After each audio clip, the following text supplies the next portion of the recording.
MAME phase.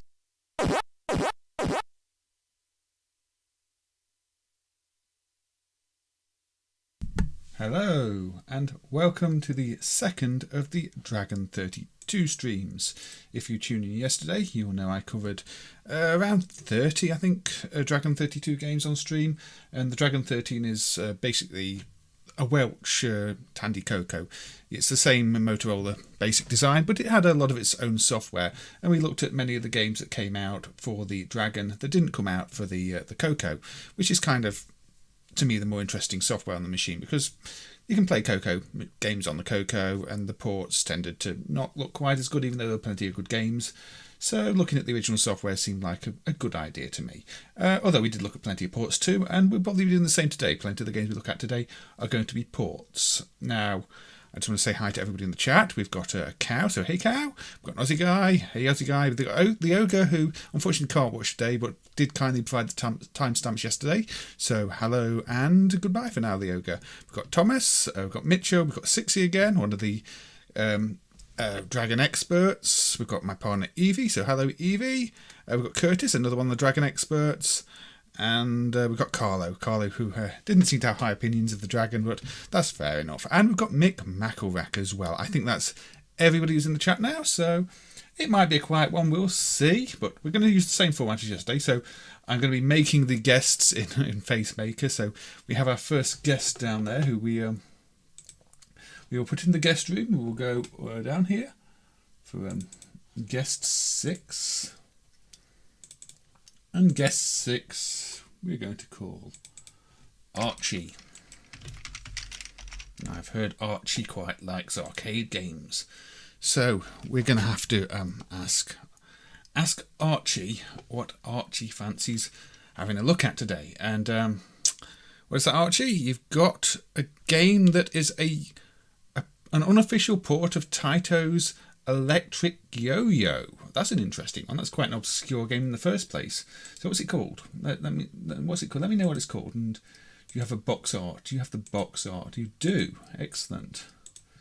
So, box art, Beam Rider, I see. So, yeah, no mention of Taito on the box there, but I am familiar with the Electric Yo-Yo. We did look at it on another stream. Let's not move the guests around. I am familiar with the Electric Yo-Yo. Or not. I apparently have unlocked my background elements. That's not good. I should probably lock everything at some point. Anyway, yes, Beam Rider. So, let's exit the FaceMaker and change to Beam Rider then. So let's have a look. Now, I do quite like the Electric Yo-Yo. It's one of those unusual Taito games. I think it's one of the Taito USA developed ones, but it's not the most common game.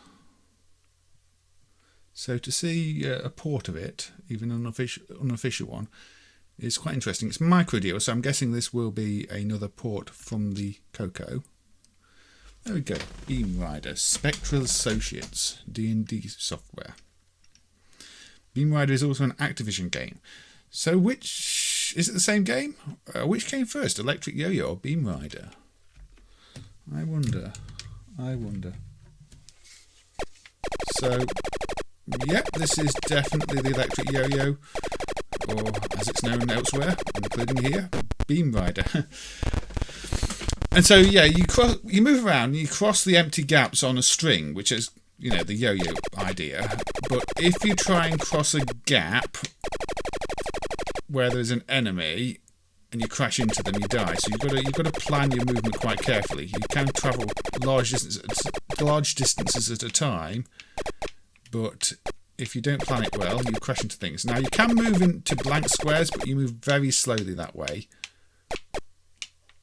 So it's best to try and plan around not having to, you know, move one step at a time over blank areas, and just try and clear things off by getting a link pattern. Now, I have seen on a lot of sites this is said to be an original game, but yeah, it's definitely a port of an existing game.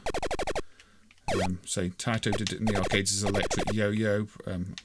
According to the Pirate Gamer Boy, it's also released as Beam Rider by Activision elsewhere. I don't know if they had a hand in the design of the arcade game, because, say, those Taito American ones are kind of unusual. They're not always... The way they're designed is more like Williams games, and the hardware is kind of more like Williams games too. So frame buffer and blitter rather than, you know, tile map and sprites. So it could be that, you know, they got the idea somewhere else. Don't forget the spinning bits, which are power-ups. They start the... Oh, that's what the timer is. Okay. I'm not 100% familiar with the elements in this one. But yes. So a lot of this is about planning. As you can see, it runs rather well, doesn't it? And so I don't know how many computers did get a port of this of sorts. I mean, this is kind of the first one I've noticed, but it's not been one I've looked for. In the arcade game isn't even a game I played much until more recently. So you get these spinning things, and they allow you to pass through the red enemy, which is... There you go, you see. It zapped your red... Well, it didn't zap it, but I can pass through it as long as there's the time at the top. But obviously the idea is to clear the screen of all the dots, much like any maze game. And that bouncing thing is spawning the power-ups. Zap, zap, zap. Briefly stun it. Now, my pattern is not great on this. As you can see, I've left lots of bits lying around. But we'll be careful not to go into that thing.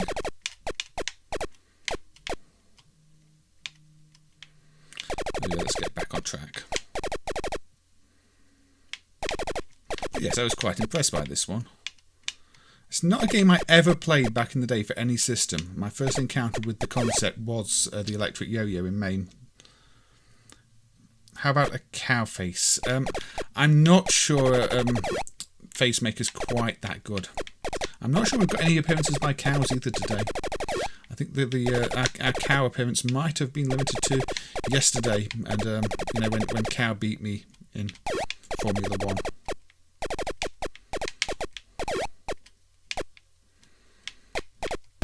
Oh, the roll does kill you though, even though it helps lay the power-ups. So, hey GP, you're taking on a bit of a Welsh accent there. Well, speaking Welsh, or just making up words, I don't know. I don't actually know any Welsh. I think we need Pete in here for Welsh, don't we? Or are you also from Wales? Is this a secret that I was not aware of? I mean, I've not been doing a very good job of stalking you, have I, GP? No, I think Electric Yo-Yo is probably not the most common of arcade games. I mean, most of the... I think Zookeeper that ran on the same hardware was so popular that most of those boards probably just ran Zookeeper. Oh, my timer ran out. So... Electric Yo-Yo was developed by Threshold Research for Taito America. Did Threshold Research do anything else, Aussie guy? Ah, you invented the ARM processor and the Pi. I'm assuming you mean the Raspberry Pi, not the cow pie or anything like that. Or do you just mean the Pi in general? Oh. Yes, the hardware is kind of the same hardware as Kicks, I think. The same driver, Pirate Gamer Boy. The bitmapped mode stuff. Space Dungeon runs on there too. There's quite a few. And Complex X, which is again quite an odd design that doesn't actually play that well for an arcade game. But this one is an underrated. Even as the arcade games go, it's an underrated arcade game. I can see maybe why people don't like it. It's not quite got the flow of some of the others, because if you lose your pattern, you do end up moving quite slowly. But that's how the game's designed. That's what it's meant to do. But I think sometimes people want faster action, you know, continual movement, not having to think about where they go as much. But it's maybe you could call it a thinking man's Pac-Man or something like that. You have to think more about what you're doing here, not just avoid ghosts, but you know, try and make patterns that work.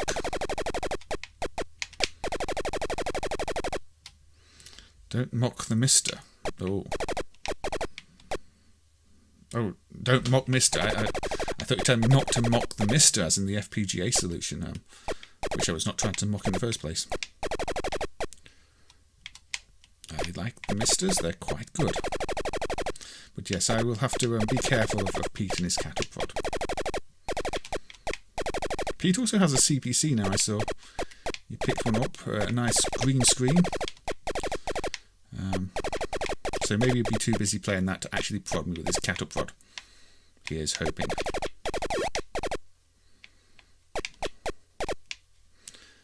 This is not the strategy I wanted to use. So yeah. Definitely can't complain about this one. There we go. They developed Kicks, Kicks 2 and Colony 7. Well, Colony 7 was a bad one though. Colony 7 is just like really bad missile command. It feels like a bad computer port of missile command, joystick based. I have no idea why they didn't go for a trackball with that one. Kicks, obviously Kicks is really famous. cloned and copied many times under many different names. Amusingly, there's a game called Jin, Jin, that is a clone of Kicks on Williams hardware, which I find kind of fascinating. I think it's original code. It doesn't use the Kicks code, but to have created a version on the Williams hardware that is kind of in some way similar, frame buffer, lit and the like. It's interesting to see, although it runs much slower than the proper version of Kicks. So that's clone Williams hardware, I think, not even official Williams hardware. That's happened sometimes. I mean, there were some clones of the hardware. Oh. Husband and wife. Okay. Vandy Pfeiffer, Pfeiffer and Sandy. In 1980, closed in 83. Well, in the little time, say they made a difference, because Kicks is a well-remembered arcade game. Electric Yo-Yo not so much.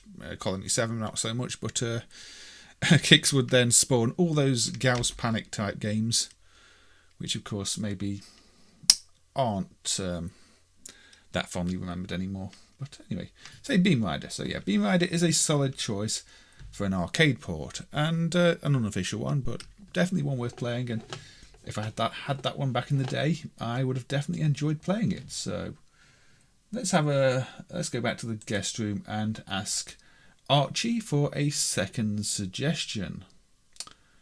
You like Arkanoid style games, and there's a good one on the Dragon. Okay, what's it called?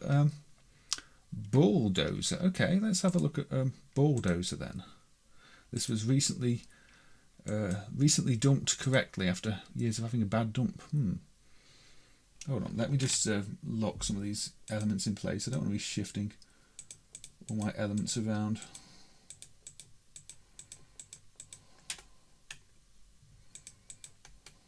Okay, that should... There we go. So, Bulldozer.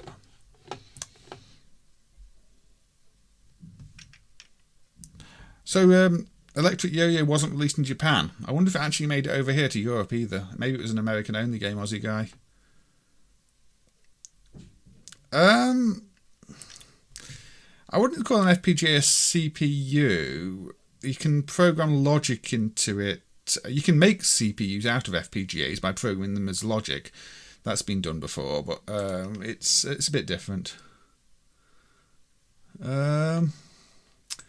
Yeah, several of Kicks. Anyway, onto the game. Right, I'm not loading the version of the software list here because it is a bad dump. But this version does load. So it's Kouga software. Now, I was reading an interview in one of the scanned Dragon, I think, magazine or something like that, and it said this had a sales of 36 units at the time of writing. So that's not the highest sales figure in the world. Gauss Panic is such an esteemed, dignified game. Yes, and the further hacks and knockoff of its by Comad and like even more so. Definitely legendary games. I'm kind of surprised Namco took the concept and made Dancing Eyes, because that's very Gauss Panic. Maybe that's more Amidar, but it's still undressing a lady by uncovering panels and parts. It always felt like an evolution of that and Amidar mixed together in 3D. Yeah. Quite late. Another S Orchard one. So here we go. Thanking a couple of people. So we got an attractive looking monochrome Arkanoid clone. So yeah. Is it a keyboard only? It's running on keyboard. I'm using keyboard anyway. I don't know if it supports stick, but I have an AO keyboard. And I can use shift to speed up. That's a nice feature, actually. Because sometimes these games, you play on keyboard and they don't give you a fast movement option, which means they're basically unplayable, but this considers that.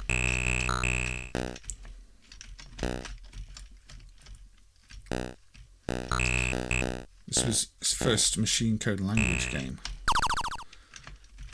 It definitely has the nice smooth animation you'd expect from a machine code language game.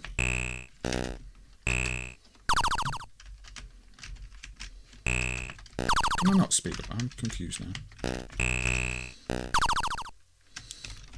I'm not getting speed up.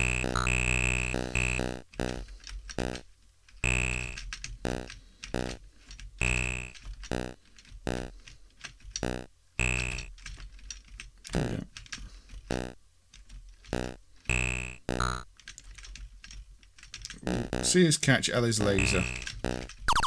An exclamation mark is fast bat. Fast bat's probably the most important one then for this.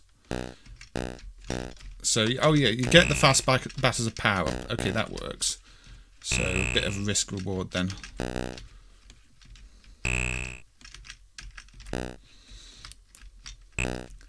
So, I think I might stick with fast bat.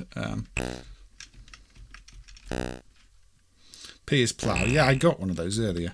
I thought the fast movement was permanent, but it makes sense as a power up actually. What was that one? Down is...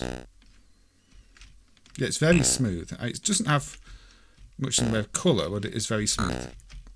And you can have, is it 2 power-ups at the same time, or am I misreading the display up there? It's got 2 slots at least.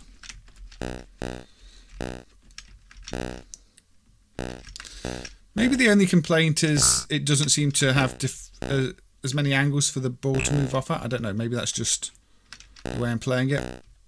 I'm used to the balls bouncing off depending on how close to the edge you hit them, and I'm not seeing that in an obvious way. That's my best.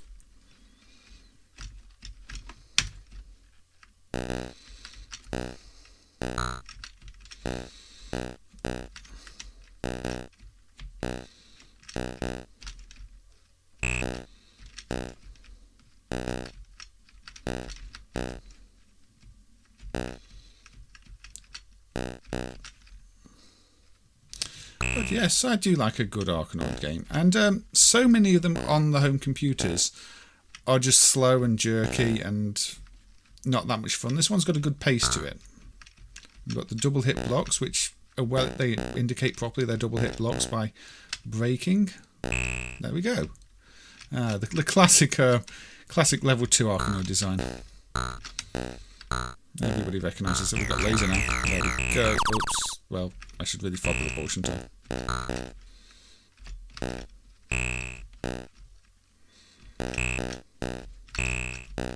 Doesn't have the enemies spawning in like a proper Arkanoid, but it's not always necessary. Sometimes they're just handy for getting the ball out of infinite loops and the like.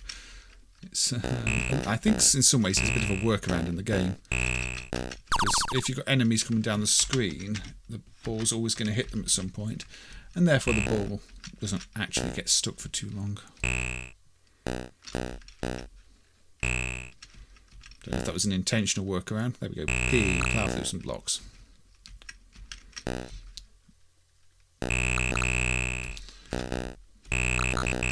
I mean, when you say assembly, machine code assembly, I mean, the assembler does a bit of work for you, but you're still basically writing stuff in machine code.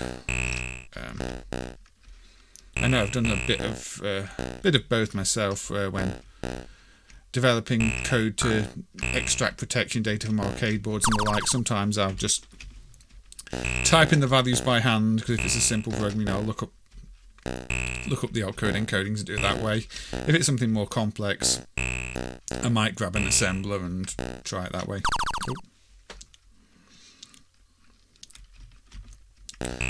Arkanoid clone where you have to get the diamond. Do you mean diamond on the plug and play units? Pirate Gamer Boy. I'm not a big fan of diamond on those NES plug and play units. Plus, diamond on those units seems to have about 3 levels on half of them. And infinite lives.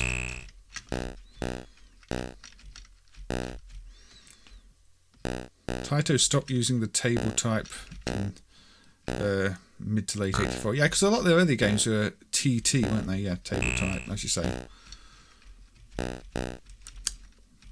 It's like they're part of the title. But then, you know, you don't explicitly name your games upright, and I get maybe tables were common enough that they didn't need to name them as table games. I don't know. Anyway, yeah, nice and smooth. Plays well. Sound effects are everything you'd expect. And I'm doing badly as you'd expect. Yeah, Speed Racer was mentioned before as being a program that way, isn't it? Just machine code, no assembler. Everything poked manually. I guess if you write it out on paper first and you plan it all, then it's one way to do it. Not optimal, but you can do it that way. So we'll clear this. Once I've out of lives again, we will move on. That's probably going to happen sooner than I'd like if I do that. But yes, so I'm glad to see there was a good dump of this one, especially considering, say, it didn't apparently sell many units, at least not based on the figures I saw.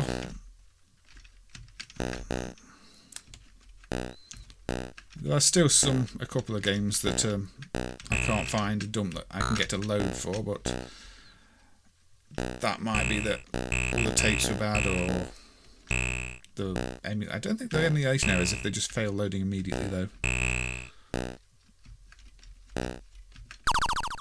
Imagine making games then, getting paid and having a mullet. I mean, you can probably still get paid for having a mullet.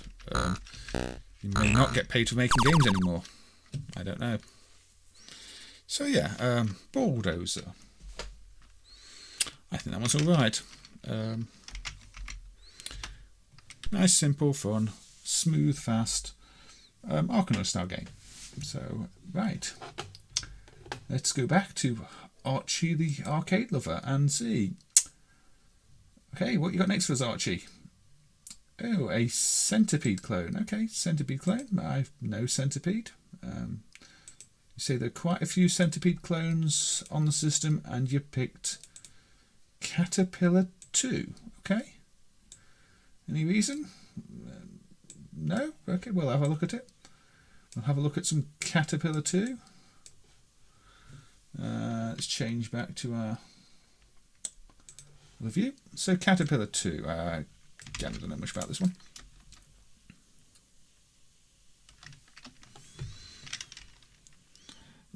That's never the best. I think it's why you should always keep the raw audio around. If you start converting things to formats, you tend to lose information, and it's difficult to put right later. You always get confused between Caterpillar 1 and 2. I don't know what the difference is, but this is Caterpillar 2 with Tom Mixer's Donkey Kong logo. 84.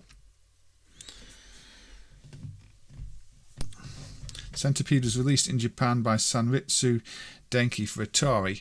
That's quite an interesting one, isn't it, Aussie guy? I seem to remember the ROMs on the Japanese Centipede board are exactly the same as the joystick bootleg. Oh. So I don't know if they just used a bootleg version. Oh, this is another one of those that uses absolute positioning on the stick. So this is ridiculously hard on a Xbox stick. Ooh. But what we have is a good-looking Centipede game, actually. And you do want that analog movement. I mean, I like they've done that, because Centipede was a trackball game where you did have to move quickly across the screen. So the fact you can do that might be a little tricky on an Xbox pad, but does make it a better game.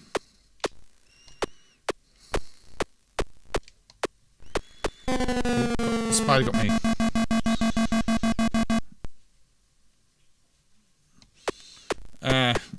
Is Caterpillar Attack a prequel? Is this that why this is Caterpillar 2? Nice smooth animation on the Caterpillar 2. It properly animates as it turns. pain to hit though.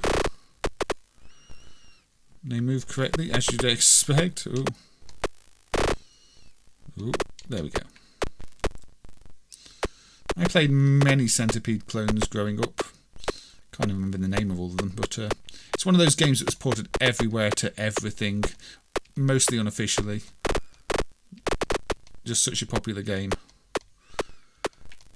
I mean, you can read up things about how much Atari valued it as an IP too. It's very easy to hit things you've not seen. Yeah. It is very playable, though I do think you need a proper big analog stick for it. It's very fine movements here.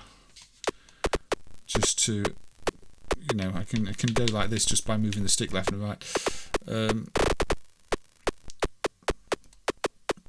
It's a bit like that. Was it Worm Tube yesterday? I'm pretty sure if I turned off auto centering on the controls and set the analog speed quite low, I could play this on keyboard.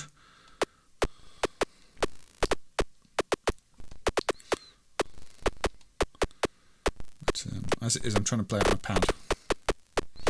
But yeah, it plays well, and again, it's got the sounds you need. I am impressed by how fast and smooth a lot of these Dragon games run. Because, you know, growing up with a lot of specky games and CPC games, so many of them they looked okay and played okay, but they were slow and jerky. There are a lot of Dragon games that actually run really well. I mean, there was the Bulldozer we just looked at, but there's two. And many of the games yesterday. Not all of them do, but yeah, Worm Tube's analog too. It's nice when it's used properly, and if you had an analog joystick, it'd make all the difference. It's not ideal for every type of game. Stuff where you want sharp, responsive controls, you don't want to be using an analog. Which that's actually one of the problems I think I had with the Donkey Kong transcode. The controls didn't feel quite tight enough. I don't know if that's because I was using the joystick input. I don't know if it has keyboard input on there. It's a bit tighter. But so that's probably my own fault for using a joystick.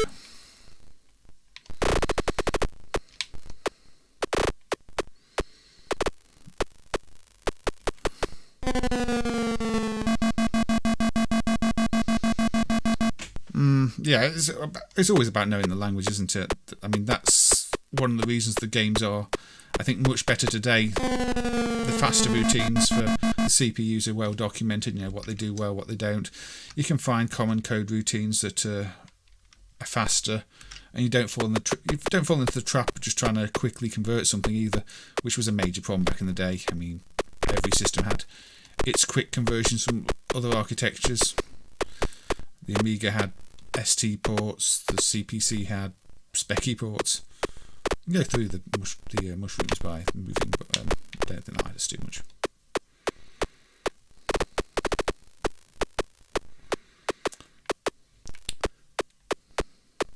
The SNES had Mega Drive ports, even though that was a different processor.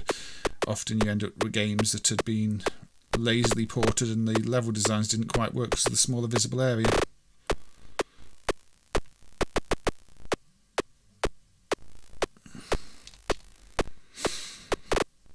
This is one of the better Centipede clones I've played, actually. It doesn't have all the extra features of later games like Millipede and TNT boxes and the like, but it plays a good basic game of Centipede.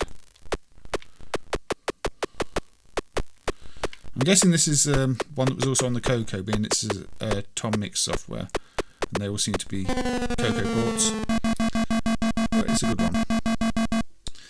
Yeah, it does. I think this one probably came from the Coco, but it is a very solid port.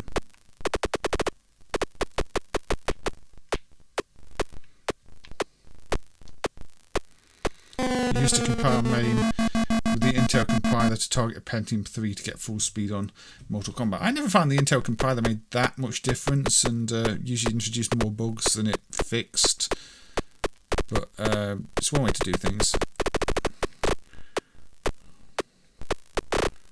I know I had a friend who was still compiling MAME with it later on, but it made a lot of things slower than the GCC, and introduce issues. So yeah, it's pretty good actually, Caterpillar 2. I don't know how it compares to the other Centipede ports on the Coco because I've not played them, but a very playable version of the game. You reprogrammed Vesco and Fractalus on the Coco 3 and sped it by 12%.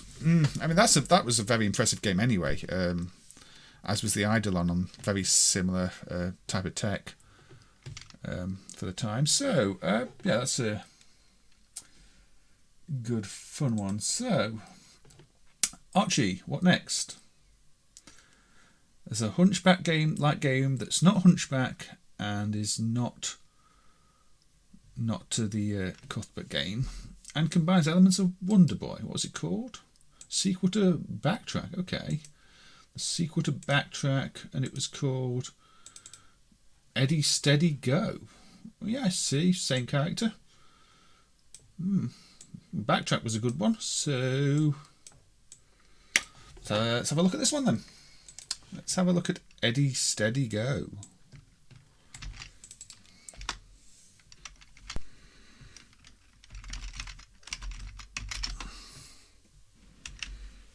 Oh, nice title screen. 1985. Different program, I think, but still Incentive software.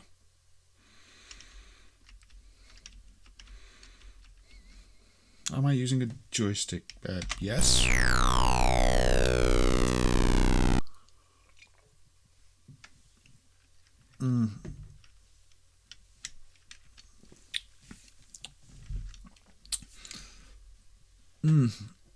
Yeah, I'll have to check out those other transcodes. I'll have to do a proper Coco stream at some point too, including the Coco 3 stuff, Curtis. Taito licensed Strategy X from Konami under the tabletop name. Strategy X. I think Strategy X is one of those games that I find very strange as an arcade game. It looks kind of bad. Okay, so now we can see that I'm a boot with a head on it. I'm instantly reminded of the AI characters in Streaking. Can you get that? Oh, okay, that's a very strict time in it.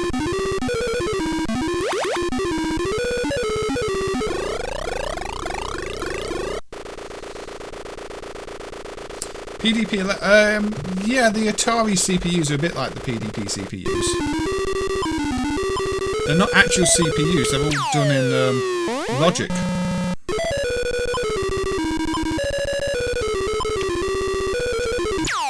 Okay, that's not safe.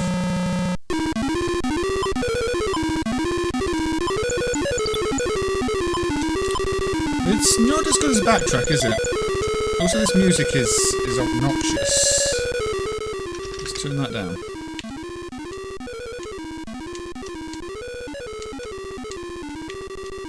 What am I doing? Oh. Yeah, the sound is very annoying on this one. I've turned it down. It's I've heard better music on the Dragon. The object is not to not catch the eye. Oh, God.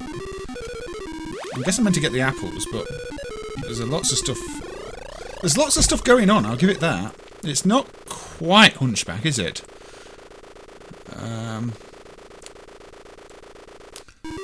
And yeah, this is definitely more Wonder Boy now. Oh. How do I get the apple? That looks too high up.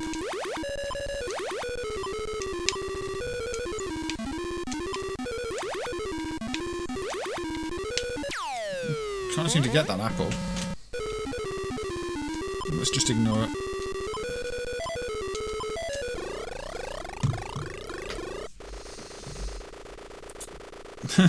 The music is terrible. Yeah, the music sounds like it's playing far too fast. Okay. And off key and generally not good. Oh, got shot. I feel like my head is an apple and arrows are drawn towards it. You can jump on the arrows. Is that an advanced technique? Yes, this sound is almost as bad as that Harry Potter game we looked at. What got me? Oh, okay. That's unfair. This game is not messing around. Borderline Billy at 2008 level. Yeah, okay. I mean, it's an intense experience. Pro gamer arrow jump. There better not be a level where I have to actually jump on the arrows. That would be infuriating. Okay, as long as you don't have to get the apples either. Hey, Z9K9. Yes, I think the willpower meter might be my face on this one. I'm not even going to bother with the apples.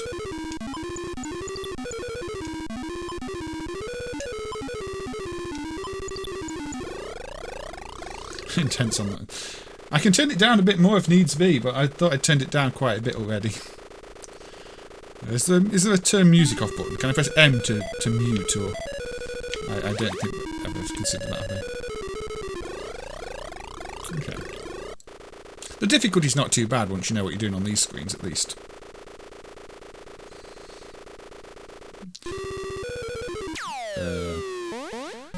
I said that and then I die.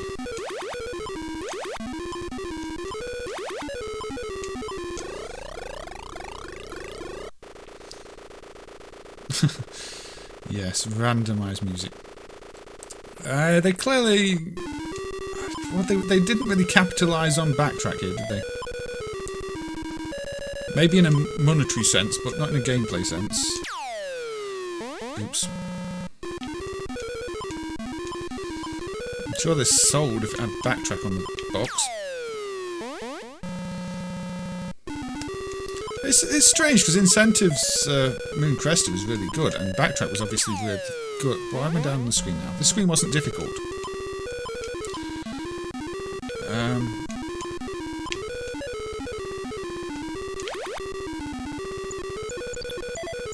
There we go. Now this one I don't like because the thing comes at you from behind. Yeah, that is probably what they were doing, 6. Because it's really got nothing to do with it apart from having the same character that looks like an ice leather and boot. Oh. I'm reacting too quickly now.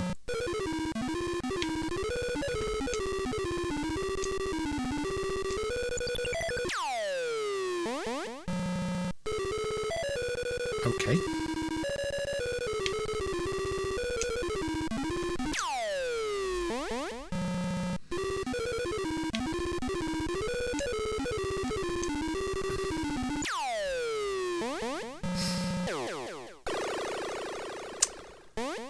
I don't think I can stand playing that again because the music... The gameplay is actually not too bad if you want a basic Hunchback game, although, say, definitely a downgrade from Backtrack and nowhere near as original, but it's a playable game with infuriating sound and some very tricky screens. Yeah, not the best one I've played, that's for sure. So, one final pick from Archie. What you got? A Commando clone. Okay. Quite like Commando. Fire Force. By Quickbeam. Not much of a box there. That's a very basic piece of box art. That wouldn't sell a game to me. Unless that's a mock-up of nothing. But, okay. Let's have a look at the game then. Maybe the game will be better than the box.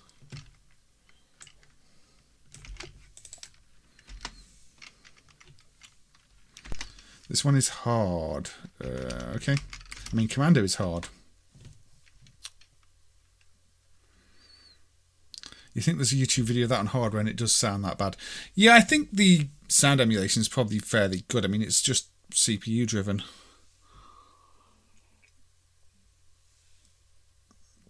Yes, Thomas, there does appear to be fall damage. Although, I'd still have to fall at the end there. But maybe jumping pushed me above the full damage limit. I tried to fall down at the very end there and got hit in the head by the whatever it was. So we didn't get to find out. So F-Force.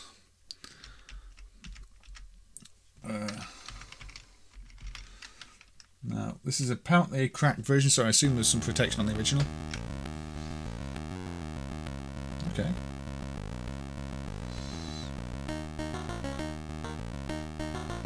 Actually, some good music. Programming by Dave Gibbons. Super unfair game, don't die. It's a cracked version. It's one of the softlist versions. I don't know. I loaded it because it said cracked, so I didn't try the other version. Select colour. Okay, is this one of those where you need...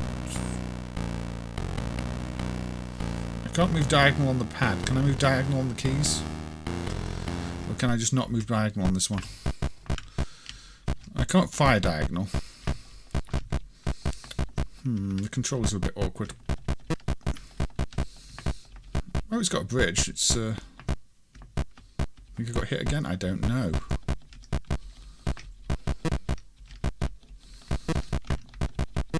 It's definitely commando. You can't fire diagonally though. That is frustrating. You've got no grenades either, from what I can tell.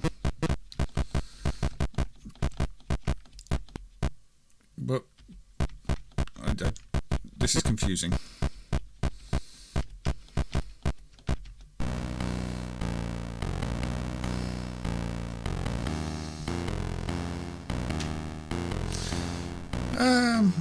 I mean, even today, you get CPUs with lower clocks that are better. I mean, look at some of the modern Intel CPUs. They're not clocked much higher than ones from years ago. Say a 4 GHz Pentium, a 3 GHz Pentium 4 is terrible compared to, say, a 3 GHz current generation CPU. Yeah, this is hard. You know, the CPUs just improve over time. They take less cycles to do things, so a slower clock. I think I'm stuck in the trees.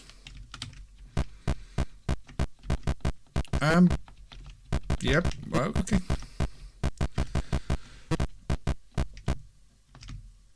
Help.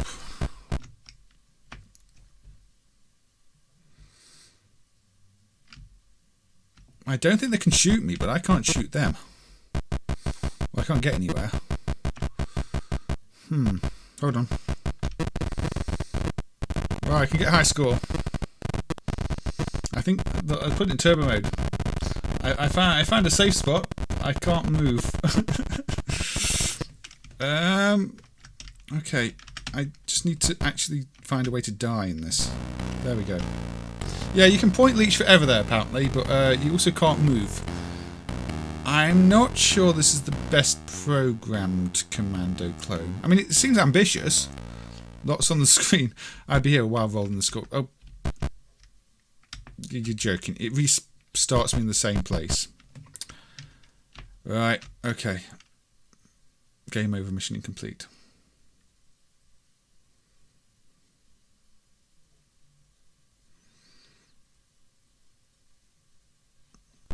Yeah, the HD 6309. Same megahertz, a bit faster. Didn't people install those in the machines? I seem to remember reading. There was a cheat to become immortal. That wouldn't have helped there. I was literally stuck on a tree. I couldn't move.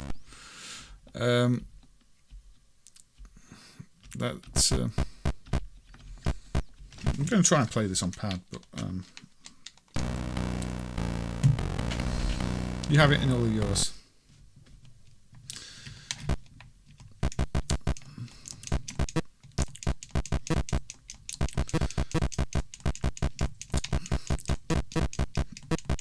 So I'm going to say this is a brave attempt to do a commando game, but I don't think it's very playable.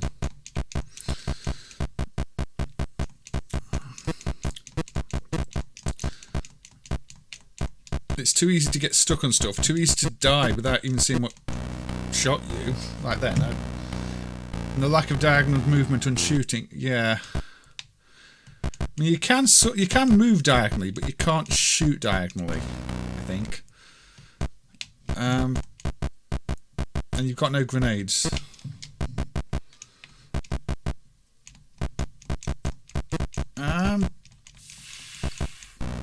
See, I don't think I got hit then. The bullets are right there.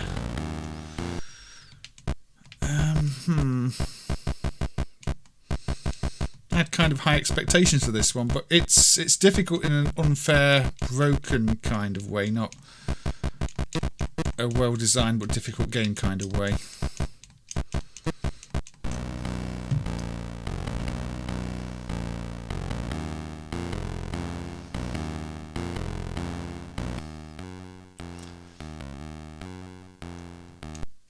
So on the other screen, if I get back there, I might press it, but honestly, I'm not sure I want to play it for that long. I prefer to look at games as they're meant to be played. I mean, we can have a look at stage 3 maybe. Come on then, cut me off.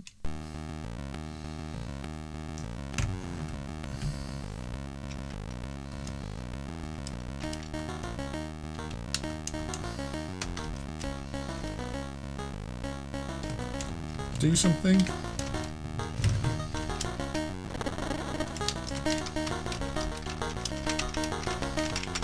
I think I've crashed it. It's playing music, but it's not responding to anything. Oh, now it is. I don't know. Select colour, so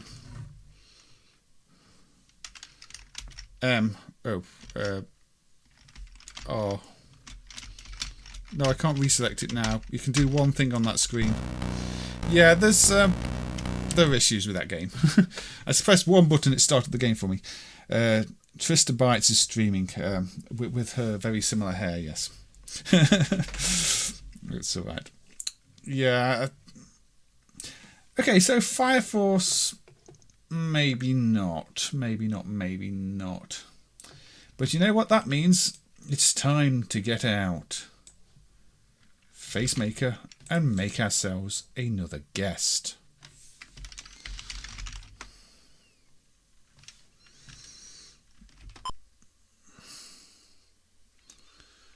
MAME doesn't tell the whole story. What story do you want MAME to tell, Carlo?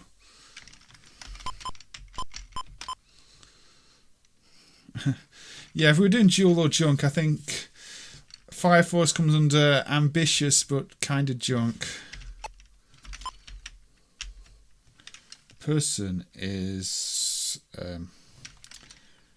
male, I think. I hope so. Yes. The person is called Dracon. Dracon is dark. Yes. They are large. They are sleepy.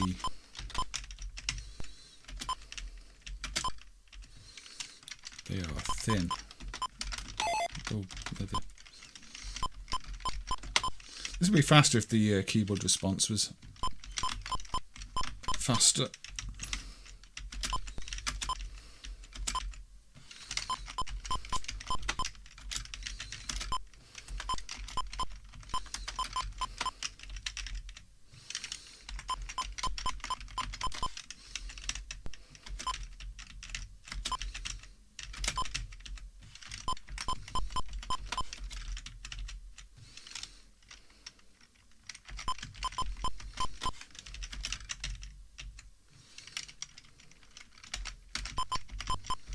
Never.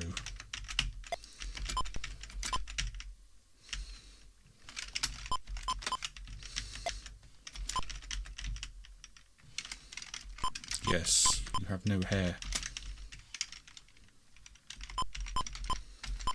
You have a pointed head.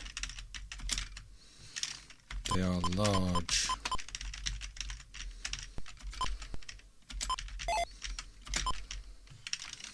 No.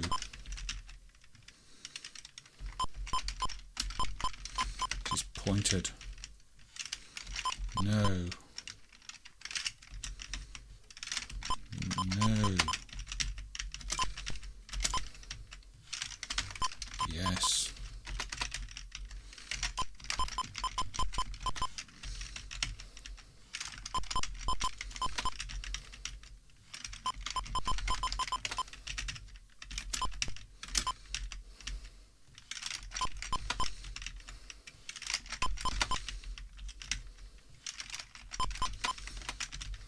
Oop, shouldn't pause it. No. No. Yeah. No. He looks like a goblin wolf has. Remove fire and place it with racing. No, we're not playing Racing Force because it doesn't work, Cal. So there we go. That is Dracon, who we will shortly be adding. Well, let me just crop the image slightly first because he's not quite ready. He's not quite ready indeed.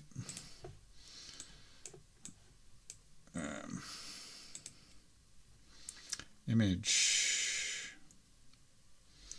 What am I doing? 5. And I think he needs a slightly paler complexion, to be honest. I'm not happy with how yellow he is. That's better. That's far better. He put on some makeup before he decided to come on the stream here. So guest 7 is almost ready. Let's go to the guest room and bring in guest 7.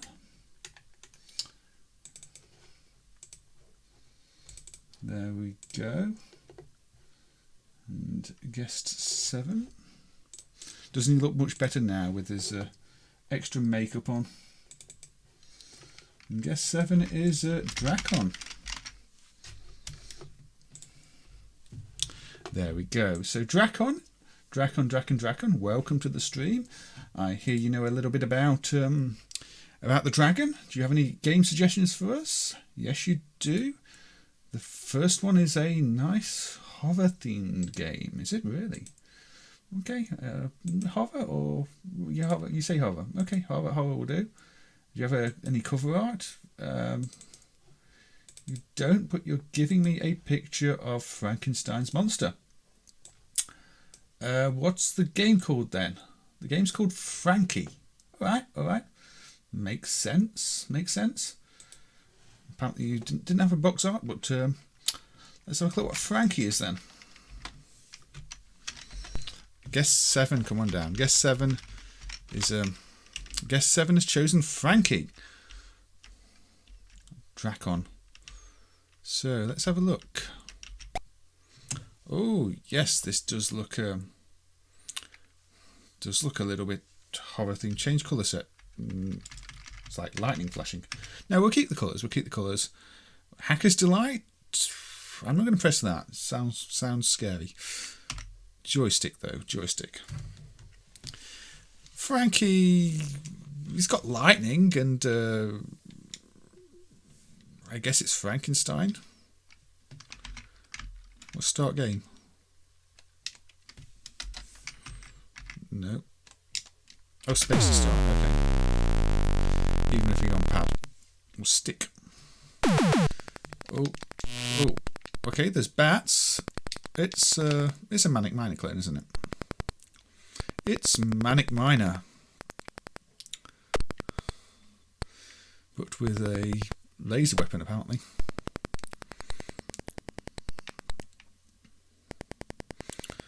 And again, probably a starting level that is more difficult than you'd expect.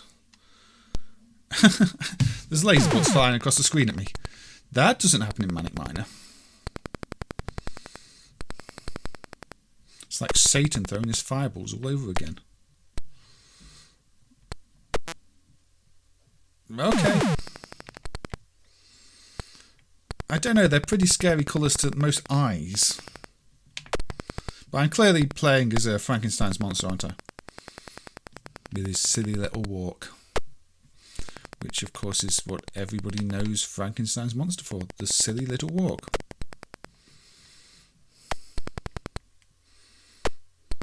Nick, that can I shoot the laser bolt? Because otherwise that's really annoying. In fact, can I just shoot this?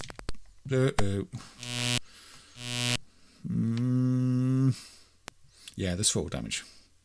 You can shoot the bolt. Yeah, I think I'm going to have to do that, because that otherwise makes it very difficult. So it's another one of those Manic Miner Clone. I played one of these Manic Miner Clone in the first stream that was also felt like it had the difficulty turned up to 10. And this kind of does too. I've got energy though. Don't want to waste my energy. Oh, this takes me up. Uh-oh. That seems unwise. That's a nice little effect actually on the title screen. Alright. Frankie goes to Python. Yeah, I mean, they're the right colours for Frankenstein. I was thinking, you know, it's kind of almost the right colours for the Welsh flag. Don't know if it's why they chose it. You've got a reddy colour, you've got a green, you've got a yellow that could be white.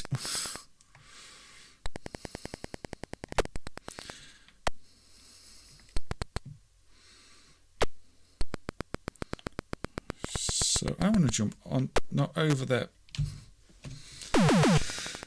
I'm usually okay at Manic Miner type games.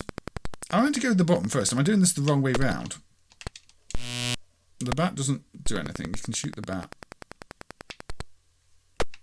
The first level, rule number 1 of making this type of game is make the first level nice and easy. Actually, I've fallen all the way down.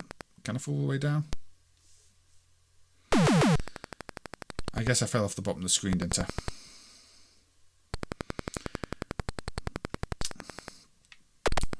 Did the dragon get Fangman?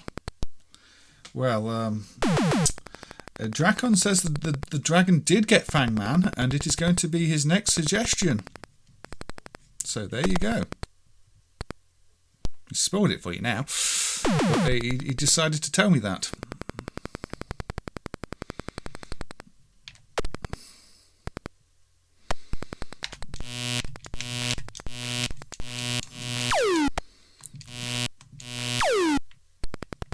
Right, so if I go this way,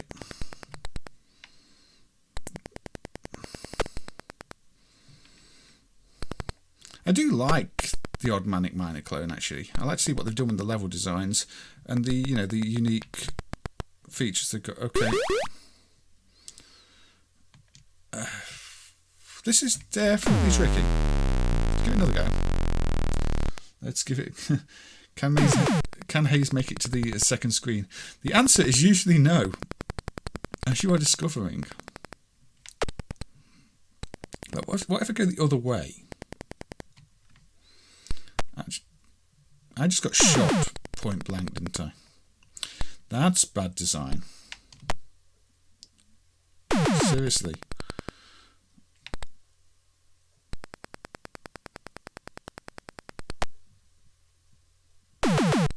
Does he only shoot if you got your back to him? No. Shoots if he gets too close. Okay, we can't go that way then. That is clear.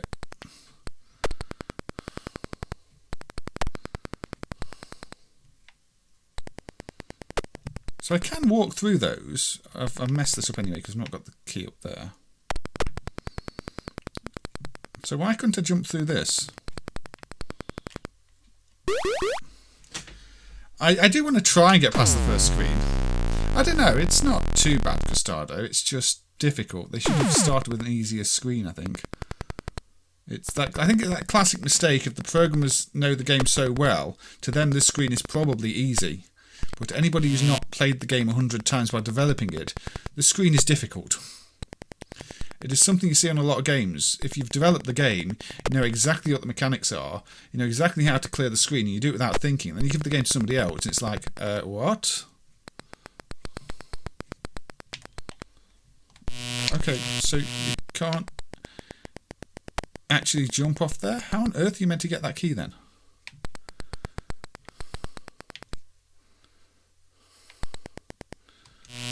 I don't understand how you're meant to get that key if you can't jump when you're on the pole. Also, there's stuff flying everywhere. Unless I just jump from here. Okay, that works. You can just jump from the... Yeah, is Hacker's Delight a level editor or something? I'm assuming it is, because that's kind of what they're expecting, something like this. Or maybe just a cheat mode because they realise the game is ridiculously hard.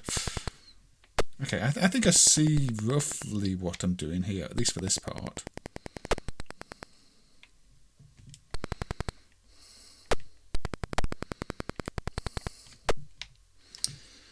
But then I jumped too far. Well, that didn't matter, it didn't kill me. What? The key's gone. Did that just glitch, or... Is he not there anymore? What?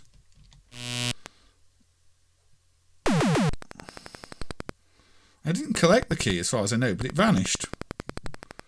I can't shoot the keys. You know bits from reading Dragon User. Alright, we'll give it one more go, and then I'd probably just have to quit because we'll be here all day. No. Okay, yeah. I think I see roughly how to do the level, but it's a bit tricky. It is definitely a killer game in the sense that it kills me quite often. Now, you did already tell us what your second game is, didn't you? Didn't you, Dracon? So do you have any cover art for it? Let's see what you got for me. Let's see what you got for me. No, you don't. You just have a picture of your dad. Is that your dad? I don't know. You definitely don't have... Yeah, there's some family resemblance. But you don't have a picture of the cover art. Fair enough. Well, but you've already told me the next game is Fangman. So... let's have a look at Fangman. I did quite enjoy Frankie. It's one to maybe play more in my own time. You do like that Bill and Ted game, don't you, GP? Is there some backstory there? Is that like the only game you had on the Game Boy as a kid or something? It's actually not a bad game. I did play it. I don't know if I played it on stream, but I did play the Bill and Ted game when you mentioned it before. I did grab it. Okay, I missed me grabbing the key the one time I grabbed the key. So, Fangman. Another Tom Mix one that no doubt came from the Coco.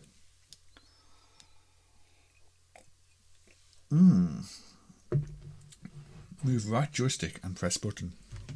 So, what's Fangman? Round C. Graveyard. Why am I on round C? Okay, the bats are friendly. What about the people? The people run away from me. The round thing kills me. Is that meant to be garlic? Gold to the last drop. Yeah, I sense that.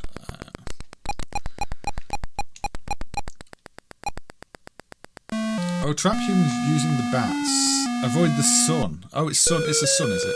I guess with the artifacting on the Coco, it probably looks more like a sun, whereas here it just looked like an eye.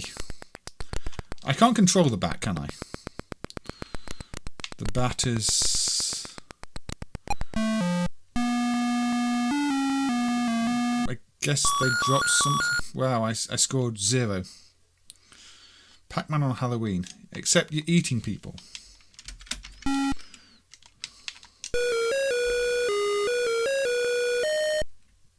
Yeah, these... They're not even level names. It's always the same level, but it's always a bad pun. The sun chases me, though. And everybody's dropping crosses.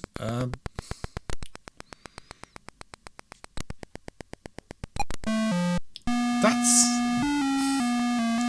You don't get a chance to react to them. Pain in the neck. Yeah, this game is a pain in the neck. If I hold the joystick for a couple of seconds, you can run over 3 crosses.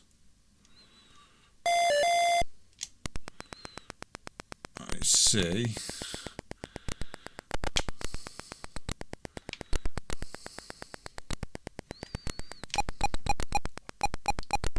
Is that a one-time thing? an extra bat. Oh, the bats trap the person here. I see.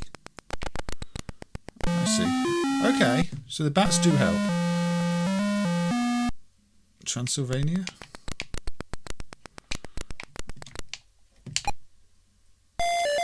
That's an odd mechanic. Can't run over the sun though, I bet.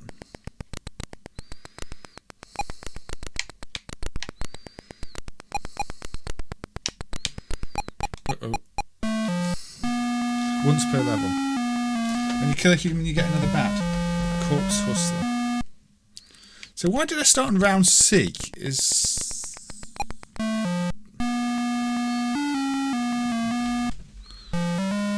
I'm on round D now. I didn't. Where were round A and B?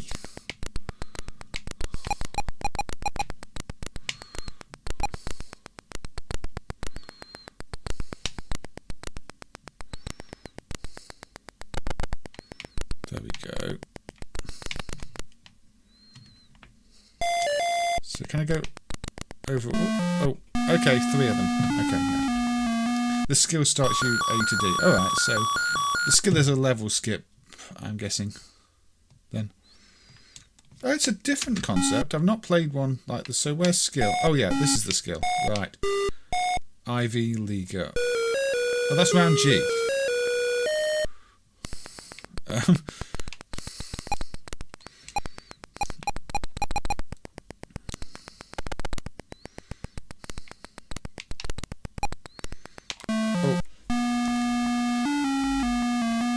This doesn't like auto-centering. Well, the centre of the stick moves you right. You don't stop moving, so you have to be careful not to just let go of the stick because you end up going right on a stick that auto-centers like a X-pad. But the maze is now mostly crosses.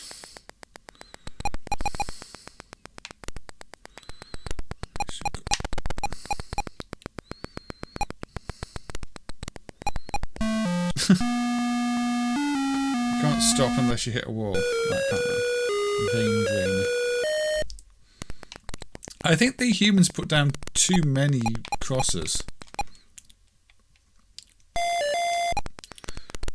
What chance do I stand against this many crosses?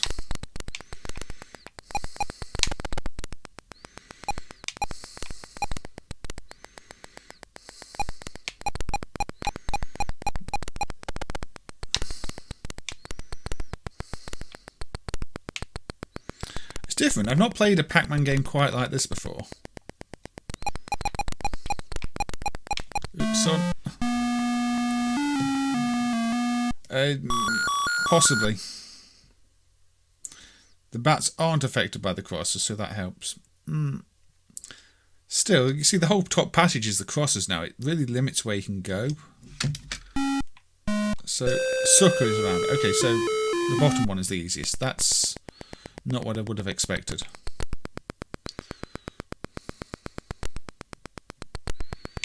Okay, so bad sunburn.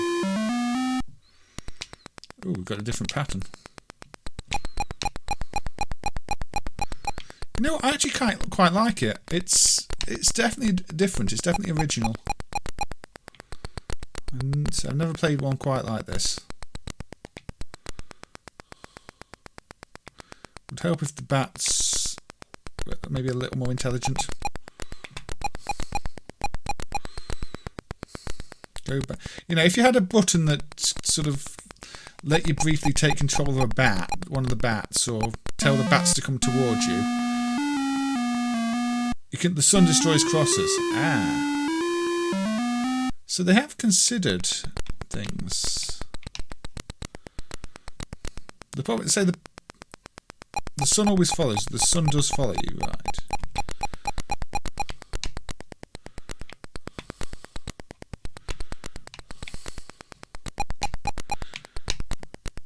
It tries to follow you.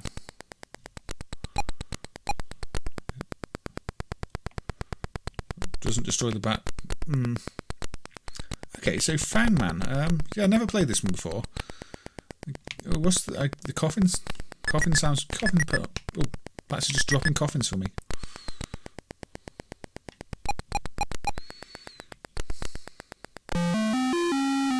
This is a good clone, isn't it, GP? I've not seen this on anything other systems either. Obviously, it must be on the Coco, but I'm surprised there's nothing like this, to my knowledge, let's say on the Spectrum or the CPC, unless I've just never encountered it.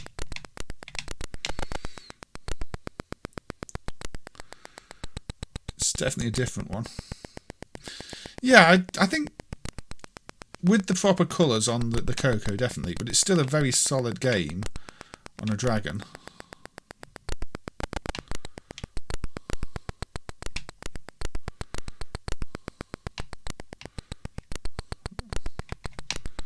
So yeah, I can corner this one if I'm quick enough, which I've not been.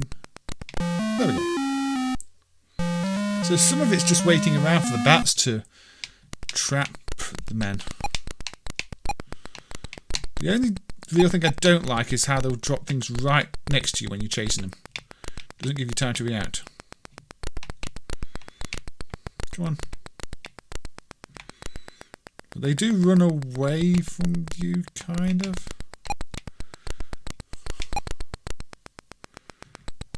Oh.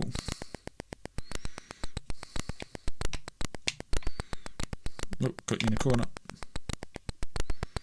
Yeah, we should probably move on from this, actually, because we've spent too long on... Ghost and Chase Pac-Man. Yeah, that'd make an interesting Pac-Man sequel, actually. Yeah, I quite like Fangman, not one I've played before. But, yeah, seems like a good one to me that I will probably come back to on another stream. If I do a Maze Game stream, that's one that I'll probably come back to. Not great sound. I think that could do with maybe a modern remake. I think that there's a really solid concept behind that one that I enjoyed. So let's go back to the guest room. Dracon, what's next? Oh, you've got a game with Lucifer in the title. And I should load the disc version because if I load the tape, the fire button doesn't work. So here's a picture of the disc. Lucifer's Kingdom. Alright. Kind of makes sense. Disc version, you say? Odd that the tape wouldn't work, but disc version it is. Alright, night GP, take care. Good seeing you here. Thank you for joining and having a chat. This is good, is it? Why would the tape version not have a working fire button? Oh, is it a one where you need a dongle and it doesn't say, or I don't know.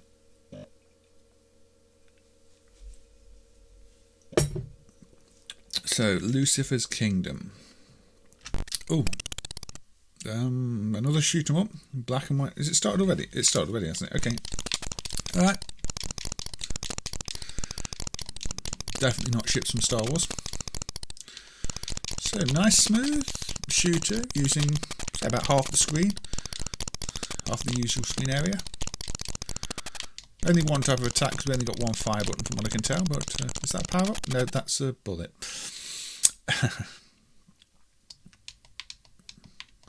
You have to do a clear first. What does clear do then? Is it like one of those set stack things that some of the systems have, or is it just literally clearing memory? Is it relying on initialized memory? Yeah, it does have a bit of a Star Force, Mega Force vibe, doesn't it? I could have done with the title screen or something rather than just throwing me straight in the game, though. I like it got an X-Tails column. I don't think that's the CPU clock crystals. Nice and smooth though, and it's got sound effects for shot and death. Don't know why the bullet patterns are all grouped together. Oh, it stopped. Okay. Bonus screen. Oh, it's not a bonus screen, it's just telling me the bonus points. Reserve string space of basic. Yeah, I remember there's C64 games that do that, and I think I remember doing it on basic on the CPC, but never for a commercial game.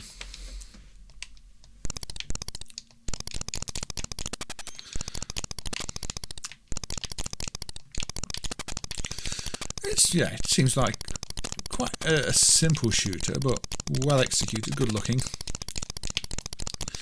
From the visual style, I guess this is another Dragon original, because it doesn't look like it's meant to be using any kind of artifacting here. It looks like it's proper, you know, high-res pixel art, black and white.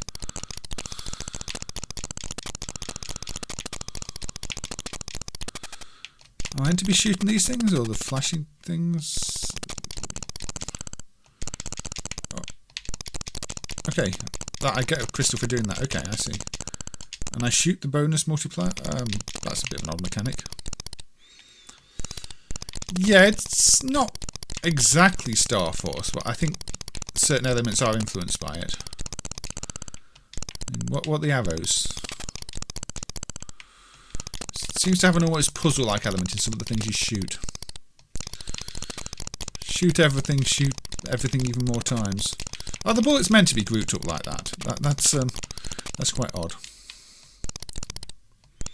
I guess this is the bonus screen again. Ooh.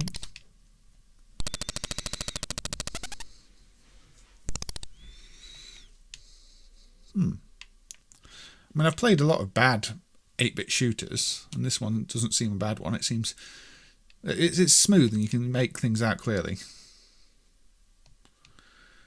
The U-shaped enemies are just like Star Force. Yeah, I guess the programmer played a fair bit of Star Force. It happened all the time, you know.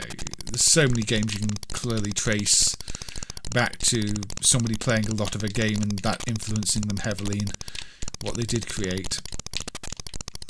These domino type patterns on the ground, is that Star Force as well? I remember seeing them in another game, but it probably was Star Force, wasn't it?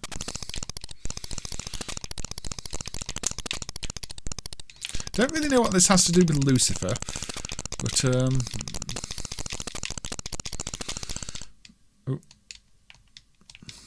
and why this is Lucifer's Kingdom, but it's an unusual title.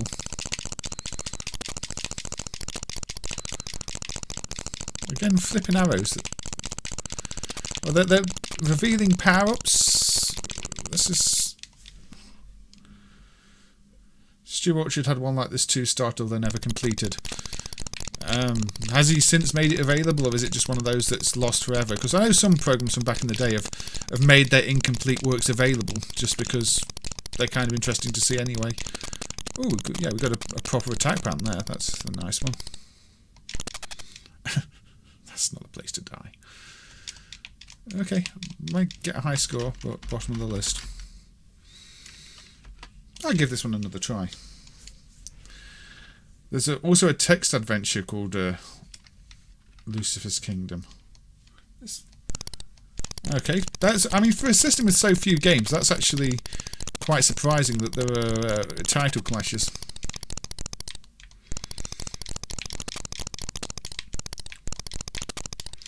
You expect it on the Spectrum, where you've got a generic title and tons of games with the same name. I think there's like at least one game, at least one title where there's about 5 or 6 games with the same name.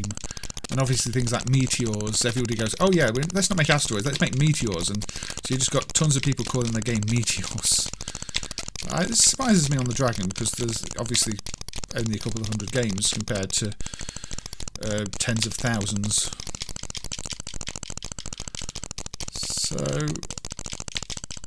I'm not quite understanding what some of these things do when I fire them. I guess I get different bonuses for it. Yeah, there are 1,000 for the Coco. I guess ones that were actually developed with the Dragon in mind, not just like Coco cartridges. There aren't quite as many. But yeah, the Coco itself, obviously, yeah, huge.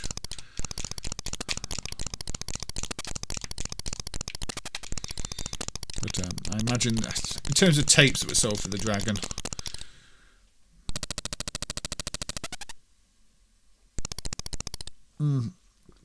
Star Force was ported to the NES by Hudson. Hudson did a lot of good work, it has to be said. But yeah, this seems like a really solid 8-bit shooter, actually. Not the most colourful, because it's got no colours, but in terms of how it plays, it seems to be doing things right. So we'll play this live. We've got 3 ships left. and then we'll see what else we have to play. What else Dracon is advising. Yeah, I mean, Hudson were heavily involved in the TurboGrafx, the PC Engine. It was basically their console as much as it was NEC's console. And obviously Hudson did the a few Spectrum games, Eric and the Floaters, Bomberman, Cannonball, which was the basis of what became Pang, and Driller Tanks, which we looked at too. So, and Stop the Express, which is really good. I don't think the Dragon has anything like Stop the Express or even Pang. I'm sure it could do a really good Pang clone. Actually, I'm sure you could transcode, the Spectrum Bubble Buster Cannonball to it and play a Pang type game. Maybe Pang itself would be a bit ambitious, but yeah, Hudson did a lot, and most of it was pretty good. Ooh. Trying to play it like a bullet hell and graze the bullets is not a good idea.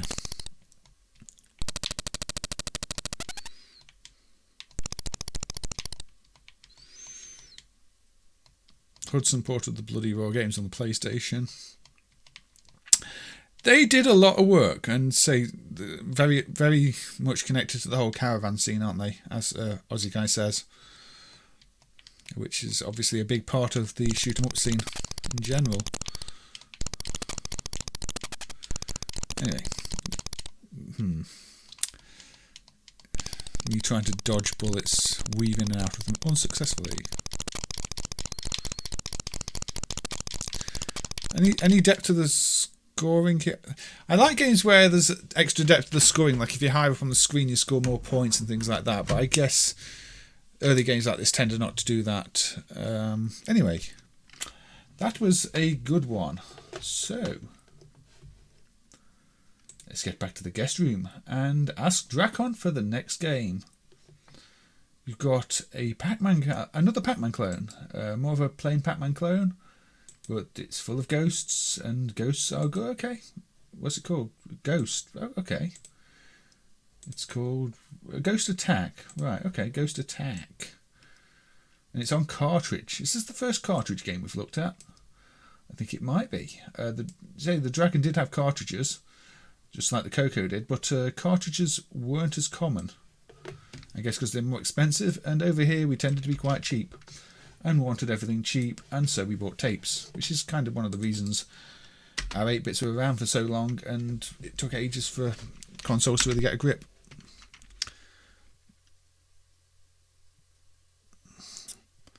Yeah, Star Soldier's really good.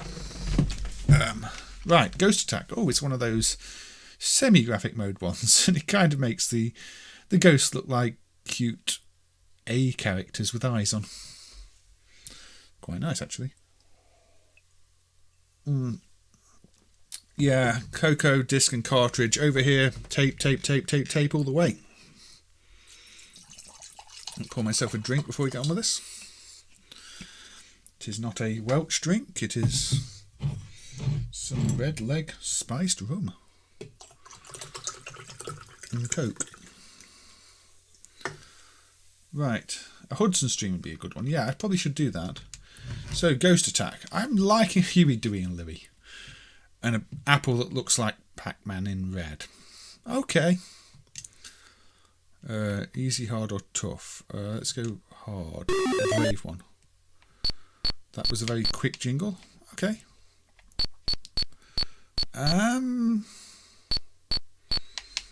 Okay, it's not the best looking Pac-Man game. Not as bad as the 2600 Pac-Man, but it's not flickering. Actually, maybe it's not that bad. It's just a little bit blocky, but visually it's quite appealing in its own way. Sound is very basic. Oh, and those power pills don't last long. Yeah, Hudson must have been busy.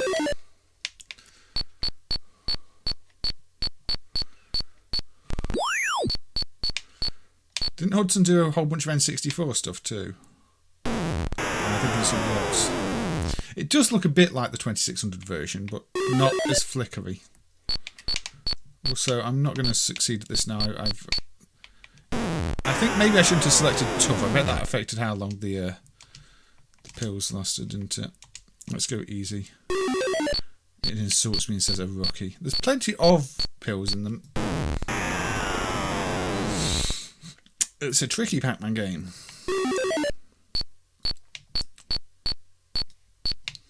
I think my favourite Pac-Man game growing up was a very simple text mode one anyway. That on Spectrum called Dracon. Might have played that on stream too. Yeah, those pills don't last long even in this mode. You're not going to be chasing down ghosts. You're going to be getting those as a quick way of escaping from them.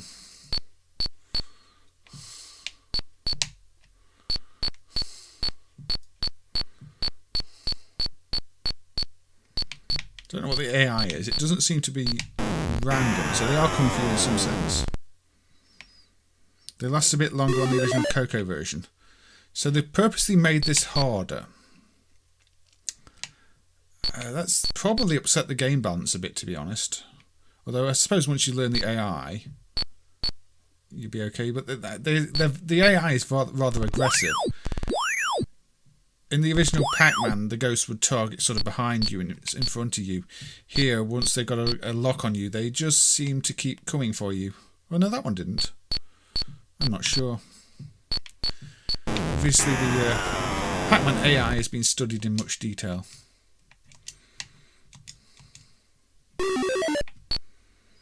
You probably saw me playing Manic Miner and decided it was too easy. Or maybe. Some of those Manic Miner clones do make you appreciate the original Manic Miner and how there's an actual difficulty curve on it. I was drawn to the ghost. But it's nice to see a game in colour actually, because so many of these just use the the 4-colour green mode. So when you've got actual colours, it's a nice change, even if it's maybe not the greatest implementation of Pac-Man I've ever seen.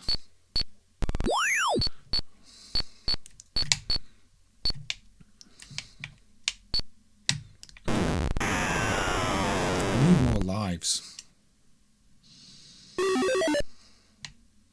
Yeah, Hudson did the Mario Party games. That's what I had in mind. For some reason, sometimes I get Hudson and Mitchell confused. I love Mitchell stuff and Hudson stuff, and for some reason, sometimes I credit Mitchell with Hudson stuff and Hudson with Mitchell stuff. And I don't know why. Just one of those things I do. So that one doesn't come straight at you, the pink one. It will go straight down a corridor and not come for you. I would like to complete a level, but that may be asking a lot, to be honest.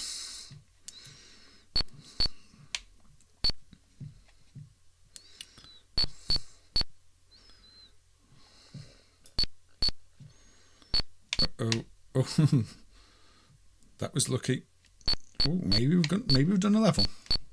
We have done a level. It flashes like Pac-Man should flash. It's not the Pac-Man maze layout either. But Namco are quite protective over the Pac-Man maze layout. If you make a game, even if it's not a Pac-Man game, but use the same maze layout, they will contact you and say you can't use that layout because we own that layout. There were hundreds of versions of Pac-Man, yes.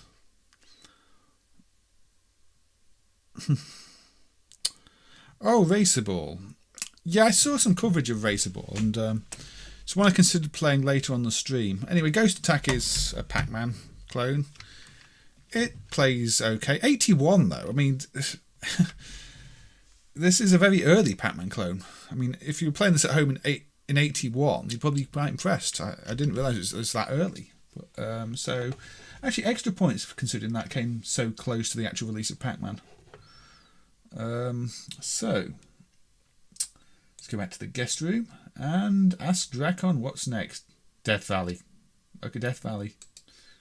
What's Death Valley? You just chosen it because it's got death in the name, haven't you? Yeah, Death Valley. That's looks like a photocopied piece of box art, but Death Valley apparently is our next game, so I suppose we should just get on with it.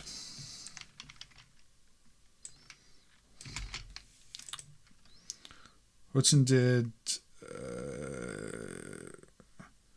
Starship Hector. I've not played that one. There were many reskins of this one Kouga game. People did like to hack and reskin. Even the original arcade Pac-Man has so many hacks of it. People changing the graphics and trying to release it their own game, hacking the maze, hacking the character sprites. Often not the FM era. Okay. Let's try this with a regular... did I C-load that? Or did I miss the M? Is this a C-load one?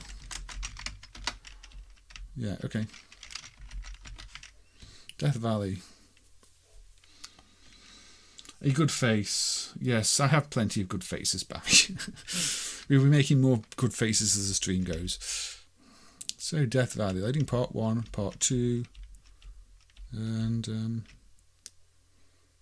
instructions. Go on then. Oh. Trader Ramin. Okay.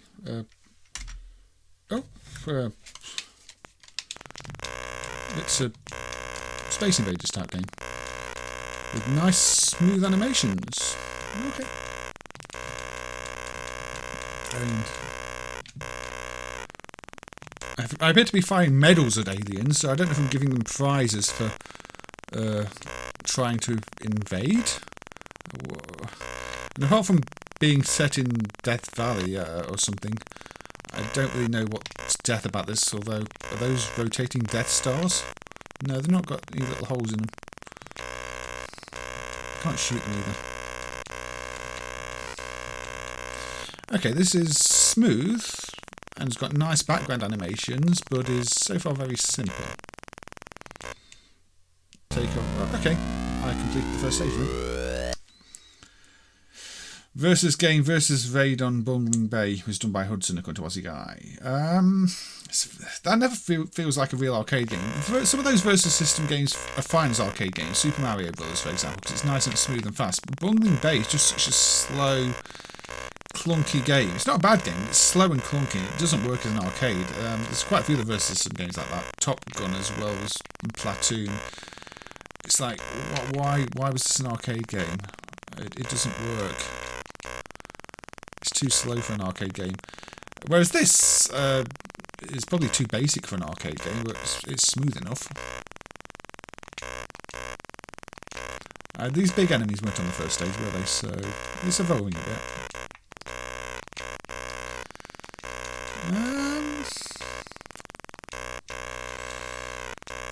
We'll just have to see how this evolves. So far it's a bit too easy. It looks like Dark Warrior. I'm not really playing much of Dark Warrior.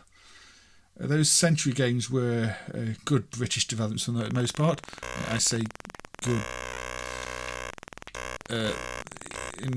not necessarily meaning good games, but you know, good to see some British games. I mean, even Hunchback, which is probably the most famous CVS game, is actually not a great game. Even if, you know, based on the number of clones of it on these home systems, including looks of it, the Dragon, an Ocean bigging it up as a massive arcade hit, you'd think it was some huge game, when Hunchback is kind of not great and not a massive game on the same level as Pac-Man. It's just funny to see how all over it the British press were back in the day. Yes, it's basically very, very similar. Same Motorola reference design as the Coco Kale, just with its own set of software and plenty of Coco ports. But I'm guessing this isn't a Coco port. I'm not sure. Some of the ones we've looked at are. But unless this is a Coco port, actually. It could be, because it's not. It's in the colour mode, but not the high-res mode. Okay, so I can't let too many land. I see that. Now it's getting tricky. Now it's ramping up the difficulty. So this is one of those that would have benefited from analog controls, actually, because you do need to zip around a bit more.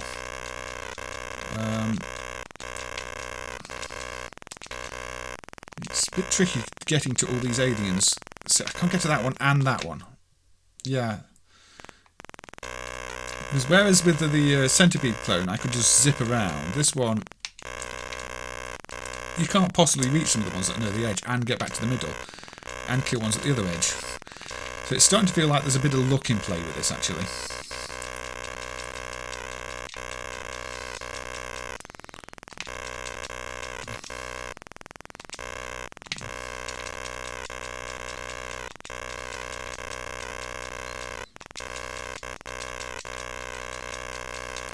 But, let's keep going.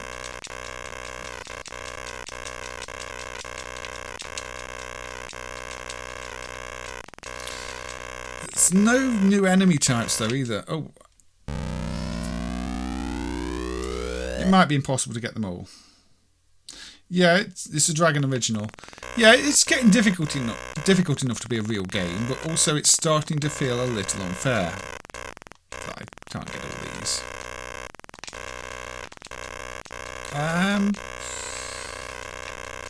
It has potential. I think it needs more work. It needs more backgrounds as well. I mean, yeah, the background's nicely animated, but I've completed, what, 4 stages and I've still got the same background. I don't think this is going to hold interest for too long. Is that game over because I've got no points anymore?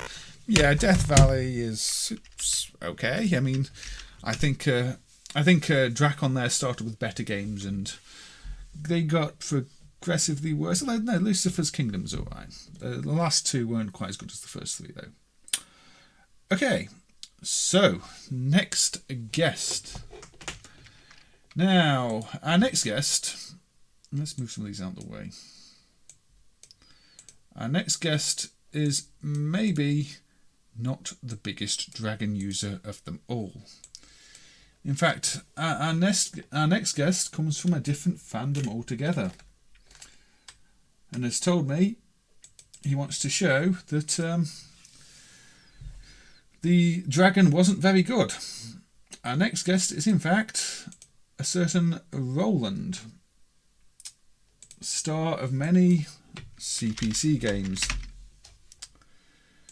Now, personally I think Roland's one to talk because most of his games on the CPC were kind of okay at best.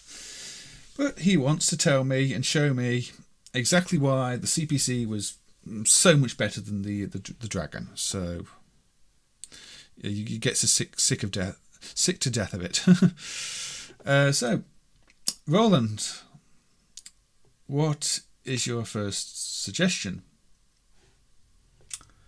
Yes, I've heard of that one. Let me bring it up.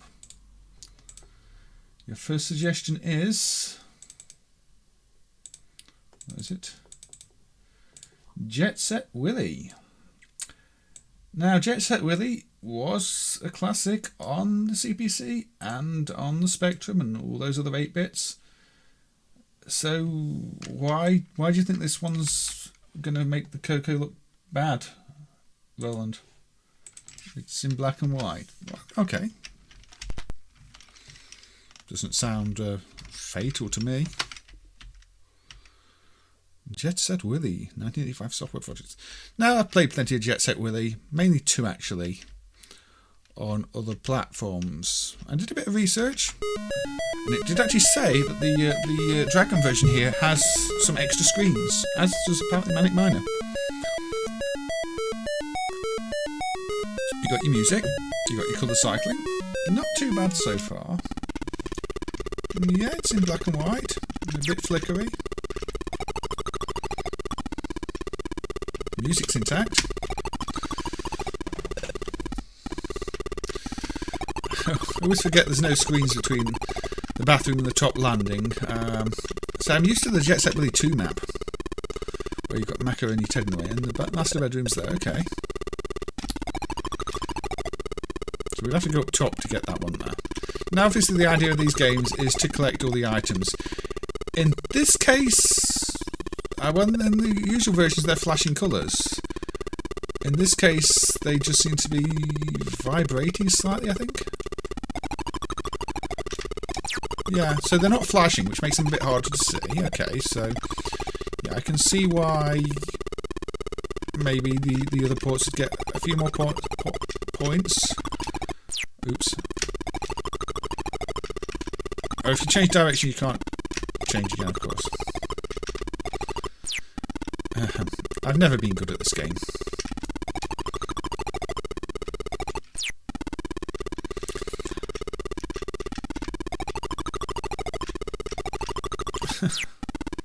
It's pure time. You have to time both of them to get past,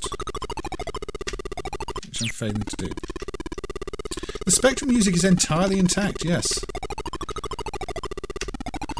Maybe not surprising, it was a beeper tune in the first place.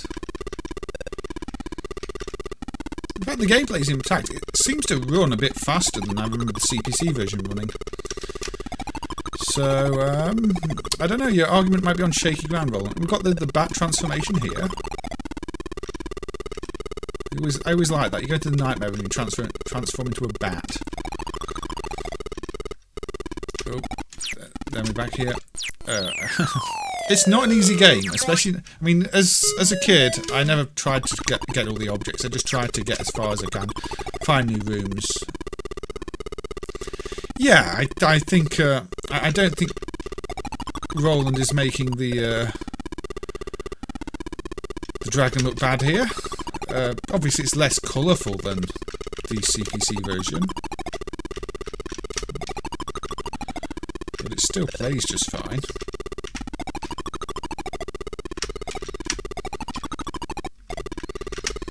And apparently it does have some extra rooms, although I don't think we'll be getting to them. But your scary face. I'm surprised Dracon didn't pick this with some of these scary faces. Is running a little fast, is it? I don't know what speed limit's it. I've not noticed any speed issues in other games. I can't get through the blooming stairs, though. How'd you get through the stairs? I've forgotten.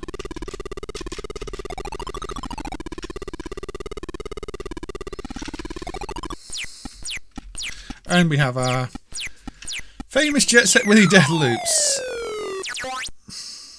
That's not a problem with this version, that's just the game. Gives you all these lives and then it will do that to you. You know, we do say there are lots of bad Jet Set Willy clones, but most of them don't actually do that. I can jump through this one just fine. I couldn't jump through the other one.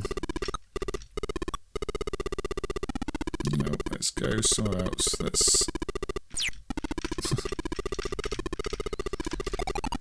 I'm always reminded of Alice in Wonderland with his hair spinning around the table.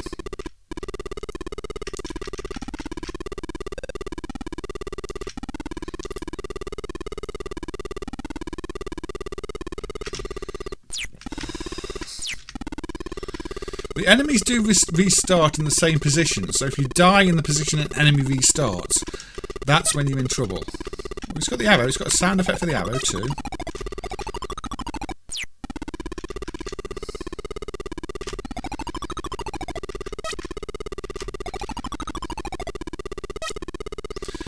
I mean, I think I've not noticed any other problems with the speed in the Dragon emulation, so I imagine this is how the Dragon version runs. That was silly. Twice the charm. The controls are a little slippy. That may be a downside of this version. I don't feel like I've got quite precise enough control at times. Then again, it's on the stairs, so maybe that's right. I honestly can't remember some of the exact mechanics here.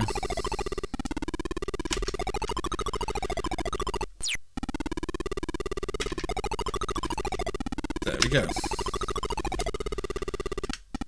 The garden. It slows down a little bit more on the screen. Oh. We've been looking at some games that were only on the Dragon, Neil. We had a look at, say, Backtrack, which is one of the famous ones yesterday. I think we've seen some today, earlier. We were having a look at Lucifer's Kingdom, which I think was exclusive. Death Valley was exclusive. Frankie might have been. There's quite a few. There's quite a few. Bulldozer. Jet Set Willy. So no, Roland. I don't buy that is necessarily a a game that makes the Dragon look bad. Yeah, it's not in colour, but it's still a very playable version of Jet Set Willy, which is what matters. Oh, there's a Jet Set Willy clone that's even worse, that shows that there was no software quality control on the Dragon. Again, that seems a bit rich because there was no software control on the CBC for the most part. Have you played Bridget? But what game? Dickie's Den. It does look a bit Jet Set Willy from that cover, doesn't it, with the giant boot? Okay, so you're telling me this is going to prove why the Dragon is terrible. Okay, we'll have a look at it. We'll have a look at it.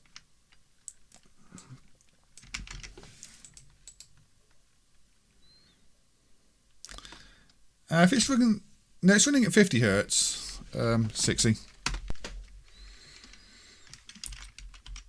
It's a CeeLo Den. It is. Dick Den. Okay. Stop the tape recorder. Hey Roberto, welcome, welcome, welcome. After winning the pools, he's got a mansion. Okay. Yeah, it sounds like Jet Set Willy. Then load the main program. Wow, what a title screen. We played another Quickbeam game. It was okay though, so...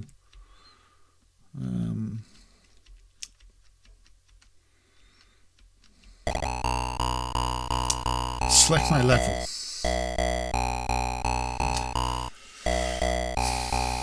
I think we're going to have to go with useless, aren't we? Oh. This is one of those with very annoying music. And this doesn't look promising. Oh god.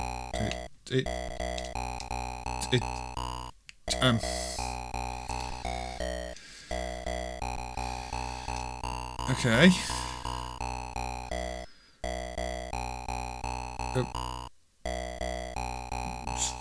Fall straight down there.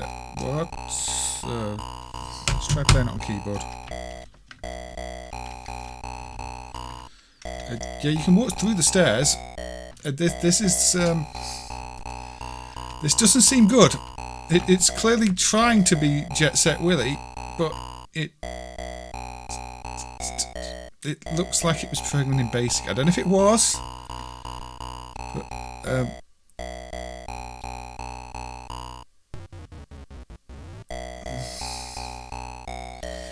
I mean, it's Jet something else beginning with S Willy.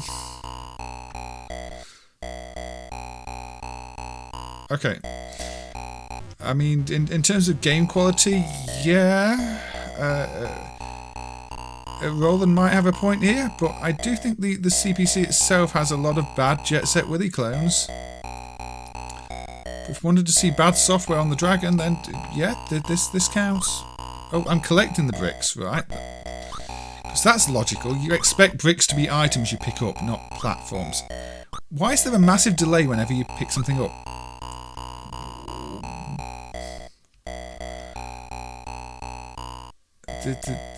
Yeah, this was clearly meant to trick people into buying instead of Jet Set Willy, wasn't it?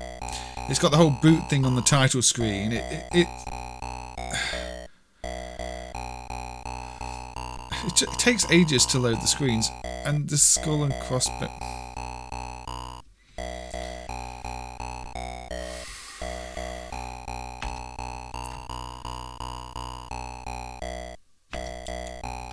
Okay, I have to have a run up about them.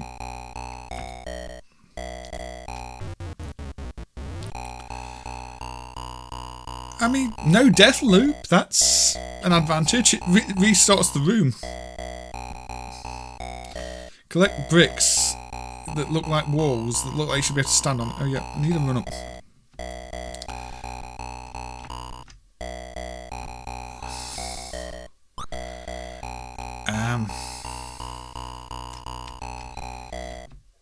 I mean, it's not good.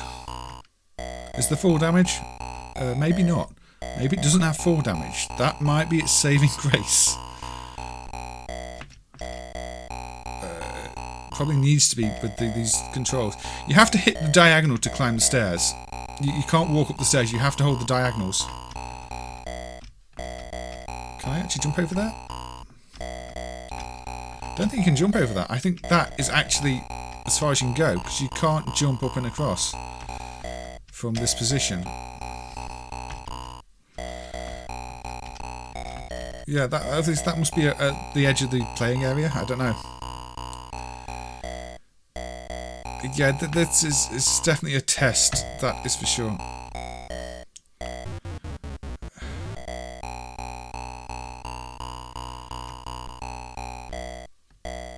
So there's no 4 damage. It's not good, is it? There's a piece of brick there and a piece of it. So even if I go all the way over there, this leads nowhere. Yeah. Okay, that's not a good game. No.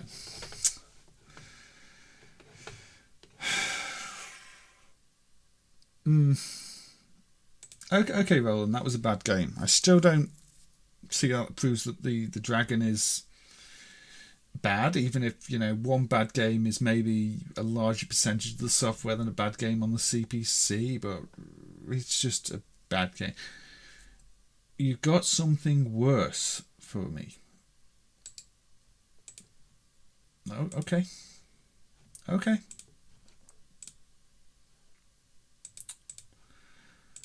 Jumpjet.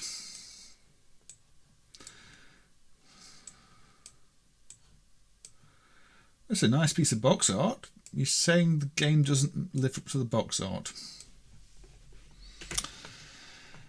Well, Roland seems to want us to play bad games, so I'm guessing all of Roland's choices are going to be bad games. Apart from Jet Set Wheel, it was actually pretty good. I don't know. How's Jumpjet going to compare? Apparently this is going to make me wish I was playing Harrier Attack on the CPC.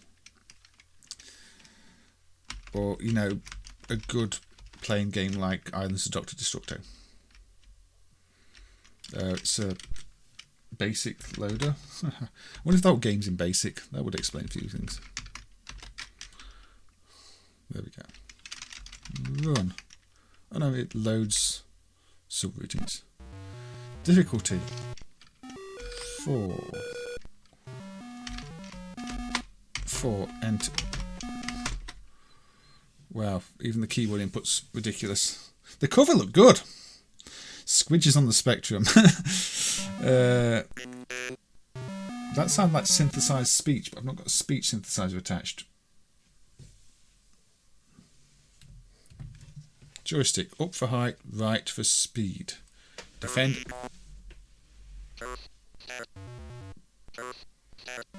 What? Why does it sound like a speech synthesizer? Oh god. What is this? Oh.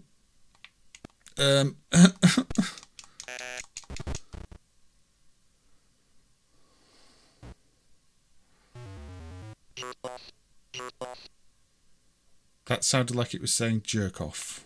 I don't know what it was actually saying. Maybe it's saying press start. Why is the sound so bad? I'm pretty sure there's no speech synthesizer attached to this.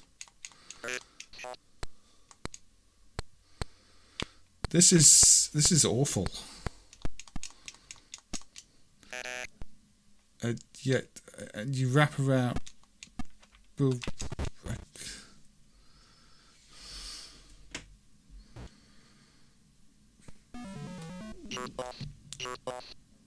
it does play like a cheap LCD game. Yeah, this is. I hope this didn't cost much money. I hope this was like a £1 game, because this is. Oh wow! I just went straight through the plane. What scrolling is this? The ground is changing. What? That was a weird scroll. I wish it wasn't scrolling now though, because it's even slower. No, I mean, there certainly aren't any Game & Watches this bad, apart from maybe Blackjack, but that's just because... I can move sort of straight. But sort of...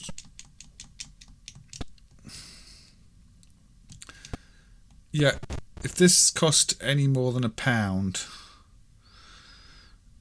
I would be embarrassed to have been selling it. And what is with the speech?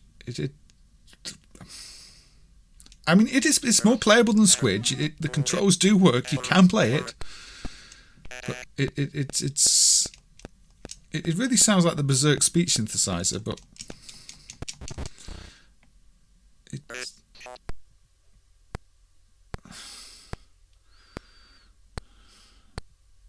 yeah, I think we might move on very quickly. I mean, it's got speech, which is something, but speech isn't going to make a game, and it's terrible speech. And the scrolling makes no sense. You wrap around the screen, and the ground scrolls slowly. Actually, no, I just want to fly away. Okay, yeah, Harrier Attack is a better game. It takes forever to draw the score, update the score to when you change. Wow, this is thrilling.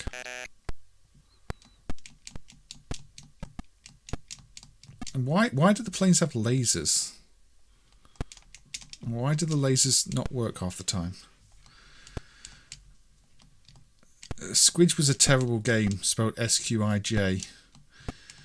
Right, there's a barn there. I'm going in. I'm going for it.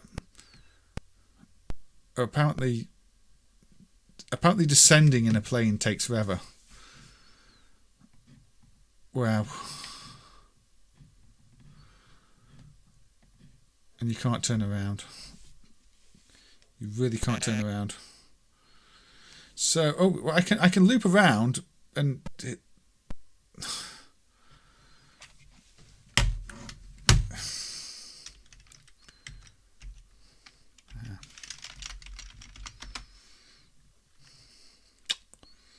That's plenty of basic.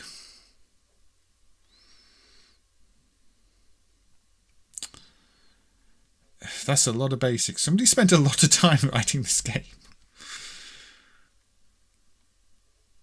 But it's bad. I'm sorry. It's really bad. I don't think I ever want to play that game again. So... Okay, Roland, you win on that one. That is a terrible game. What's next? The CPC has a game called Surprise Surprise. It's terrible. The Dragon has a game called Surprise, and it's somehow even worse. Completely unrelated, though.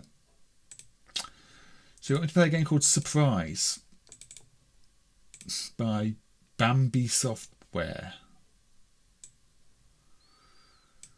Am I going to be pleasantly surprised or disappointed? I bet this is another basic one, isn't it?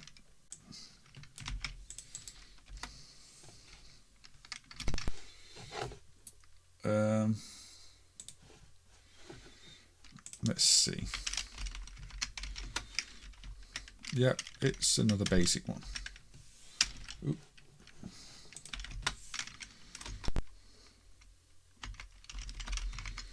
What's the double speed poke? But basic's faster if you take the spacers out, because it has to process the spacers. Surprise, a mystery game. Oh. All you have to do is reach the magic ring in the top left-hand corner of the board. But before you can take it, you need to obtain several items. These are a magic spell. Okay. A rope. Okay, I need to get 7 items. All the items are hidden in the white squares. There are some dangers. Okay. S is stop, P is play. That's...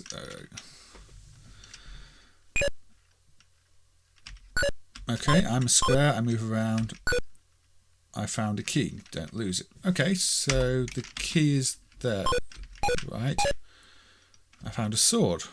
That's 2 things.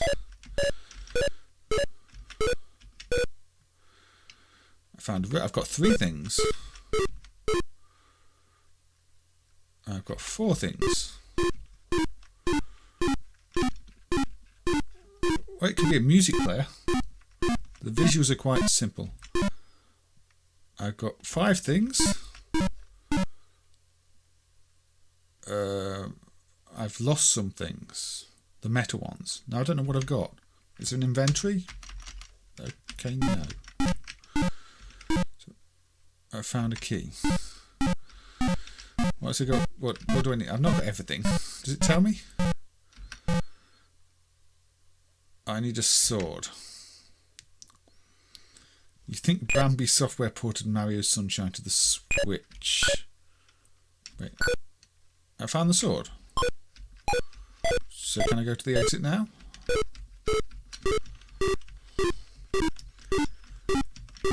I know the Spectrum Basic was tokenized. I don't know about this one. Oh, an elf has given me a combination. I need a lamp. I must have lost the lamp. I befriended a herd of unicorns. That's not the lamp. I've been trodden on by a short-sighted giant, therefore the game is over. Okay. Run. You have to type run again. Play. This is just random, isn't it? Oh, this is giving me. Yeah, because I got stamped on there.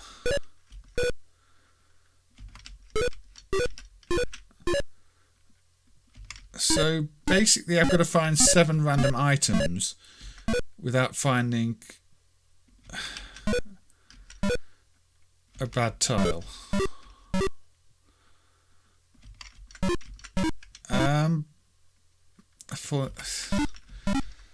I don't think this can be called a game. There's literally no skill. There's less skill than Dragon's Lair. I've been robbed. I've lost everything. There's like wells you fall in, robbers, things that kill you. What are your actual odds of getting everything you need without dying?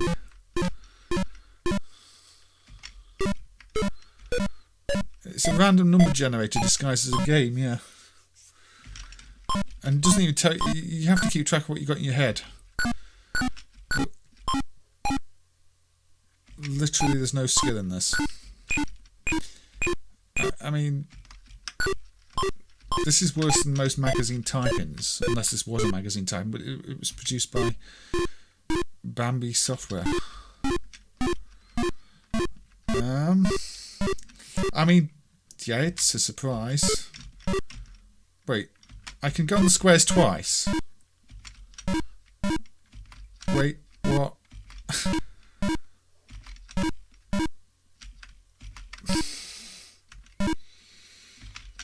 There's literally no point in doing anything apart from going on the same square until you actually get what you want.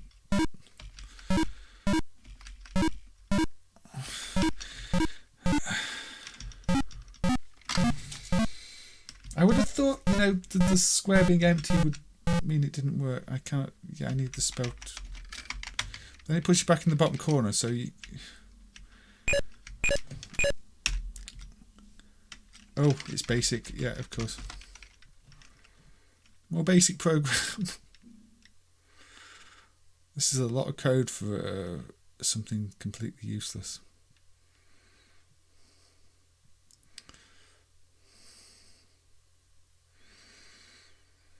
I mean, thank you for playing Surprise. Oh, look. I can get the end sequence by typing list. Your enemies have been defeated and you hold the magic ring. The tower and all the land that surrounds it are yours. There you go. You see? That is how you complete this game. You break into it, You press escape and you can see the end sequence when you list it. Yeah, that was awful.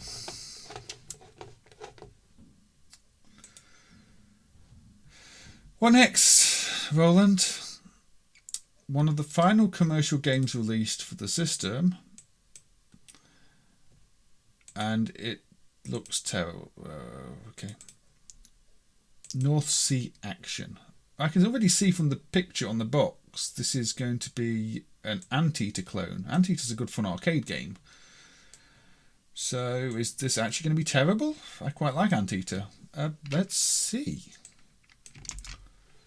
Let's see indeed. This one's okay, is it? We'll see. I wonder why it has been put us about again. Now it says you have to type clear 20 before loading this one. Is it C-load or C-load M? I don't know. C-load M.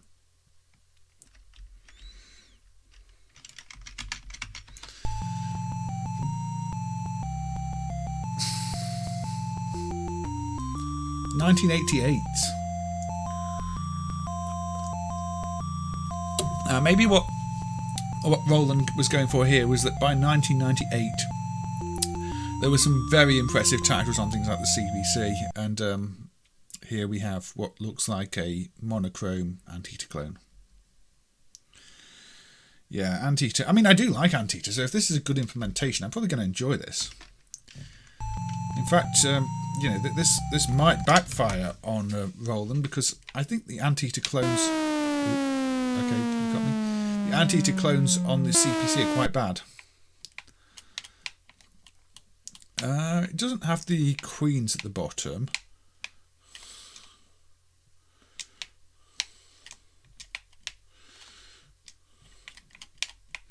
Can you touch the that?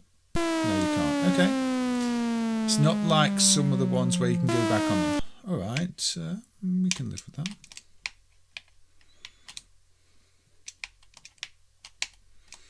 Just have to get them. Oh no, I can't get them that way. Yeah, Super Mario Brothers 3 came out in '88, so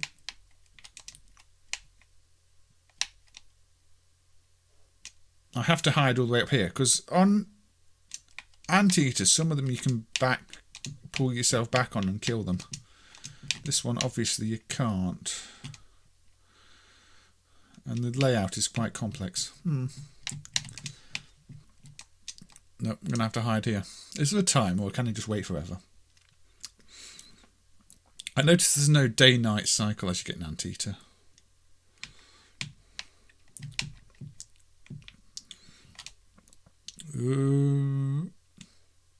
I guess I just have to wait for these to go past. I mean, the graphics are very, very simple, and the maze is quite mazy.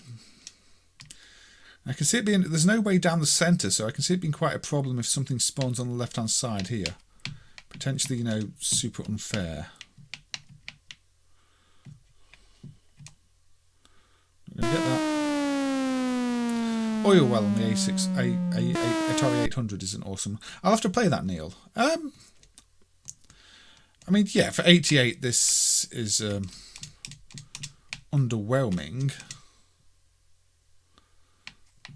But I don't think it's bad. Now, I don't like that. That spawned on me. That was unfair, actually. You should never have enemies spawning on you in any game ever. That is bad design. Maybe the day-night cycle, just not enough colours. I don't know. Maybe the CPC does have a better Anteater game. I can't remember what it's called, but it does have one. And I don't think it's got any of this unfair stuff. Literally, I think the only thing you can do when something's coming across in this one is wait. But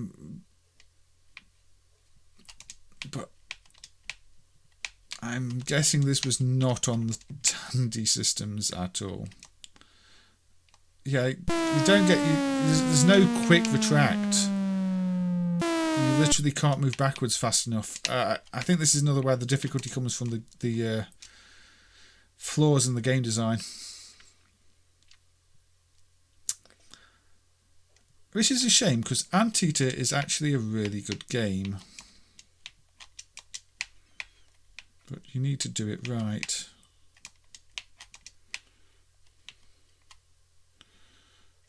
See, I can't get back in time for that, and it only just spawned. And there aren't enough paths down. Literally the only path down is down this side. So if there's something blocking you, you can't go around it and then get back.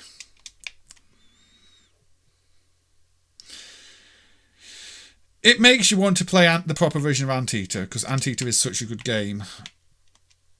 But say here you just have to wait for everything, and then something will spawn and you'll have to go back. And it's a game of patience rather than anything else, this one. And then a bit of unfair spawning nonsense.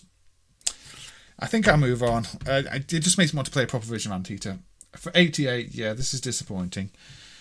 Not terrible, but it misses the subtle details that make Anteater playable and not just unfair nonsense. So,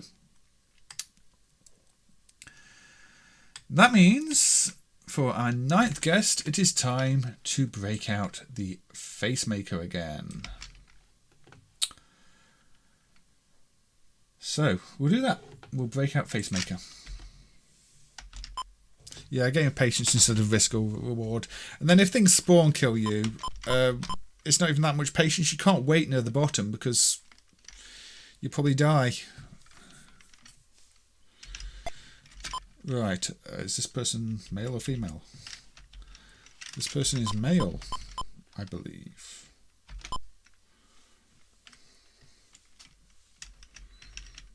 This person is going to be Rob. Rob can be fair. Rob is fair, unlike that last game. Rob's eyes are small. Rob is smiling.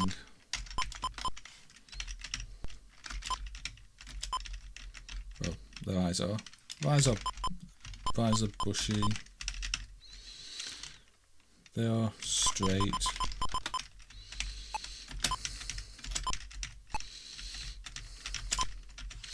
It is long. It is fine. It is round.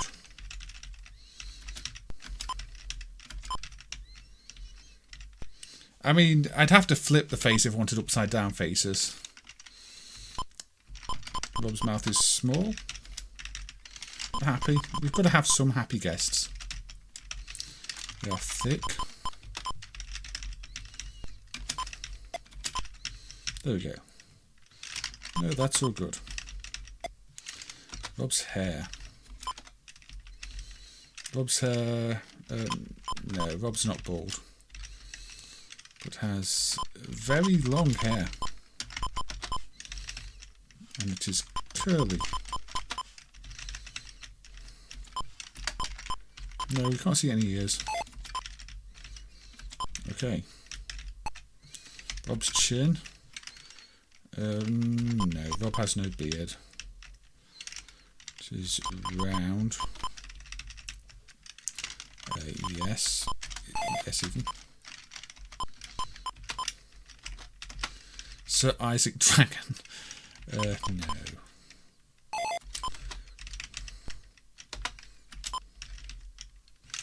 Yes, there's definitely a moustache going on here. It's bushy. It is long. It is straight. Perfect. No. Yes. They are small. They are square. They have thin frames. Oh. I'm not sure. We had a bald woman called Sally last time who presumably lost her hair on the blades of rotor blades of a helicopter.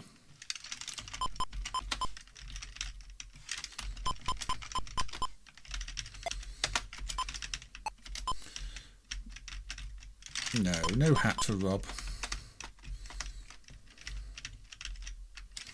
No, there's nothing I'd like to change. I'm quite happy with Rob here.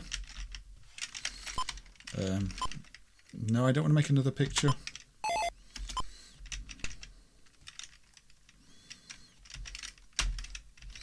So there we go. That is Rob, and I should have taken a picture of Rob. Let's just check. Indeed, I do have Rob in my snapshot folder. So Rob is going to get a little bit of extra makeover before the stream, before appearing on stream. So come on down to the Photoshop and we will get you sorted. Get you ready for your stream appearance. Now, what we're going to do to you? What are we going to do to you? That seems like a good idea to me. Far better.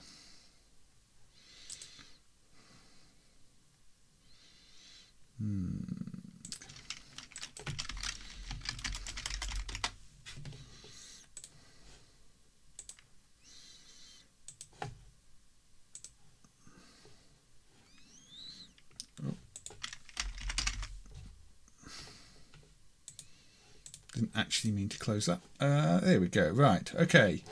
Rob is ready to join our guests. So let's welcome to the stage our good friend Rob, who decided, like all silly people, to colour his hair pinky purple right before being a special guest, like only really silly people do.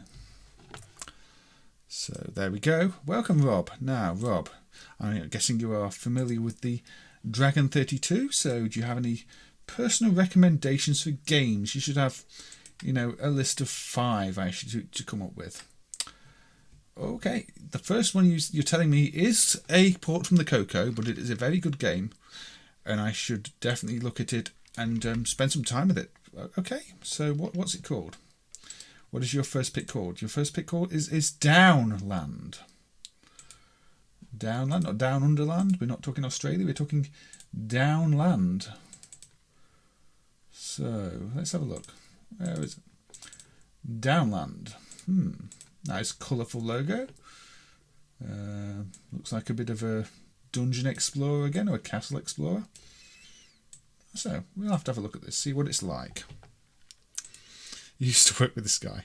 Wasn't he in Spinal Tap? I don't know. I don't know. I mean, he looks a bit like Einstein up there, but maybe related, I'm not sure. So what's Downland then, apart from what we've been told, which is it's a Coco board? Oops.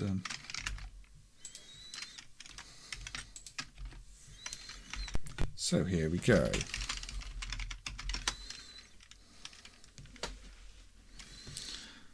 Roland on the Ropes. I don't think there's a version of anything like Roland on the Ropes on the Dragon, also known as Fred. But we shall see. Microdeal. So yeah, Microdeal definitely will be a port from the Coco. We'll go green because green usually looks best. Written by Michael Eichleimer. 83. Does it work with... Oh, nice. Oh, so... Right, so... I'm moving around. Did I collect something? Oh, the ball kills me, I guess. So, the water drops... it's one of those everything kills me games, isn't it? So, up some ropes. So, yeah, we are climbing ropes. Cuthbert is kind of Microdeal's and the Dragon sort of mascot. Yes, that's why I had Cuthbert on yesterday. And Cuthbert only wanted us to play Cuthbert games, typically. I think that's one of the reasons Roland wanted to come on to. Because, you know, Cuthbert had been on here. Oh, that spawned right on top of me. Okay, so it spawned on top of me again. Although I guess there's a pattern to where it's moving, so I should really watch that. Oh, these are gold bags, right. Okay. I'm dying very quickly. So, yeah, the colours are probably not... Oh, I can jump up to the ropes. That's good. So I can move quite fluidly. Oh, and there's 4 damage. I died twice in a... The game has a few issues. Are the treasures randomised, or I just can't pick that up anymore?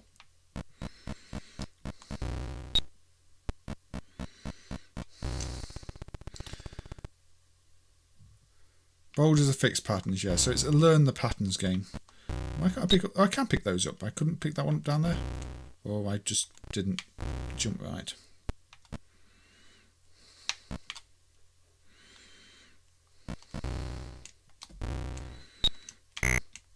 The 4 damage is harsh, though. Ow. Ow. I can pick it up. Nice visual style, really, with the slightly vector-like outlines for things. Oh, the drips don't kill you unless they're falling as well. Okay.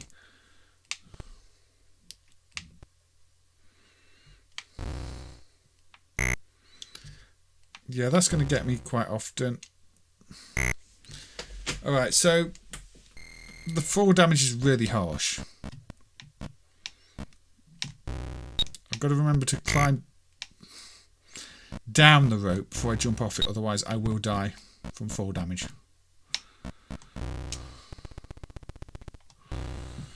I'm imagining this looks a bit better on the Coco with black background.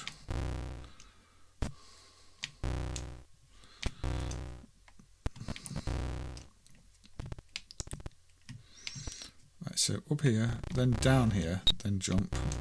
Oh, there we go.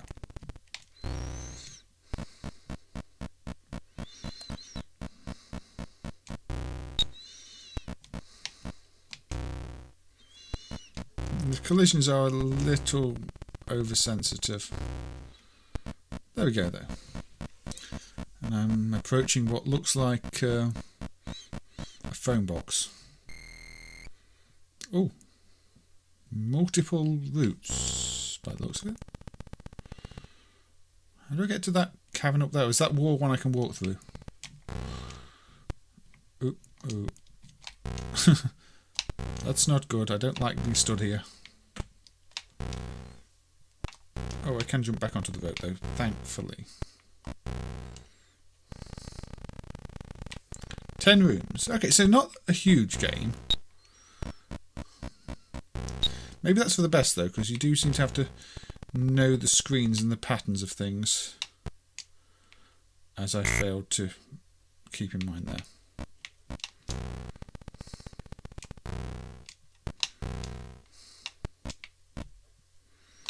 So do those doors lead to different rooms or different positions on a different screen?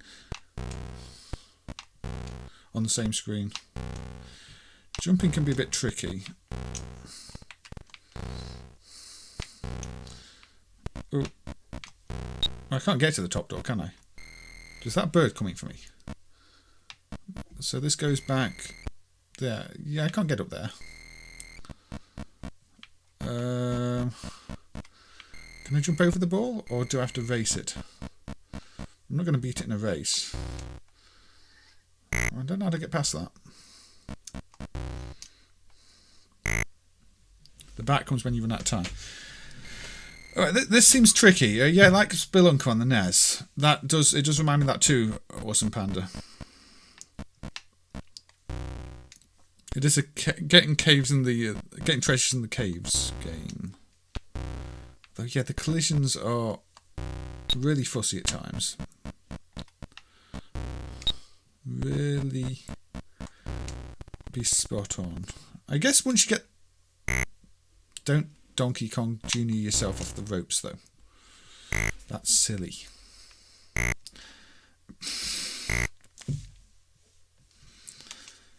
Well, when one hits you, they all hit you.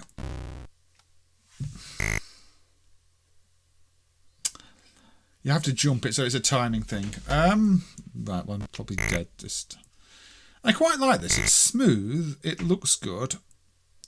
Even in the odd green colours, it's still pretty good. Once you work out what everything is, the controls are a little fiddly, especially jumping diagonally. Doing a jump from a standstill is especially tricky. You can only seem to jump up. You have to quickly hit across first. And then I do that. Spelunker was co-developed by Toes with IREM.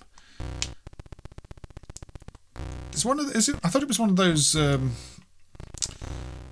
American ideas that was adapted like a Load Runner, but I don't know. Maybe I'm wrong. I quite like this, but I think it's one of those where I'd want to practice it off stream and actually get good at it, because otherwise I'm going to die.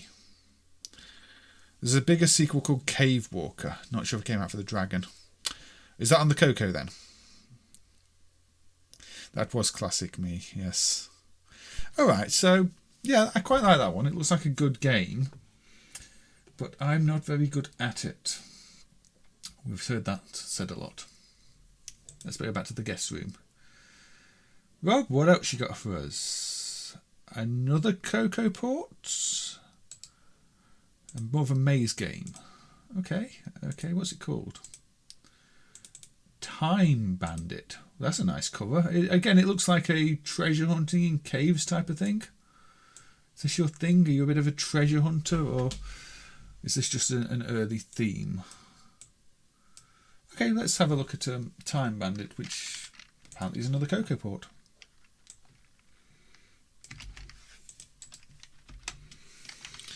Yeah, I've licensed it from Broderbund. That makes sense. Not as nice with a green background. Yeah, it's probably one of those I'd want to play on the Coco then.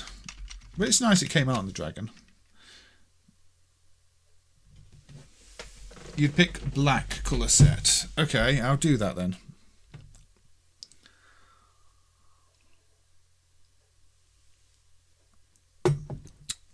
Oh, let's speed up the loader.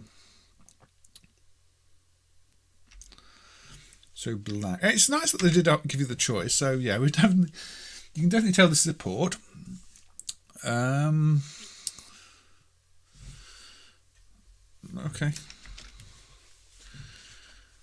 So Time Bandit Evil Port. Is it a gauntlet like one? Keys, locks, gates, treasures, Time Lords. Where's David Tennant? Joyce. Oh, that's nice. Okay. So those are spawning enemies. Can I destroy them? Apparently not. So it's not gauntlet, and I can't fire up and down, only across.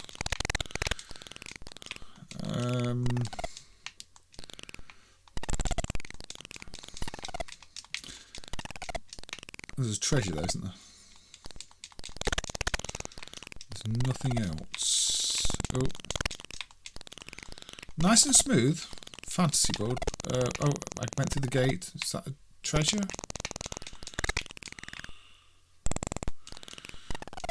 What was this?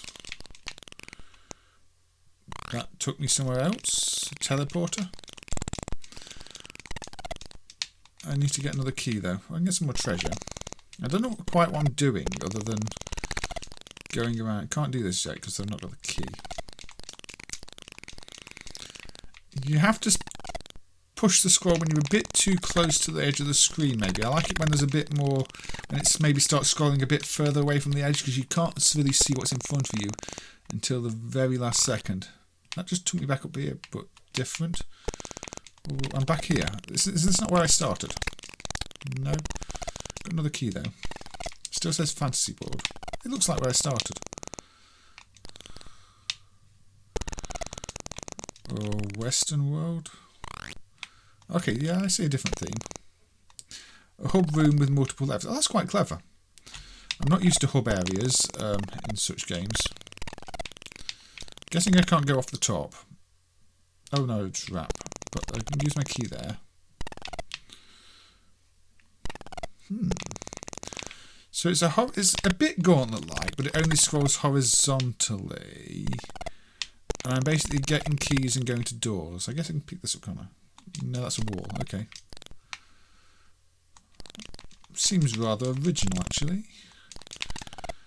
So every time, is that like completing one area then and come back here to this hub? Or did I fail the area? So get this, get that. Because areas I've been to are still here. So Space World.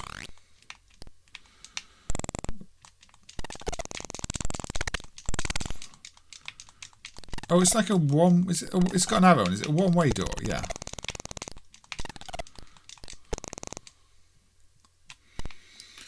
Okay, get the key. Where's the exit? Oh, there's more doors there. Treasure. Key. Exit. Yeah, Gauntlet and Tutankhamun, you're right, Aussie guy. Tutankhamun's a game I need to play more of. I keep meaning to stream and never getting around to streaming. Yeah, this is actually pretty good. Again, maybe probably, well, I'd say probably one of those that's going to look better on a Coco with colours, artifacting colours, but the gameplay holds up either way. So, are these all different levels? Is every single one like a different level? Yeah, it looks different. So I have to remember which ones I've completed. I can just complete them as many times as I want until I die. Is it just an endless game where you can keep visiting these places over and over?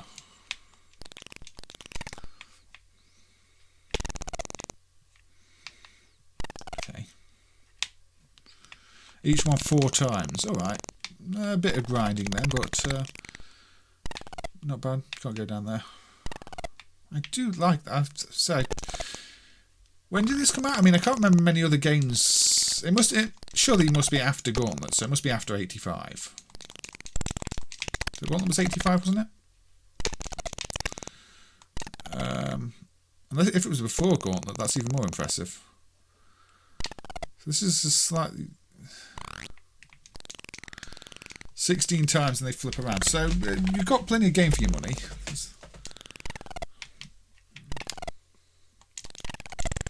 82, 83.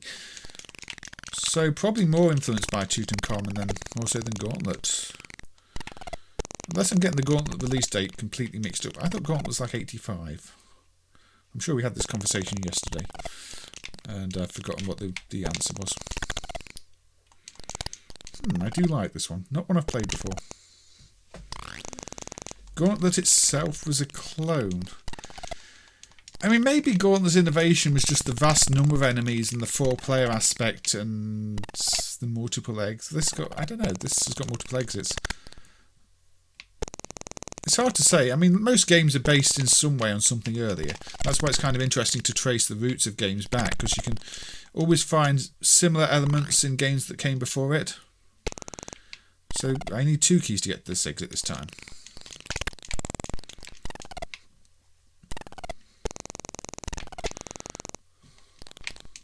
There's a time limit, which I guess is for the room. I mean, I shouldn't spend too long playing this, but it does seem kind of addictive.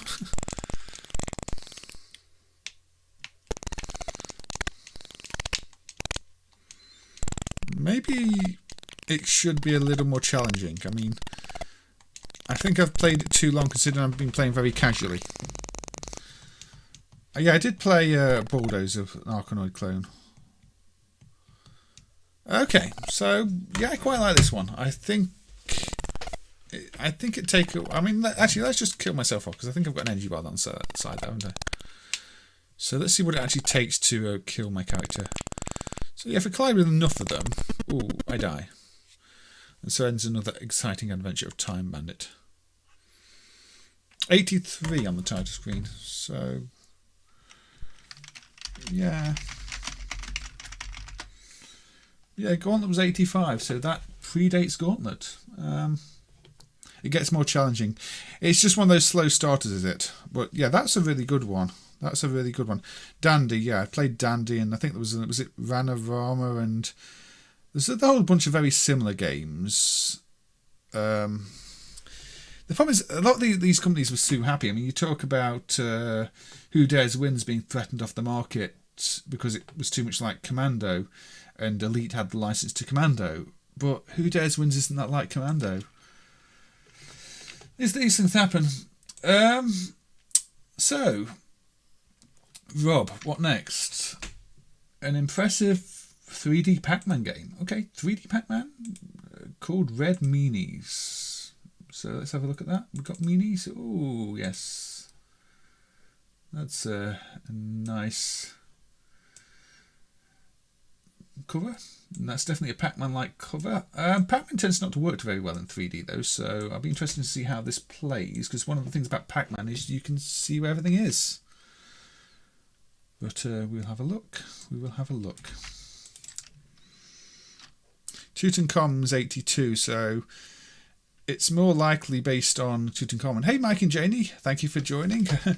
How are you doing? You had a nice little competition stream yesterday, didn't you? I believe. And it was good to see you at Play, where you did your live roadshow thing with all the little TV quizzes and games being played, and Kim Justice playing 180, and everybody failing to get any points on Quest for Tapes. But we're playing Dragon 32 today. We're looking at all sorts of games on Dragon 32 with a selection of FaceMaker guests. And the current suggestion is Red Meanie. So let's get it loaded up. Hey, if you're not following Mikey and Janie on Twitch, if you have a Twitch account, then go and follow them because they do some good content. I don't think they're on YouTube though. I'm good myself, thank you. Yeah, it's a Welsh legend of a system. So, Red Meanies by Don Edwards. Nice coloured title screen and nice red. So, yeah, it's Pac-Man in 3D. Oh, it's fast as well. It's very fast. I've got a green pellet. Okay, so I've got another green one. Well, this is it kind of looks like Backtrack, but obviously the ghost is blue. Can I eat it? Like in Pac-Man? I seem to be eating blue. Oh, the red ones are bad, I guess, because that's why it's called Red Meanies. So avoid the red ghosts, eat the blue ghosts.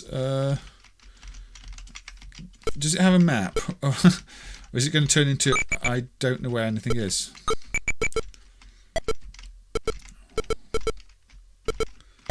Ooh. Yeah, I'm actually really impressed by how fast this runs. Yeah, just don't eat the red ghosts. I've kind of worked that way out. This is really fast for a dragon game. With okay, yeah, Backtrack was really fast and doing it sort of in real time with smooth movement, but still, for your pre-Wolfenstein perspective 3D, you compare this to some of the games you played, and it's solid field as well. It's it's not wireframe. You've got solid walls here. But it's sort of wireframe, but wireframe with a fill. I guess something up and behind. Music's not great.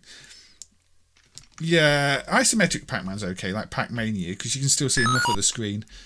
In this, you need to know where you're heading, unless you memorise it, or it's not quite Pac-Man.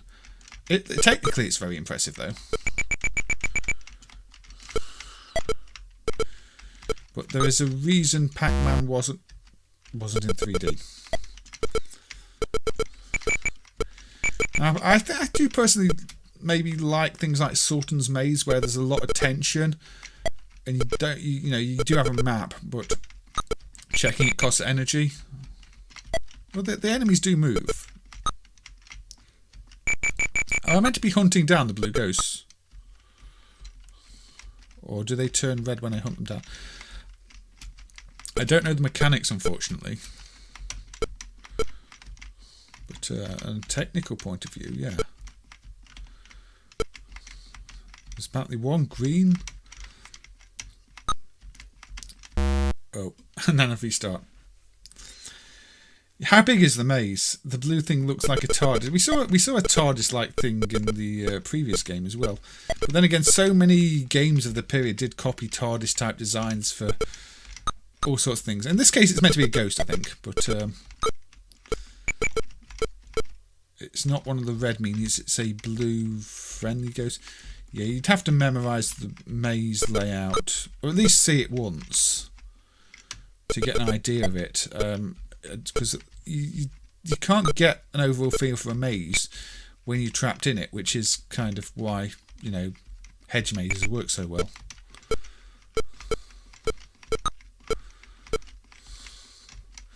Because you can solve any hedge maze easily if you can see overhead. But when you're in them, they seem massive. I went with Evie to a farm where they had a corn maze, and that was just the same. It's like, okay, we're lost now. Wasn't even a big one. 8. Come on. Oh no, there's a red one behind me. I'm not. Are the green things power pellets? Are the red? Did the red ones turn? There's 4 left. Where are they? Come on, got to find them. Oh, Welsh ties. Okay. It's quite good. I don't think it's going to be the most thrilling one to stream, but it's fast, smooth, and a nice little 3D Pac-Man game. Really, I don't especially think Pac-Man works in 3D, but if that's your thing, that one's not bad. Not bad at all. So let's bring up our guests again, and we're on Rob, our 9th guest. And what you got next, Rob? You've got one of my favourite types of game, another Manic Miner clone. Oh, we know how this is going to go then, don't we? I'm going to get stuck on level 1. This is called Caverns of Chaos. That doesn't look like a Manic Miner clone. Are you sure, Rob? Are you sure this is a Manic Miner clone? We're not even playing Manic Miner yet. Okay, we'll have a look at it then, if you're telling me it's a Manic Miner clone. Sure, why not? Why not, Rob? Why not? You can eat your way out if you're desperate. This is true. This is true. Namco should have made a first-person Pac-Man. I guess Namco just don't think the concept works, Aussie guy. Or you need a map at least. So, Blaby computer systems. Oh, Starman Jones. Oh, it's another Starman Jones game. We played the original Starman Jones near the start of the first stream, actually. That was pretty good. So, Starman Jones. Is Starman Jones another one of these characters like Cuthbert then? Yeah, Manic Miner got it right, and then everything else got it wrong. But we'll see what this one's like. So, little spaceman. I can jump. A very Manic Miner jump sound. Again, they've gone ridiculously complex for a first screen. The enemies move nice and slowly, though. Is this a conveyor belt? Yeah, it is. Makes sense. Can I fall down here? Yes, I can. Am I being pursued by a frog thing? Yes, I am. This one actually controls really nicely. Well, I think I should have probably got that key down there before going up here. We'll see. I think I probably messed this up by taking a wrong route. And that's going to kill. Oh no, it's a bit kinder than I thought it was. I'm going to go with flashing square bad, but I could be wrong. Black and white, but nice high resolution graphics. Blaby computer systems, yes. Okay, so I'm guessing this is another Dragon exclusive based on the fact it's using, you know, the high resolution black and white mode, and it clearly doesn't want artifacting because it's a pixel perfect Manic Miner clone. Well, pixelish perfect. Actually, this seems to have fair play mechanics. I think they have overcomplicated this first screen, but we'll forgive them.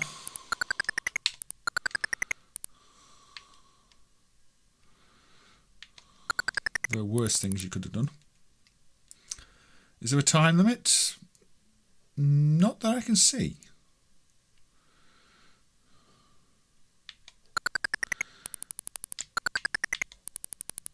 Oh, I've done the same thing again. Don't double jump there.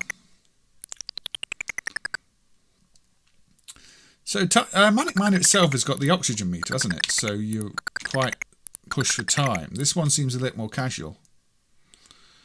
Yeah, flying weather vanes. I'm not quite sure what this has to do with the spaceman, but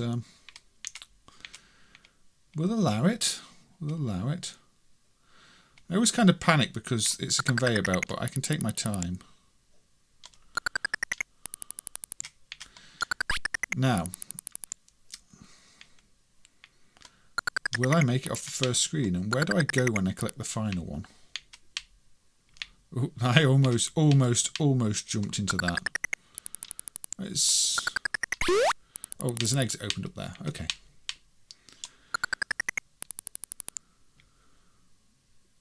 No time limit, no pressure. And there we go. Bottom bonus is a timer. Oh, that is counting down, isn't it? Shall we see if I die if it runs out? Speed up. It's a long timer though. This is like 4,000. Yeah, it is a timer, you're right. Which way is this conveyor belt going? That way. It seems like a surprisingly not overly difficult. I'm going to die. I don't. Yeah. Not overly difficult Manic Miner clone.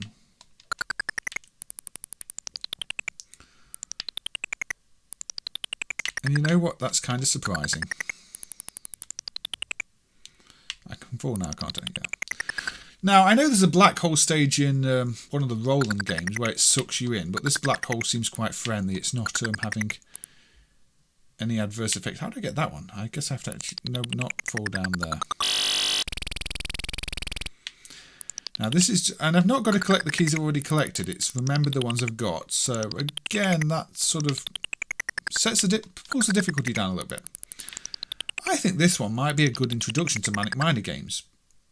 I don't know how many screens there are, but you know what? This is probably easier than Manic Miner. It looks intimidating at first because there are so many platforms. You've not just got a simple run across, but everything's quite slow, and the jumps are really forgiving.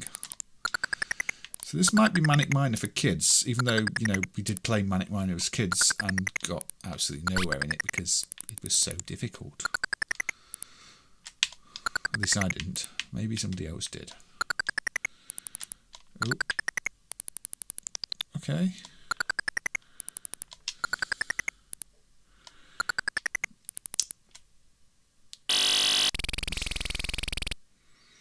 I should have seen that coming.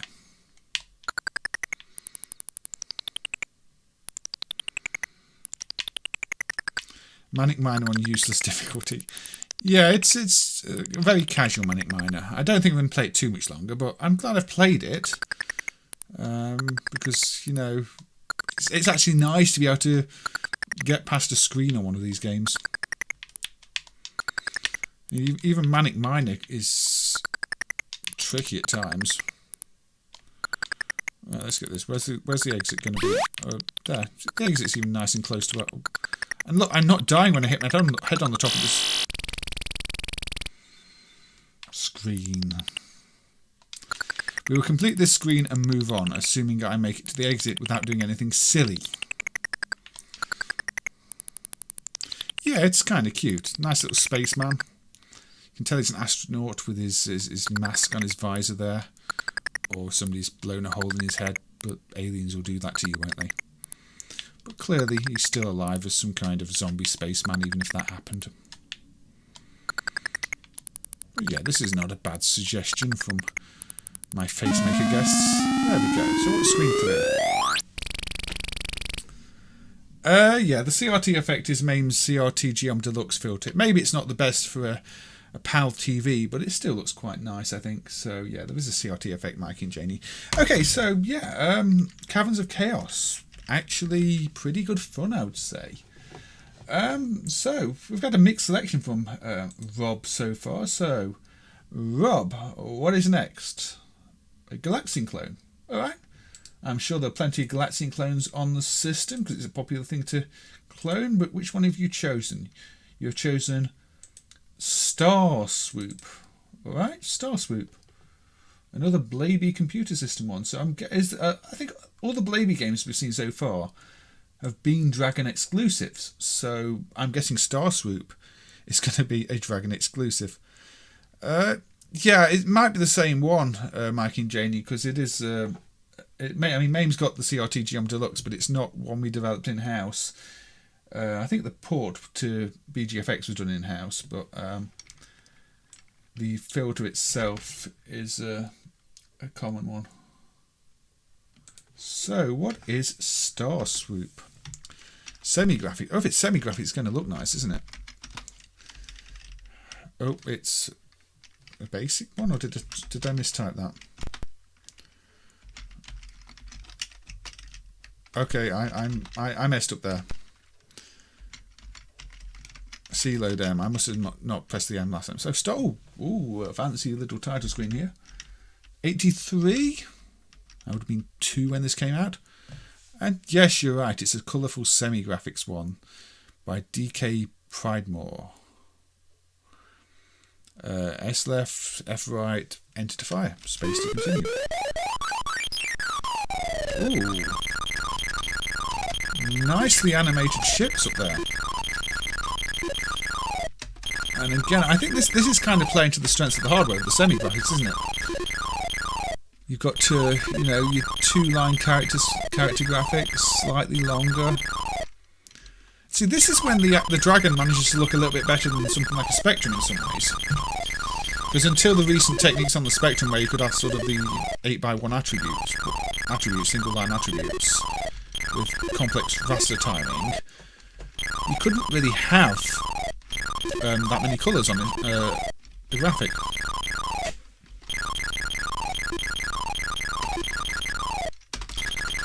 So yeah, I'm liking this. It's simple. I'm guessing it gets more difficult, but visually I like this. Looks a bit more like Atari 2600 than say Spectrum or CPC. Yeah, you mentioned last time there are more Dragon games that use this than Coco games. And when I have seen Coco games, it's not a look I've ever associated with them. It's a little bit odd these stars have a green surround, but it still looks quite nice. Gives it some style. And yeah, they're starting to fire things and get a bit faster. The high score is unknown. I guess that's because I've not set it yet. Only seem to be 2 enemies on screen at once. No, it's 3. I waited for 3 and died. It's not quite Dodon Patch. I read the chat and died. It's not quite Dodon Patch, but it's a nice, solid Space Invaders game. Maybe the sound gets a bit annoying. I mean, I might turn the sound down a little bit because pew pew pew pew pew is a bit too much for me. They're inverted periods. So, oh, I see. They're twinkling because it's showing different parts of the periods, aren't they? It's a little tricky technique to render stars that are actually text and make them look like the twinkle. Because I've seen the other games do the scrolling effect where they show lines of text. So that's like this, but with sort of 2 pixel high mask. That's actually really clever. That's the things these programmers did to give convincing effects that you might not have thought of. It's quite simple though. I mean, I guess this is the entire game. It doesn't really evolve. It just seems to shoot a game. But yeah. If this was sort of a budget title, I'm hoping this was a budget title, but you never know. I think I would have been very happy with this. In fact, even if it got a Spectrum and CPC, this is one of the games, if I had a Dragon, I'd probably still pull the Dragon out for, because it's a bit different. Colons, yeah, it is cute. It's a nice technique. Not one that instantly comes to mind as well. So I guess if you saw this in other games, you'd find the first person that did it and realise everybody copied them. Sort of, it's creative programming, creative use of the hardware. Now I've got 4 enemies at a time though, so it gets harder.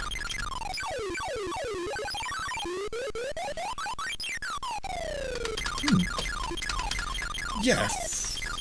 I hope there's some real hardware streamers have played this one from time to time, because it's a nice demonstration, isn't it?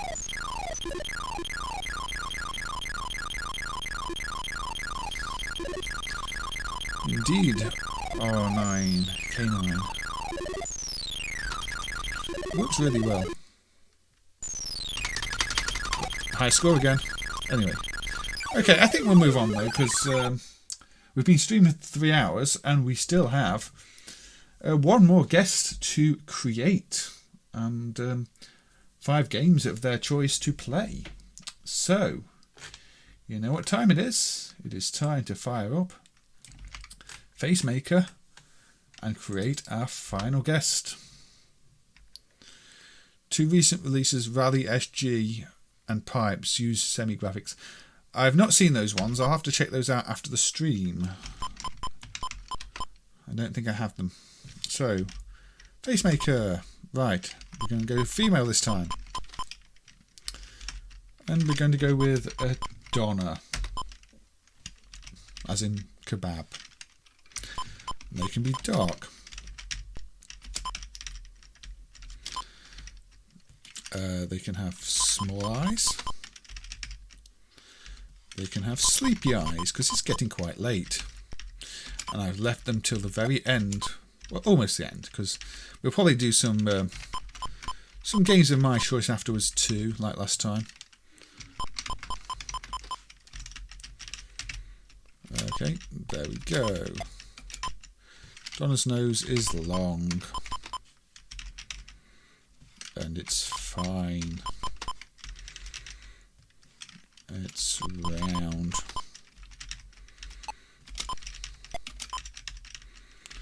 Donna's mouth is small. And mean. She's just going to make them look unhappy again. And they've got narrow lips. None of my guests look happy. No. Yeah. I'm just quickly advancing the text and then making sure I don't press escape. Is Donna bald? No, because we already did a bald female and it really seems silly. They have very long hair. We've literally done this for every guest. It is wavy. Yes. Donna has large ears. Oh. It is square. Yes. Yes. Okay. No, that's fine. I know she doesn't wear glasses or earrings. Yes, she can have a hat. She can have a top hat. There we go.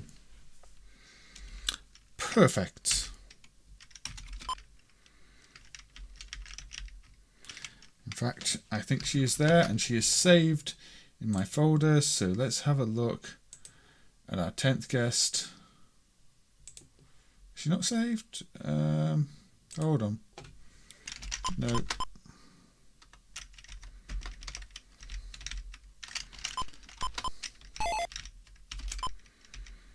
UI controls enabled. There we go. Now she's saved. Excellent. I had the right. Guest 10 then. Guest 10 is our Donna. So let's just prepare her in the makeup room. She's almost ready to come out. She looks a lot like somebody who was in the studio yesterday, actually.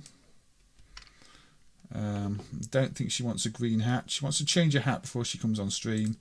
She wants a nice blue hat. So Let's give her wish and let her have a blue hat.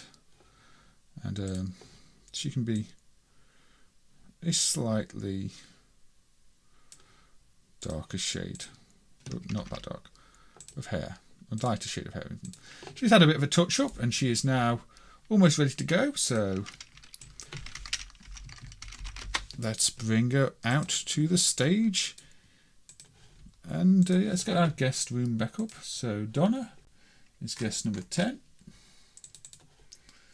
So welcome to the room, Donna. Let's put your name in there as well, because we want everybody to know that you are Donna, and see what suggestions you have for us. So Donna, what type of Dragon 32 games do you enjoy? Oh, you're sticking with an arcade theme, are you? So you're going for a Rally X clone. Interesting. Didn't know we had any Rally X clones on the system. What's it called? Karma Crazy. Oh, we've not got a proper box art. We've just got... Well, it is the proper box art, but they didn't actually draw anything. We just get the Welsh Dragon. Doesn't tell me much about the game, but you say it's a Rally X clone, so let's load it up and have a look.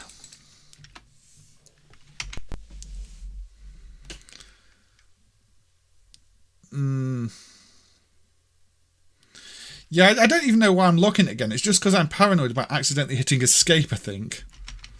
I could just leave it unlocked for most of that. Because I've already got pause break instead of P. Because pause on P is just annoying. So, oh, fancy screen fade. And it's by Pi Wiseman, or P.I. Wiseman. And another Bamby computer game. So I'm guessing this is another Dragon exclusive. If I missed any chat, I apologise. I have tried to read it all while playing games. But sometimes I fail. Oh, no, I've selected 2-player game. Oh, well, we're going to have to play a 2-player game. Right. Well, that's not the Rally X tune. Okay. It's definitely Rally X.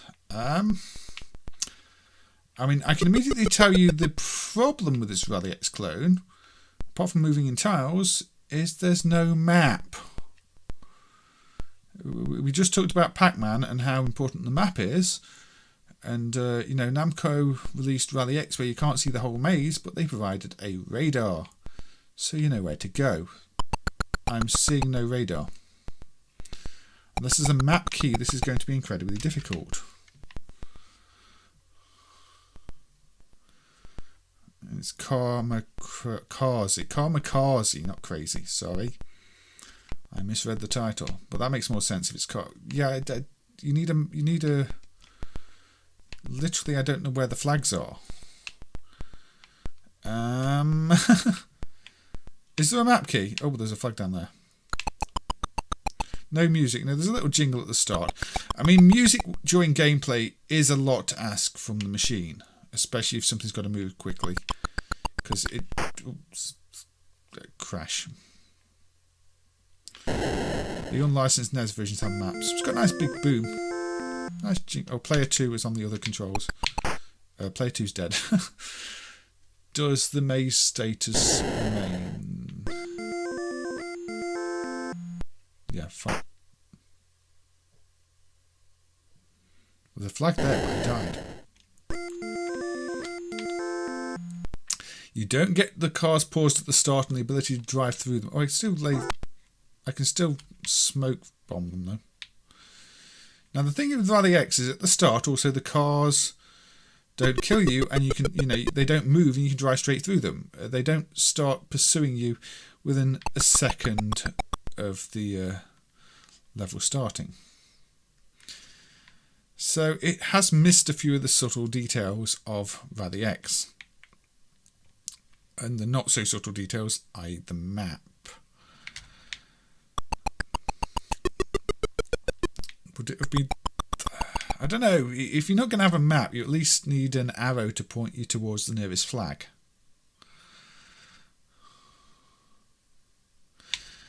BB Car. Is BB Car a NES game or... I know there's Pang Pang Car, the Korean version arcade with adult pictures.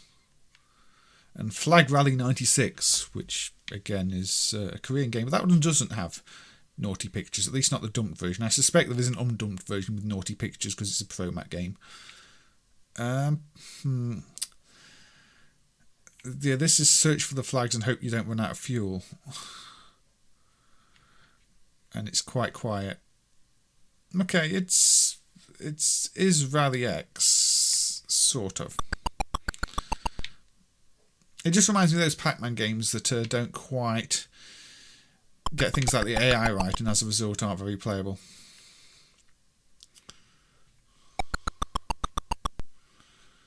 There's a beginner type of Rally X, not dumped. Rally X beginner, interesting. Again, I wasn't aware of that. Is that a Namco thing, or is that did that come out when Rally X came out? Is that a newer thing? I'm really curious about that now.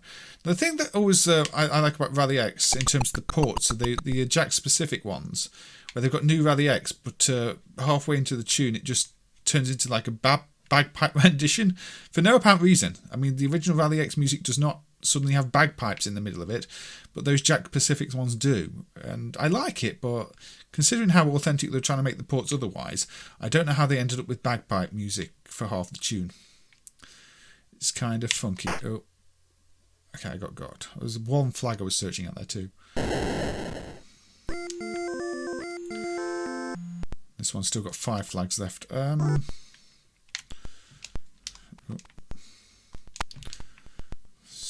don't know.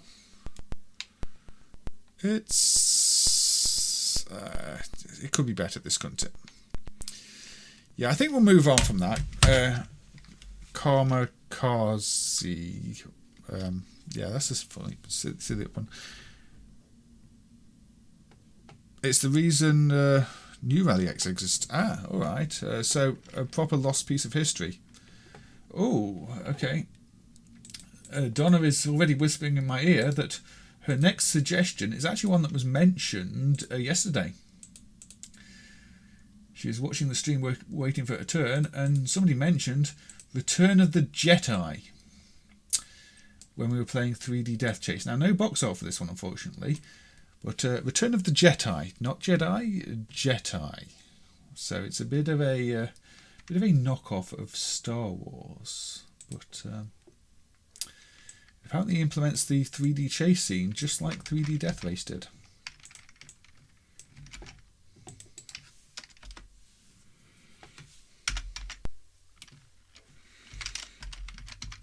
So let's have a look at it. Jedi. Return. Oh, nice scrolling border. Very pretty. 1983 Thundervision. That's a company name. Thundervision. Use right joystick. One player. I like automatically on 9. I go 5, thank you. Ooh. Actually,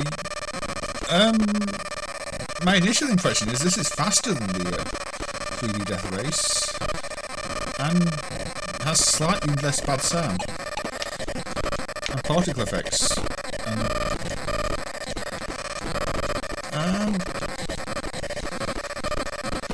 Clearly, it's still the same concept. It also seems to have analog controls.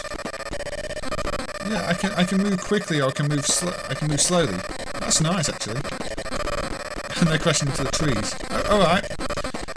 I'm going to actually say straight off, I think this is better than the 3D Death Race.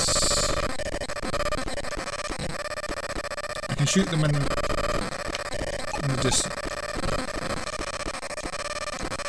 So yeah, Jedi. I mean, it's clearly referencing Star Wars without being a licensed title. I like this one. It is smooth. It's smooth and fast. I don't know if it's going to end up being too easy though. What was the blue one? Logs on the ground. So not all trees either. There's some logs actually across the ground too. It is more like the Star Wars game but in 3D. The Return of the Jedi game. Oh. I meant to rescue those. Yeah. They're the Ewoks, aren't they? Or they knock off Ewoks. There's even more to it. Ooh. Go through the door section. There's even more sections to it. It's not just turned ugly Arctic controllers. Rescue 6 Ewoks to get to the next level. Alright, I mean, I did like Death Chase, but I'm a bit confused with why port Death Chase now, because this seems like a better game. Okay, and we've got... Are we getting a complete base section too? No, we're just getting... We don't get to do the whole base run like in Return of the Jedi. We'll just go back to the forest. Okay. Unless I messed up and crashed. Yeah, the sound is not the best, but the sound on the other game is pretty bad too. I love the particle effects. It's very Williams Defender-y. Kind of, if there was to be, I mean, there was an Into the Screen game on the Williams hardware. There was a Blaster, wasn't there? Was it Blasted? Blaster? So this is kind of a mix of Death Race, Return of the Jedi, and Williams Blaster. The Blaster was more of a Into the Screen space shooter. But I think it's the Williams particle effects that are doing it for me in terms of that reference.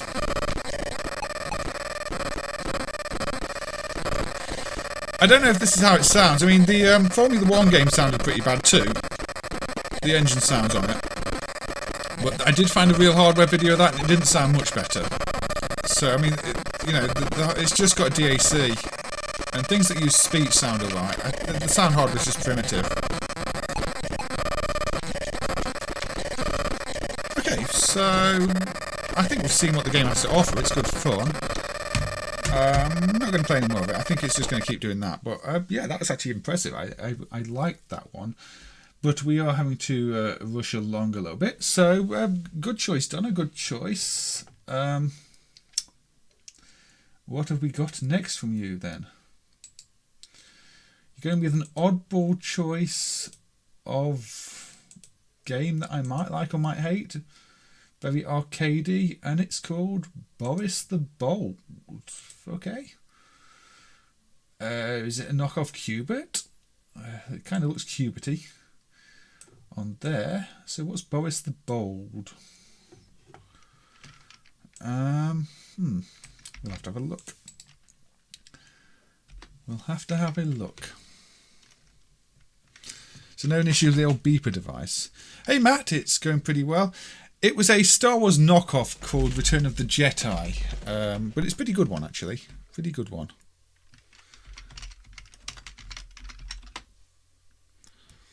Better draw distance than Hareraiser. Yes, Hareraiser did have a draw distance that would make you crash into cows if there were cows walking across the road.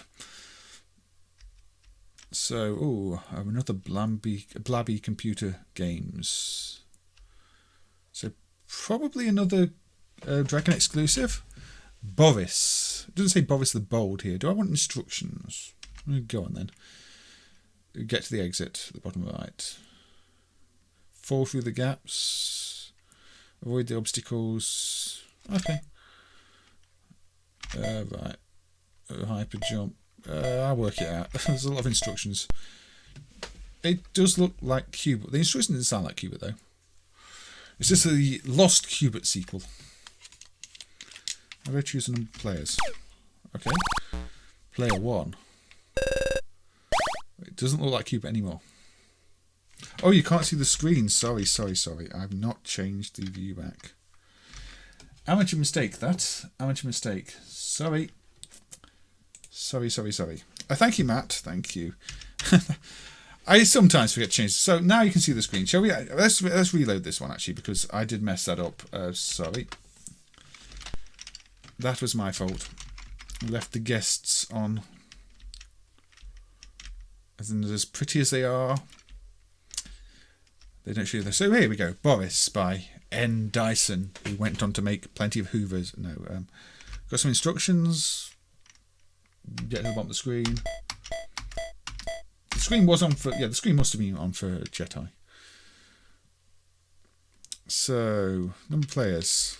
1. So... Okay, now I'm up here. Oh.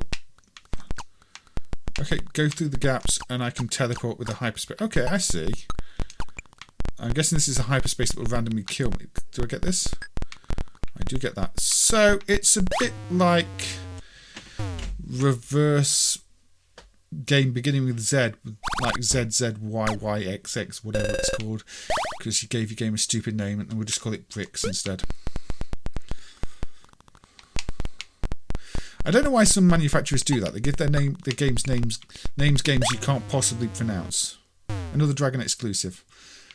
Right, it looks pretty for for the 4-colour mode. It does look like a Cubit type character, I have to admit, but maybe we'll just call it Boris the Long Nose Bold.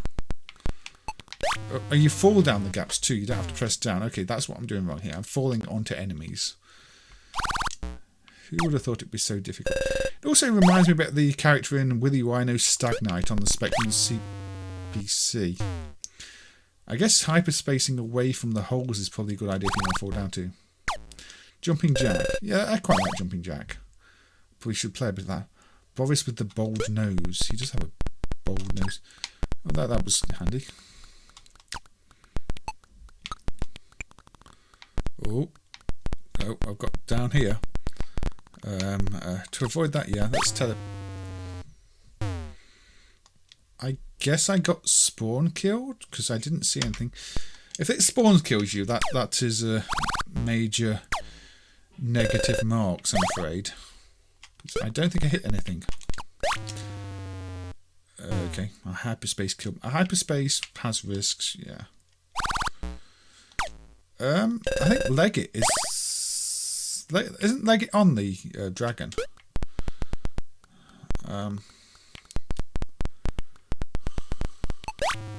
Fell down to... I'm not sure. I've not really played Leggett. I've played Jumping Jack. Looks like Chaos and Mr. Kouga. Mr. Kouga is more of a collect 'em up. This is get to the bottom of the screen without hitting an enemy, which apparently is not as easy as you'd think it would be. So let's walk along here, and we have got to the exit. There we go. I actually might have some points now. I don't. My first points.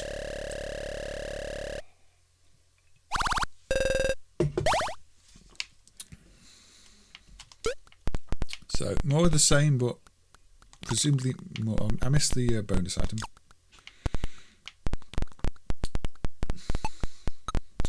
Wow, that timer is really short. These sound effects seem really familiar. It's a bit primitive, and it seems to depend a little bit on luck. I mean, you've got your I hyperspaced over the hole and fell down. Yeah, hyperspace is a risk, just like it is in Asteroids and Defender. But then you have to use hyperspace to escape the enemy sometimes. Don't hyperspace if you might fall down a hole, I guess is... Then again, you don't know if you're going to fall down. Don't hyperspace if the...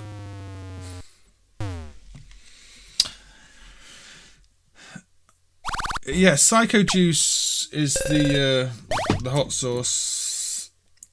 So, you spend £30 on the hot sauce and they send you a mug. Or more like £40 because you're always spending about £10 on postage.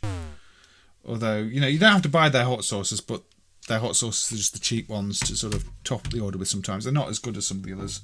But yeah, I bought loads more hot sauces. I got my one of my favourite ones, which is the Smoking Marie Sharp one. That's a really nice one, actually, very smoky.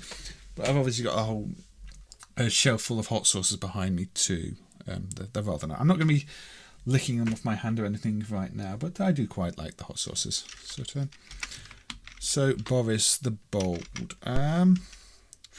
Not the worst Boris I know of, but I think too much luck involved.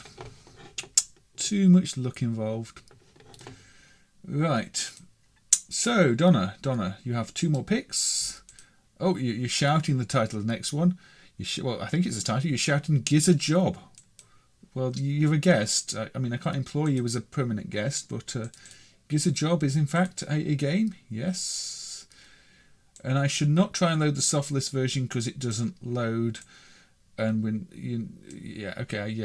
I did notice that some of the cassette dumps don't load, and I have to load the WAV files instead that are on the Dragon archive site. So this one I'll be loading the WAV file because for some reason the cassette file doesn't load, the .cas file. It is soft listed.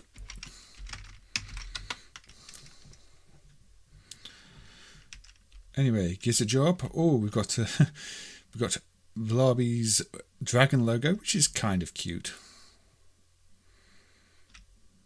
It's still loading, please wait.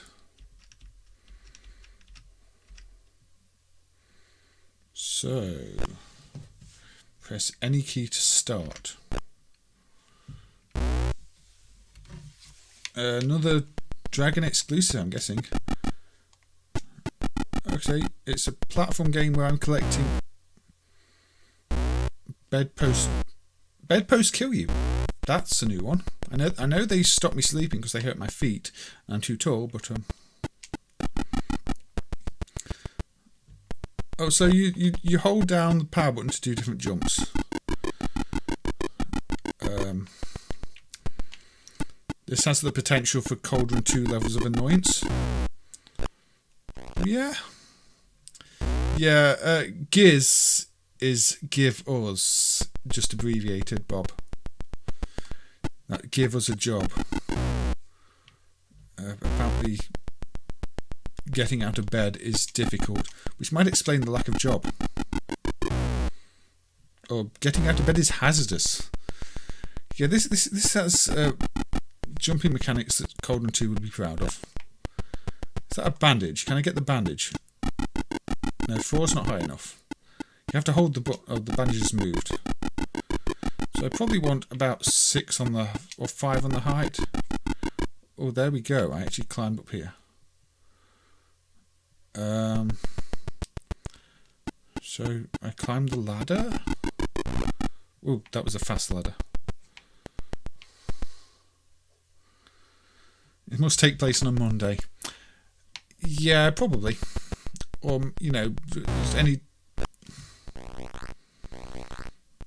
Okay, don't try and collect the acorns. Or do. I don't know. Why did I die? I'm sure I collect the acorn down there without it being a problem. So I can collect this acorn, but I can't collect the other acorn. Oh, and I need 5 for that, not 4. I mean, it's definitely a very British game, right down to the title and the gameplay. That just takes you. Acorns decrease my life, so I can pick up the one down there. But acorns are evil because they represent the electron. What am I doing then? I'm trying to get off this screen.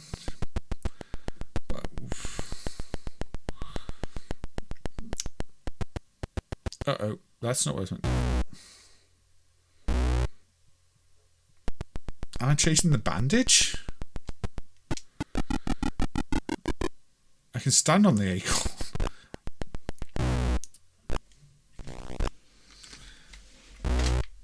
What am I... Are you sure I'm not meant to collect the acorns?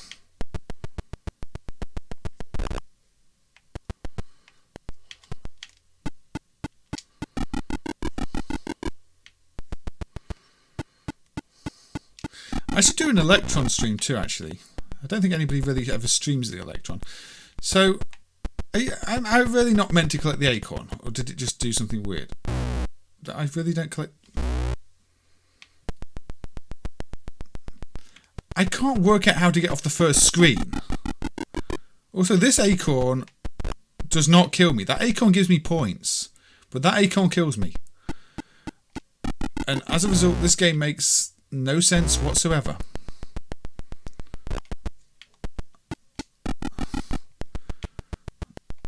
I rate this game either this is also a broken dump, even if it's the WAV file that actually loads, whereas the cassette file doesn't. Or I can't fire at anything. I can't jump here. Can I jump up here? Can I jump off the top of the screen? No. And I can't get the acorn because the acorn will kill me.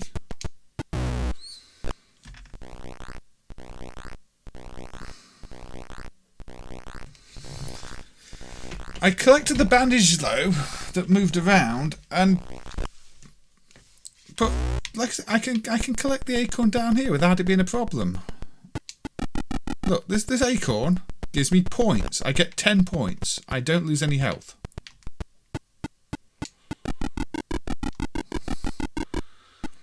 It feels almost like I'm failing a copy protection here or something, because stream Acorn Electron, that would be awesome. I probably should, because there are quite a lot of good Acorn games. But again, I give up. I literally, this game is broken, or it doesn't make sense. So Donna, if that's the game I was meant to be playing, then I'm sorry, I can't work out how to play it. I might need to look online. I may need to try different dumps. I don't know, but I can't play that one. So what's the next suggestion? Your next suggestion is I forget all that and go on a pub crawl. That sounds like a good plan. That sounds like a very good plan. So the game is called Pub Crawl. Especially on the nights that Zypho decides not to stream. Zypho streams most nights. I can't avoid clashing with Zypho, unfortunately. So we'll go on a pub crawl, which, after playing that game, sounds like a better idea than getting a job.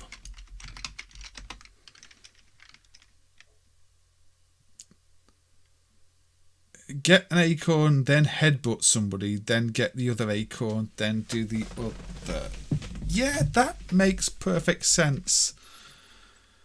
I might give that try another time, but where is any logic in that? 60. They're based on British TV shows, the boys from the black stuff. Oh wow, this looks like a representation of England, or maybe Wales, before all the pubs closed down, because there's definitely a lot of pubs there. There's more pubs than restaurants. Are we already playing? Are there any keys to... Oh yeah, I've got... So, let's go to a pub. Excellent. I do look like an alien, but we'll be okay. Now, my controls don't seem to be getting worse, so I don't think I'm getting drunk, so I'm probably just drinking water, okay? That's what the inlay says. You definitely need the inlay to understand that game. Shall we go for a burger? Or is it a kebab? Let's go for one of those. Tasty. It kind of scream out's quite oh mummy, but obviously I'm not circling things. I'm just going to pubs, or at least drinking water.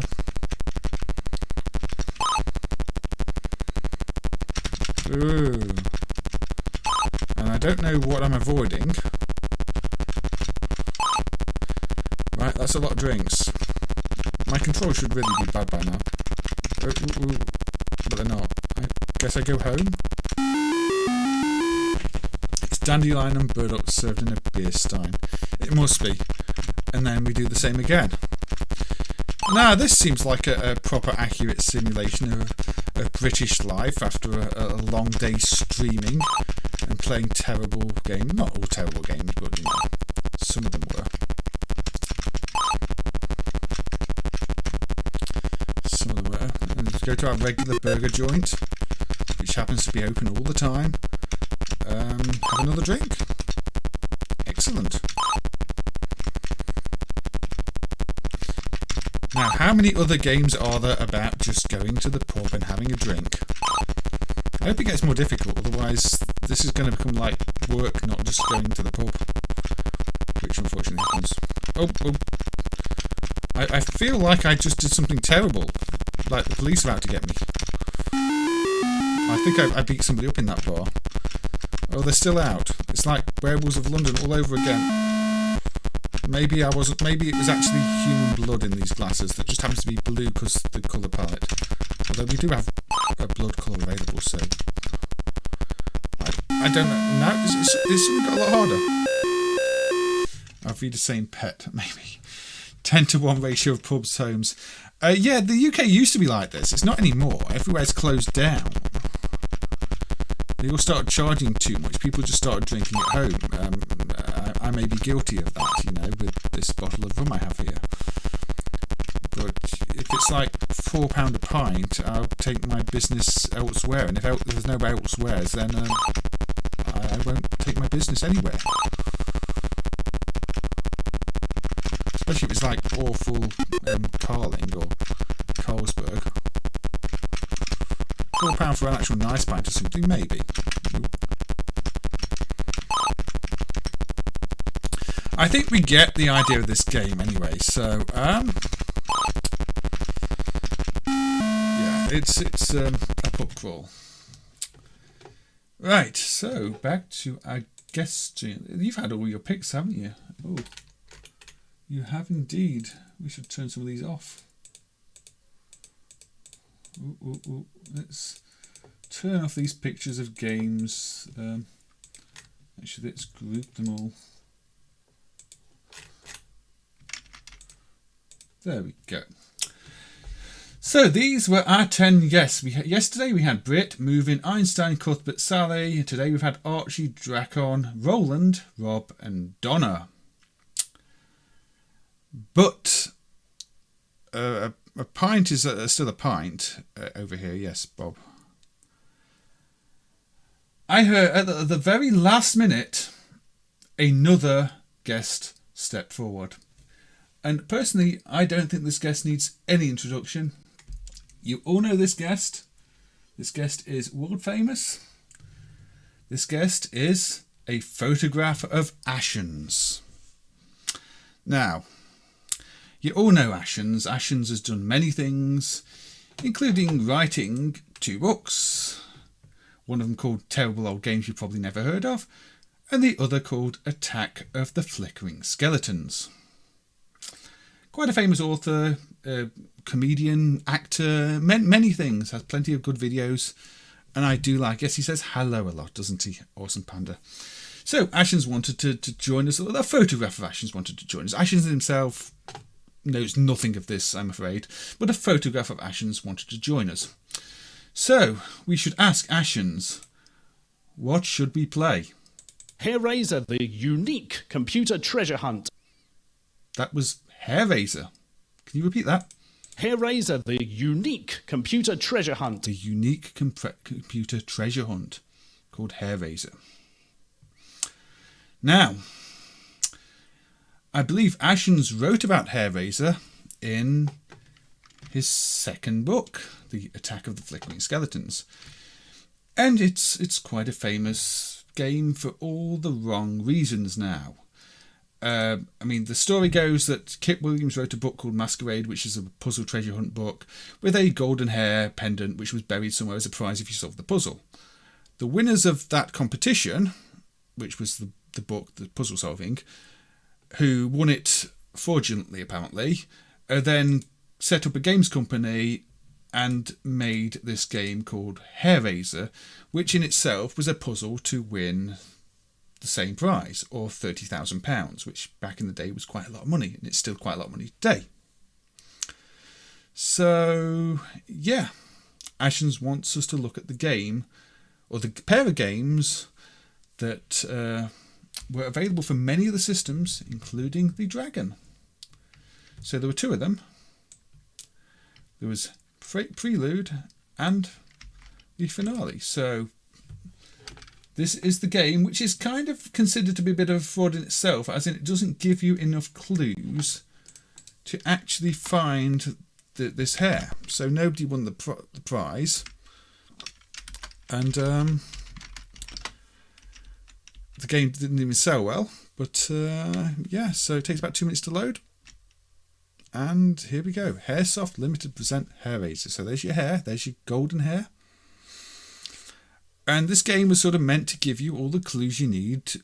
Well, half the clues you need, because there was a second game to find this thing. But as I said, just like the whole thing being a scam in the first place, they cheated to win the prize from the book. But the game they created was a bit of a scam. Sold for about like £9, which was really expensive back in the day. And you had to buy 2 games, this and the sequel. And they don't really tell you anything. But, yeah.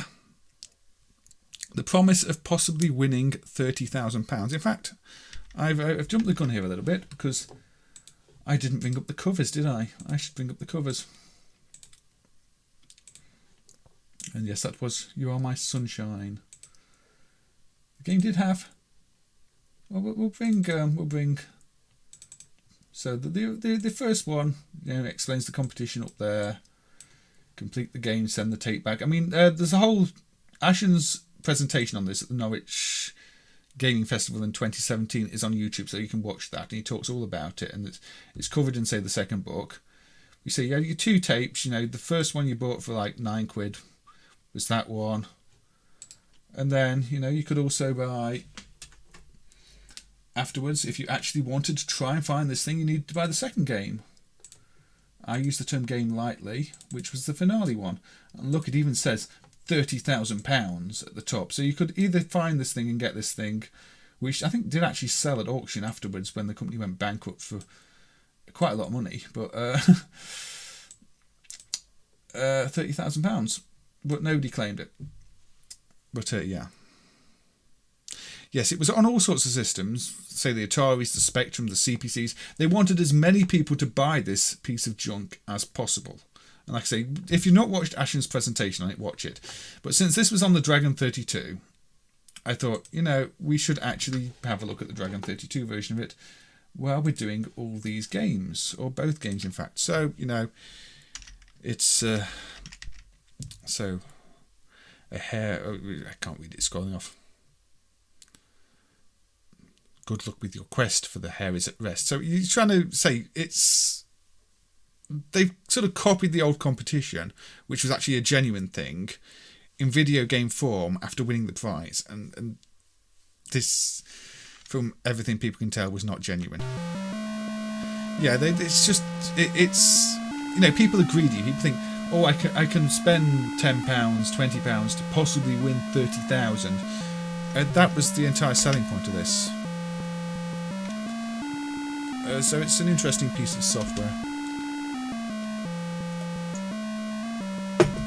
And I don't know if anybody streamed the Dragon version before, but yeah. So early bird catches the worm. And... we can speed through it. So you just get these backgrounds and then you can move in different directions and it tells you something. Stars give extra light. Okay. Search from coast to coast. And this is literally it. You press a direction and it gives you a clue. There is no gameplay.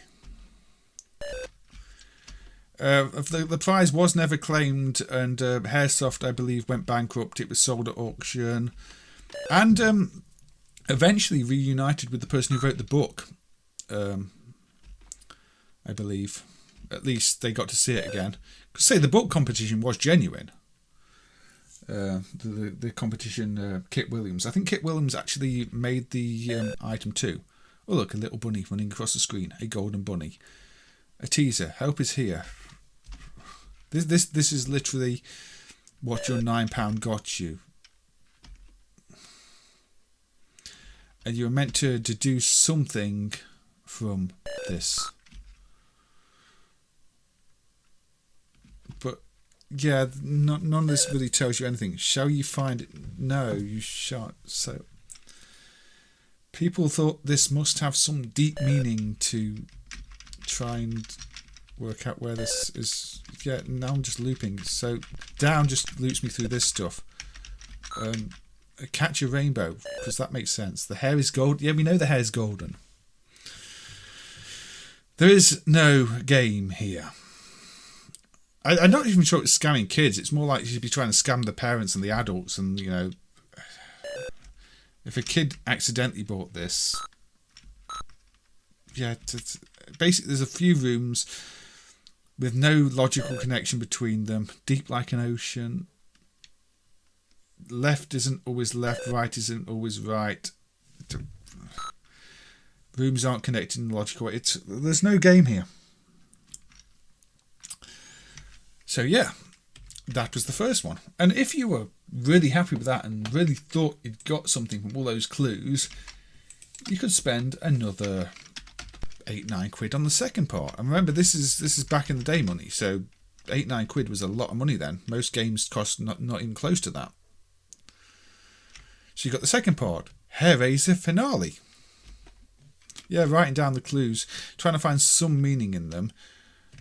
And when there really isn't one, so we've got the same stuff. Different tune. I think this is the best part of the game, is just your picture of a golden bunny and a tune.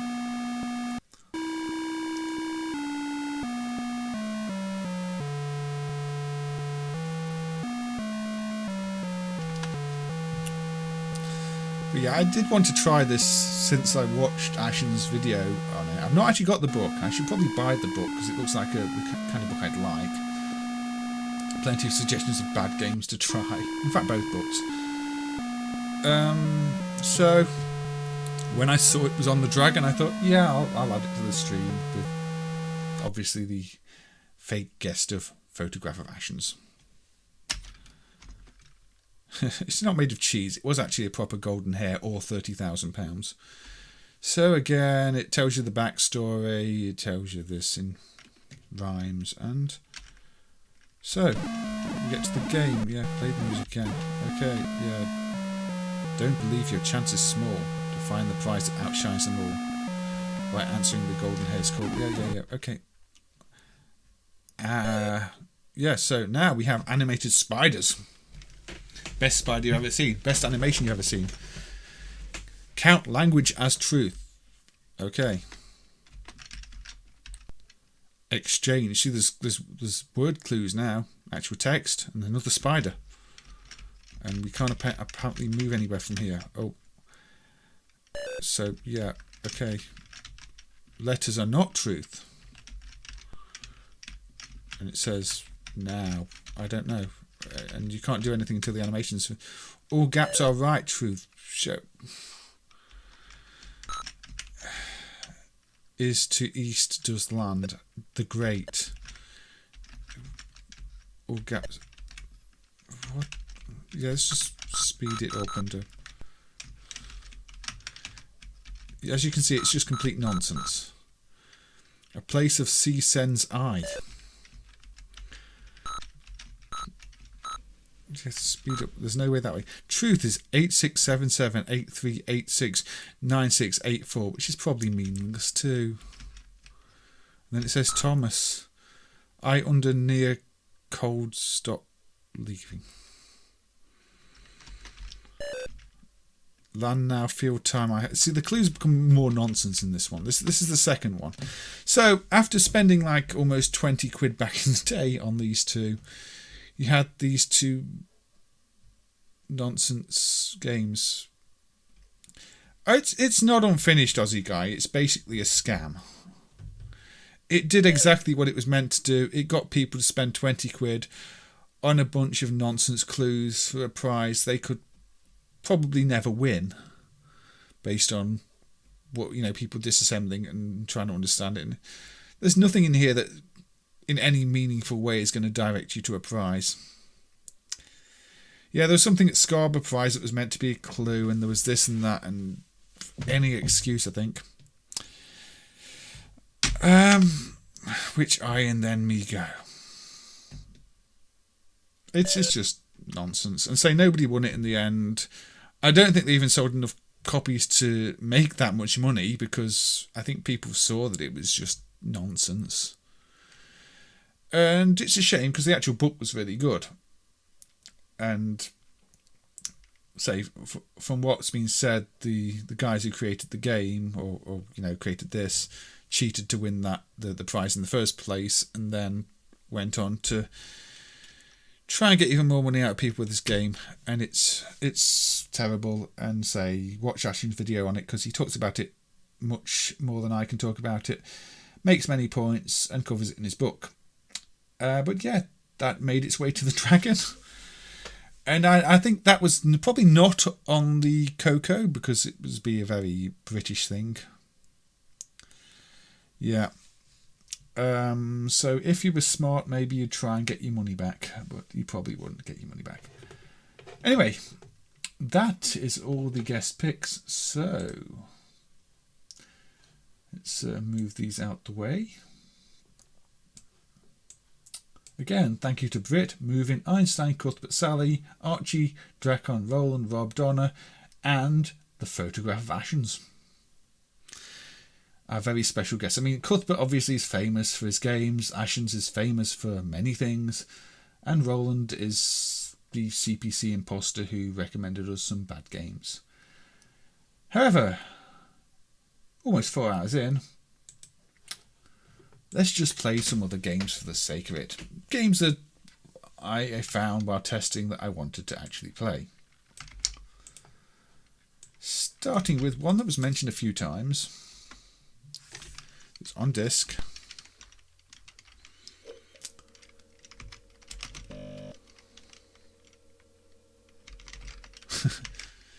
Yeah, they had to give it to Simon Garfunkel for copyright infringement, possibly.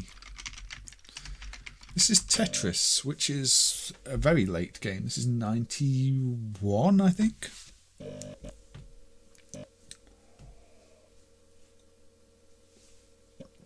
You remember Ashen's speech? It was a very good speech. He explained it much better than I could, Pirate Gamer Boy. But I think he might have prepared the speech. Well, I just sort of decided about an hour before the stream, let's find a photograph of Ashen's and do that. Tetris. So this is a nice, colourful Tetris game, which I was told uses the PAL colour blending, so it doesn't just look like ugly lines. Now, unfortunately, the game does start immediately, and it's quite slow. I mean, it's not the best Tetris game you're ever going to play, but it does kind of look nice. And the basic rules are there, but don't expect to be, placing pieces with world record speeds and precision and anything of the sort. It's very just Tetris in quite a simple form.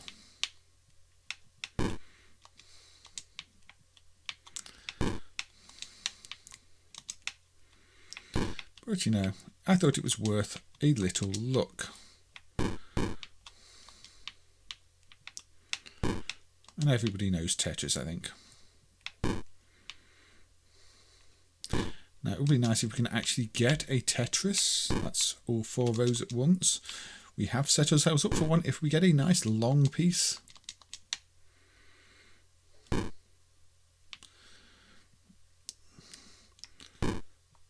It also mixes text characters and scan lines to make Russian text, which looks cool. That's a fancy technique. So there you go. It says Tetris when you get a Tetris. And it cycles the colours when you drop in pieces. It's not the best implementation of Tetris, if I'm quite honest. But many of the home versions weren't. And Tetris is a game that has evolved a lot more than anybody really gives it credit for. I mean, if you look at all the new rules and the complexity, I mean, some of the later games you're practically doing, Street Fighter type button pressers to rotate pieces and place them exactly where you want due to the frame timing. You're pressing up, left, here, down. People understand the dropping mechanics so precisely that they're doing frame perfect button presses to play them. And the different ways in which things rotate against walls or what else is around them. It's an incredibly complex game these days in terms of the programming. And it probably always was if you wanted to get it right. But again, it's one of those where if you're just making a clone, you didn't really take all that on board. You just implemented the basics of Tetris and thought, here's Tetris. And no, it wasn't as complex back then. You didn't have all the sliding and piece locking and everything.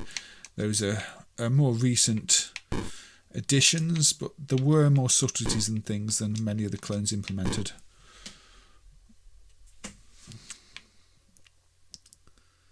Blockdown is good too. I've not seen Blockdown. Is Blockdown another Dragon one?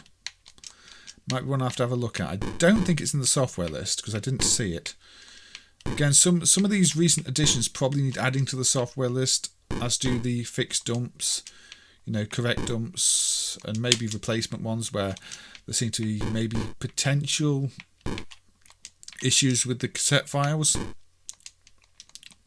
Because one of the problems with some of these, cassette files, and even things like TZX on the Spectrum are quite bad for it, is there's some ambiguity in the decoding, so different scenes end up encoding things in different ways, different software did, and you end up with images where a correct decoder won't decode every image because they're never encoded. It's a mess. So sometimes just the WAV files work better. It's annoying. 6E's has some of those features. I'll have to check that one then, because 6E's other stuff is pretty good, isn't it? So, yeah, it's nice use of the graphic, but it is Tetris. I think we can move on. I will have to check 6E's version another time. Blockout the 3D one. I did play a lot of that on the Mega Drive, actually, although the two-player mode was very slow. Okay, so what's my second choice? Tetris. Yeah, Tetris is fine. It's just Tetris, though, so can't get too excited, but it did look pretty.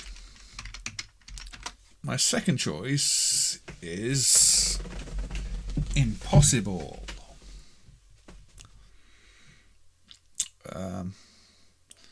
Scarborough Fair is an old folk song, though. Yeah, I don't think they're copyrighted songs, Bob. Just as any given recording can be. More traditional. So, fast or slow? Fast. Ladies and gentlemen, Starship Software proudly presents Impossible. 88, Starship Software, Impossible. So again, quite late to the market. No, it's Starship Software. Starship Software 60.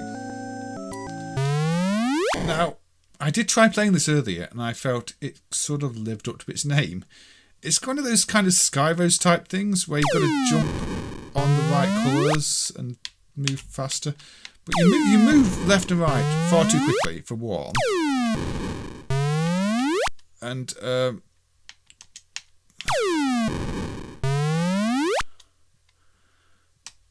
then that happens. You sold it for a while. I think it should have started a little bit easier. I did select fast mode. So I don't know. I mean, I'm this might be self-inflicted.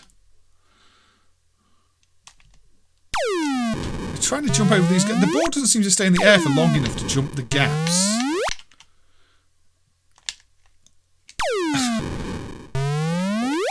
I don't quite get it. There we go. I managed that one. You need to be on the blue path so you jump further. Oh, okay. I need to be on the fast path to jump further. But then as soon as I hit the yellow one, I just seem to jump the same. So do I have to jump before I actually hit the jump? The joystick pushed up makes me go fast. Maybe. Maybe there's more to it. Yeah, it does seem to make me go faster if I push the joystick up. Okay, so... Again, it might be easy with a proper analog joystick.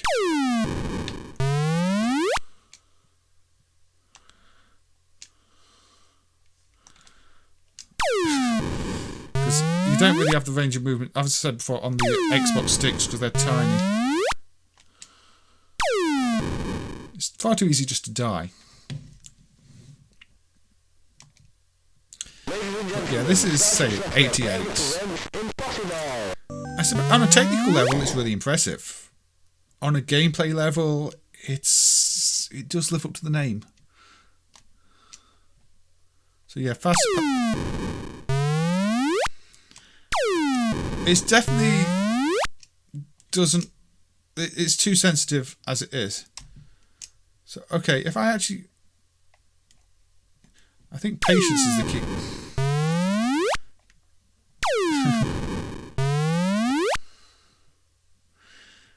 The yellow ones seem to automatically make you a bit faster as well. So if you're on the yellow and holding up, you seem to make it.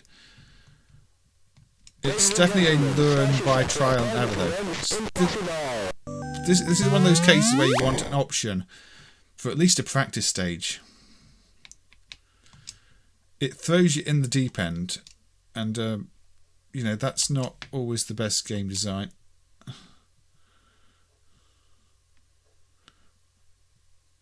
There we go. You see, holding up helps. So then I have to say I didn't adjust myself quite right. But it wants very slight movements, and you can't do that on an Xbox stick. Yeah, technically it's nice, but I think it would play a lot better with the proper controls. I think I'm not helping my own cause here. The instruction sheet is comprehensive. Ladies and gentlemen, starship software permit to run impossible. I did play it and I was quite impressed by it.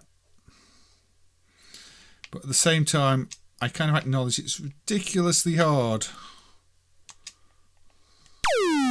Which is in the title. I think it's probably a lot easier with a proper stick. It's not full analog like, say, the Centipede clone was, but it definitely requires you to be able to move more carefully than a tiny little analog stick allows. Yeah, Beanstalker. I've not played Beanstalker. Yeah, okay. Let's. We could have a look at Beanstalker. There's plenty more we can look at quickly. I'm pretty sure I've. I think Beanstalker's another one where I had a problem with the actual soft listed image, although the cassette file elsewhere worked. So I don't know if the software listed one is bad, but I've using a different cassette file it worked. So Beanstalker at first does look like it might be Centipede with the Centipede by Microvision software. Yeah, unless you're a moderator, YouTube's just going to auto-delete the links, Curtis. It's just what YouTube does, unfortunately. Out of my control. Say the moderators here don't even see them. YouTube just go, nope, and delete them. So, Beanstalker keyboard. So, it is Load Runner.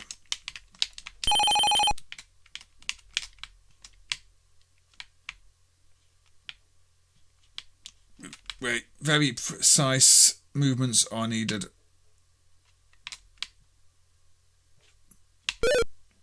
It's one of those where you really want a four-way joystick, not an analog. Maybe keyboard controls would be better on this one.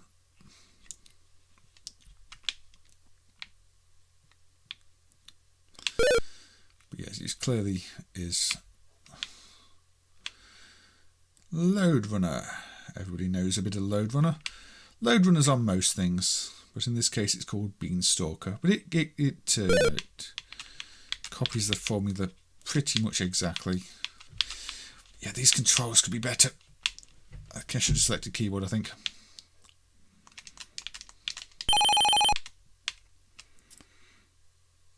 Take out the periods. Or just post the... No, YouTube you can just put the YouTube address, but it's the code, but you can't do that with general purpose links. Yeah, positioning myself on the beanstalks is the trickiest thing about this. You have to be dead on and get it right. How are the enemies falling through the floor here? Oh, there's a secret hole. What? This has secret holes. That is mean.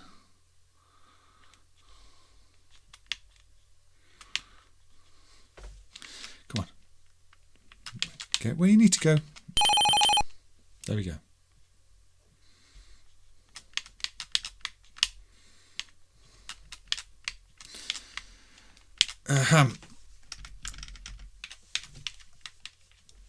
Yeah, I should select keyboard. This is basically unplayable on an analog stick because you can't position yourself properly. There we go.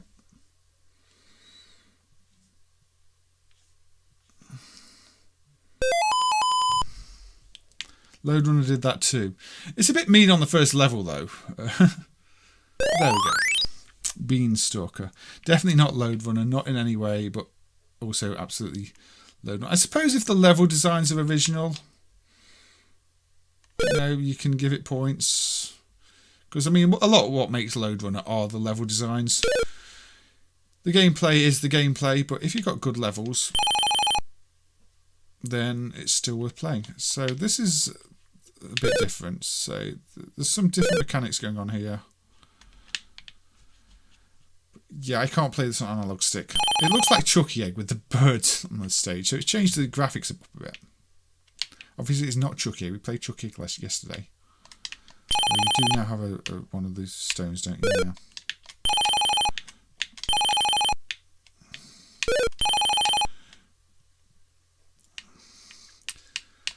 Okay, Blockdown is at 6809.org.uk, then /blockdown. If one of the mods actually wants to post the link, I think they can. So, you know, if you want to post the link or something, Bob, it should allow it through. Or Aussie Guy. Anyway, yeah, I'd say this would play better if I selected keyboard, but it looks like a competent Load Runner clone. Now, I want to talk about now one that I couldn't get working properly in MAME. And I think I understand why, but we'll discuss that in a minute. So this one is called Bonker. And it loads. It's got nice sort of semi-mode graphics. It's another Space Planet. Well, it's a Space Planet type game. But note at the bottom of the screen it says remove joysticks. Now we can remove the joysticks in MAME, but if I do, I have no controls. It doesn't work. The controls freeze. But otherwise, if I play the game, it's a Space Panic clone, but there's a problem with the emulation. Right, so come on. I can't move. You kill an enemy, you can no longer move. And I think this is why the game tells you to remove the joysticks. I think the game is probably buggy, and MAME's emulation of the joystick port when there's not a joystick plugged in is wrong. Because if I unplug the joysticks in MAME, I can't move at all. You know, regardless. It just breaks the game. But with the joystick still plugged in, as soon as I kill an enemy, I can no longer move. So I think, you know, MAME's state for the joysticks not plugging in is returning the wrong value. Maybe it should return, you know, high rather than low or low rather than high. But look, now I can't move.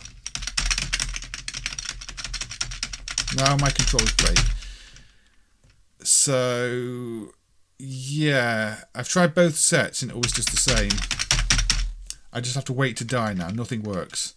But if I unplug the joysticks as the game suggests, then I can't control it at all. So I think it's probably, if you play it on the real system with joysticks plugged in, maybe it does this, which is why it tells you to unplug them.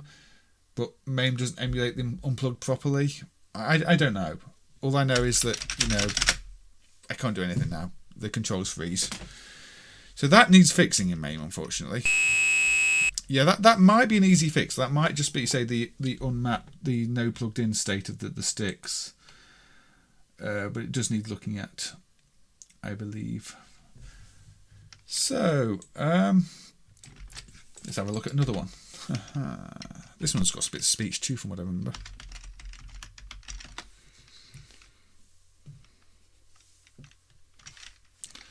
Oh, did I type that wrong?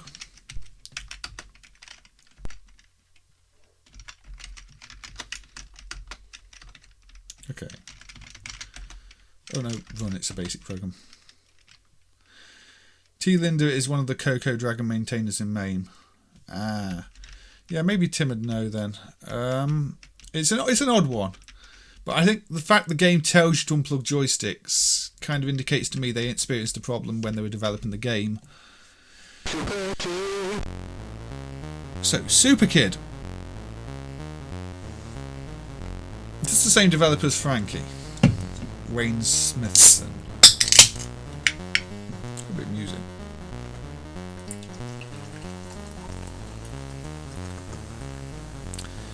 Now, if you change your words slightly, what arcade game could Super Kid be? I warn you, it's not a good implementation. I've not tried Rommel's Revenge, no, Curtis. Is there a reason I should try Rommel's Revenge apart from the game? Is it I mean, I don't know, say it's going to be active low or active high when unplugged, I'd imagine. But I don't know, it just sort of fails in MAME there, and I'm assuming it's related to it. It's saying unplug the joysticks. Because if I unplug the joysticks, I have no control at all. It just prevents any input. Go get my Super Kid. So, what is this then?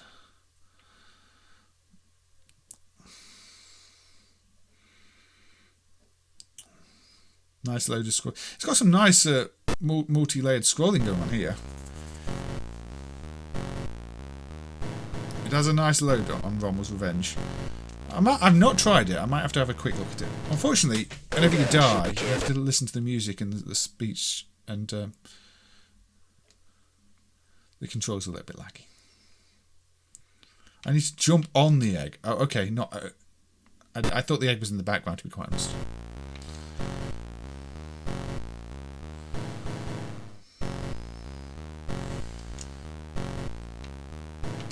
So you shouldn't have to patch the games. MAME should emulate it properly. If there's a case where the games are needing to be patched, then really the emulation should be improved instead. Patching the games is clearly the wrong solution. In fact, you know, patched games being out there can be a bit of a problem. I'd rather see the emulation fixed than the game patched. Patches may be useful for people on hardware who don't want to unplug the joysticks or something, but if there's a flaw in the emulation, I'd rather see it. You can shoot the snail, so yeah, it's like in Wonder Boy. So I thought that was part of the background. I see now it's an egg, but there's a snake there too.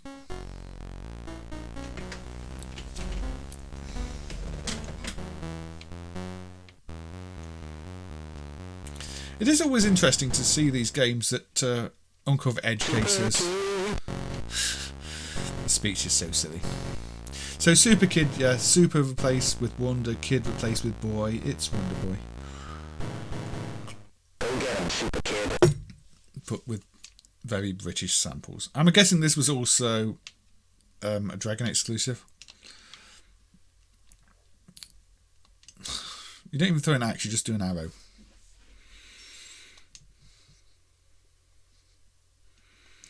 Super Kid has a fun loader. We did load Super Kid. Although we loaded the cracked version. Does the non-cracked version load? I don't know. I'm assuming the cracked version took out the loader. Game of the week? You are missing out. So we're already over 4 hours. We're on 4 hours, 15 minutes. Yeah, we can't keep streaming forever, unfortunately.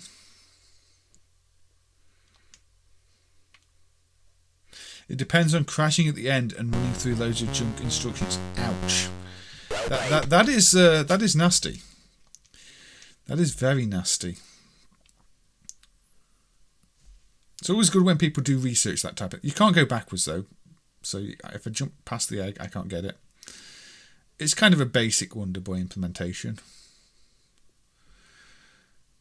The speech and the music are probably the best parts. Okay, that's a bit... Anyway, Wonder Boy. Super Kid. So...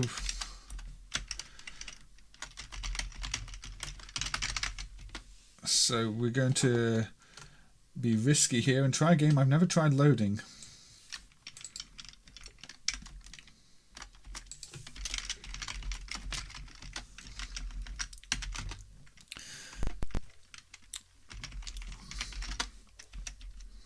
Rommel's Revenge. What's this going to do then? Oh, I see. Yeah, it's scrolling. So it's loading the screen a pixel at a time and scrolling it up. That is quite fancy, isn't it? I do like fancy loaders, actually. I covered a lot of them on the Spectrum stream when I was looking at the Spectrum games, because obviously there's a lot of fancy copy protection loaders and ones that just load things in different orders, backwards, in parts. I see, yeah. That is certainly some bad coding. 60. So yeah, it's loading it up, pushing it up. Design. This is the Battlezone clone, isn't it?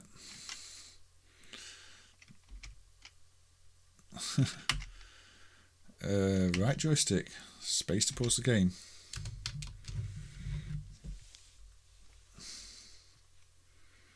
Some play music. That's, I guess, if the tape noises aren't overpowering it, that's a good thing to do. And I've not noticed any tape noises. I don't know if that's a MAME thing or the machine didn't channel the tape noise through like the Spectrum did.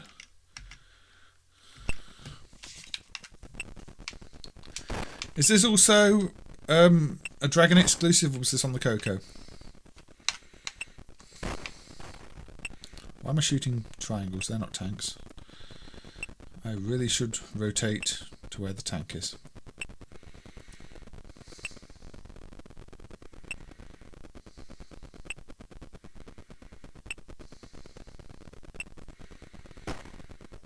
Oh, I got shot. As long as they work on real hardware, fast is fine. I know there's some of the Spectrum scene that use loaders that you can't possibly put on a tape because, there would just be too much noise for them to work. Like, there's no redundancy at all. Which is fine if you're loading it in an emulator, but annoying if you're loading it off an actual tape.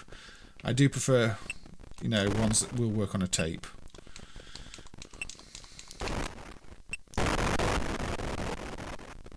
This was Dragon exclusive. Rommel 3D was also on the Coco.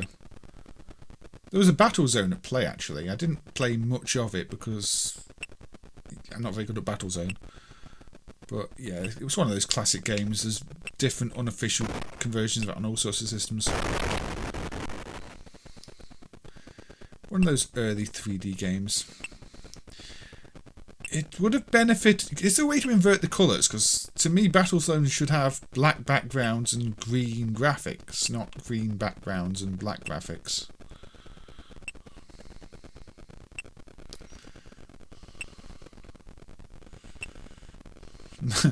It is rather Battlezone, isn't it, Aussie guy? Oh, I got shot. Real cassettes working up to 6,000. I mean, is that taking into account the general low quality of a lot of cassettes back in the day? I know I had, like, on the CPC, I had a program that you could record cassettes at a faster speed, but unless you use the more expensive cassettes, they didn't tend to play back.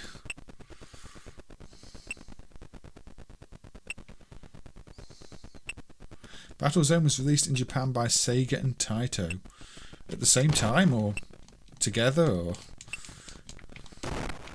competing with each other. I wonder if any of the other Atari games had different revisions in Japan that we are not aware of. Oh, we've got this ship here. Now, I think I might have had this version. Was this version on the Spectrum? Rommel's Revenge?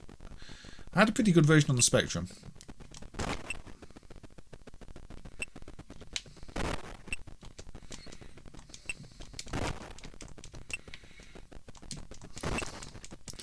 Anyway, it's Battlezone, and it's a decent version of Battlezone, to be quite honest. If you want to play Battlezone on your Dragon, tells you where the enemy is, rear, left.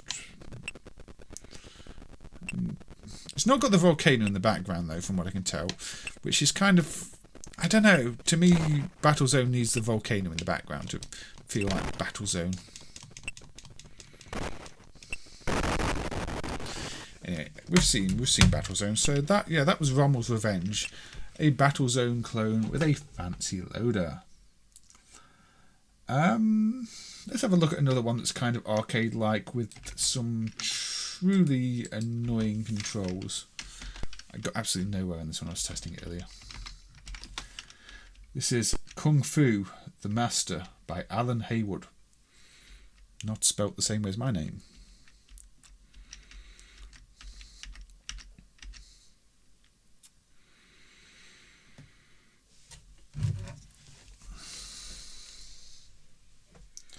But yeah, we're probably going to end the stream in about 5 minutes because that'll be 4.5 hours, which is plenty long enough.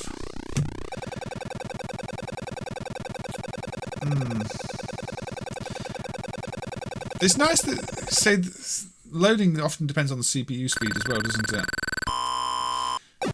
Quite CPU intense. So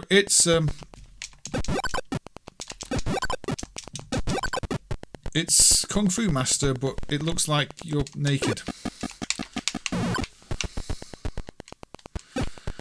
And also the controls are really bad.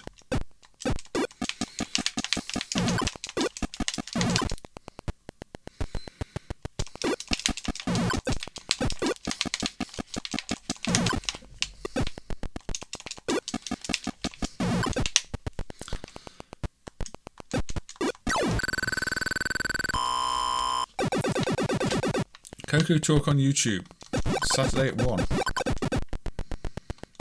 I don't know why they're all pinching me to death.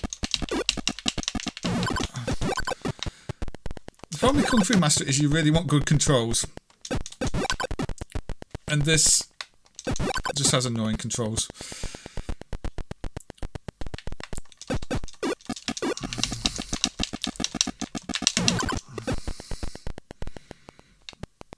It's got the knife down there, look. 6 has been a guest a few times. I might have to check it out then. I do follow a lot of streams already, but I'm always interested in seeing what other communities have to offer. You time it slightly wrong and you just get mobbed. So this is Nudist Kung Fu Master, clearly. Yeah, it is basically Kung Fu Master, Kung Fu the Master. But it's the controls are just bad. Turning around. Maybe with a proper analog stick it would make more sense, but trying to work it out.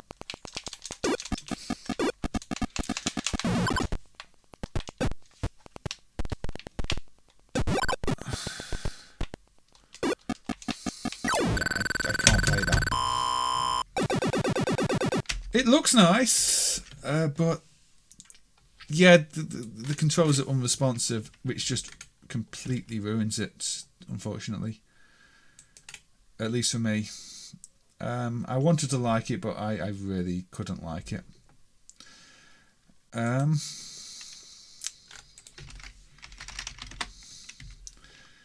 Now, there is another game a bit like Kung Fu Master that I enjoyed a little bit more. And I think I'll make this one the last game of the stream. There's an NSX port titled Seiken Achu, released by ASCII. Licensed or not licensed? No, I want to see that, didn't I? My mistake.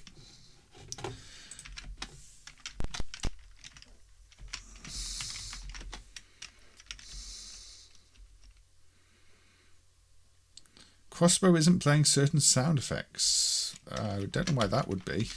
I've never looked at the Crossbow XE driver. So I think we've got a semi-mode title screen for Ninja Warrior by Charles Forsyth. Ninja Warrior indeed. J for joystick. One player. Not Taito's Ninja Warriors. It appears to be rock kicking simulator. But, you know, it kind of reminds me of Kung Fu Master, apart from its auto run. Maybe a little bit Moon Patrol, but I don't know. The guy walking along attacking things. The game isn't semi-graphics, no. The game is the rather ugly white, pink, green, orange. I just fancy kicking some rocks, which is always a good idea. I mean, Have you never wanted to walk along and just kick some rocks in anger and somehow not break your foot because you're wearing amazing pink shoes that protect you from everything? The controls are responsive though, so... Going night, go in bed, Evie. Night, take care. I'll be finishing soon, but I guess if you say wait 5-10 minutes, I'll be finished. But it makes sense if you want to go to bed. Kick boulders or jump them. Jump 5 boulders, but don't land on boulders.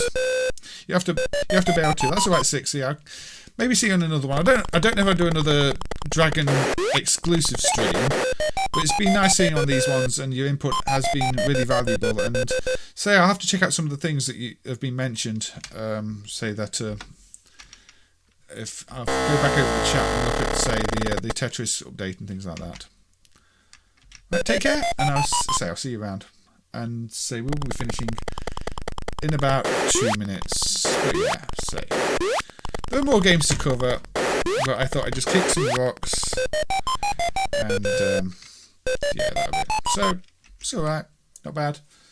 But yeah, I did say 4.5 hours is getting on a little bit. So, yeah. They forgot to add the game. It's not bad. It does evolve a little bit, Bob, but I've not really got time to play it. You can kick a rock on the way down if you try. Right, I probably have to do that then. You are a ninja after all. But I don't really know why to kick rocks. But yeah, I'm going to end the stream sort of about now. So... Once again, thank you to everybody who's been here, and it's really good having, input from the Dragon community as well. We know 60, Curtis, and Rob, who was here a bit ago, I think, and obviously the regulars. We've got Car, we've got my partner Evie who likes to watch along. We've got Bob.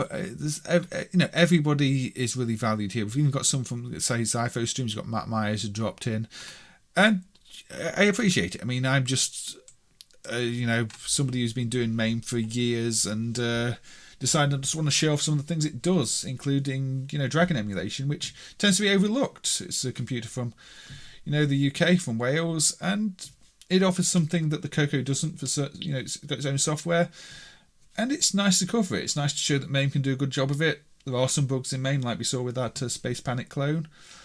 But maybe they can be fixed. Maybe if they get fixed, I can cover the fixes and all this stuff. And obviously, guy, of course, throwing in the arcade connections, arcade facts, always valuable. Alpha again, thank you. I mean, thank you for being here. I mean, it's always great to see you and great to see everybody and Mr. Outer Heaven, just everybody. It's fantastic, I know, and I will hopefully see some of you on the next one, which may be again I might just do a fairly generic arcade.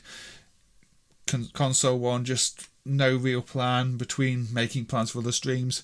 But take care. You had a 6-hour Dragon special. That must have been exhausting. I mean, I'm pretty tired after 4.5, and I can't imagine doing 6 hours. But yeah, take care, everybody, and so I'll see you soon. Goodbye, good night, and sleep well if it's that time where you are.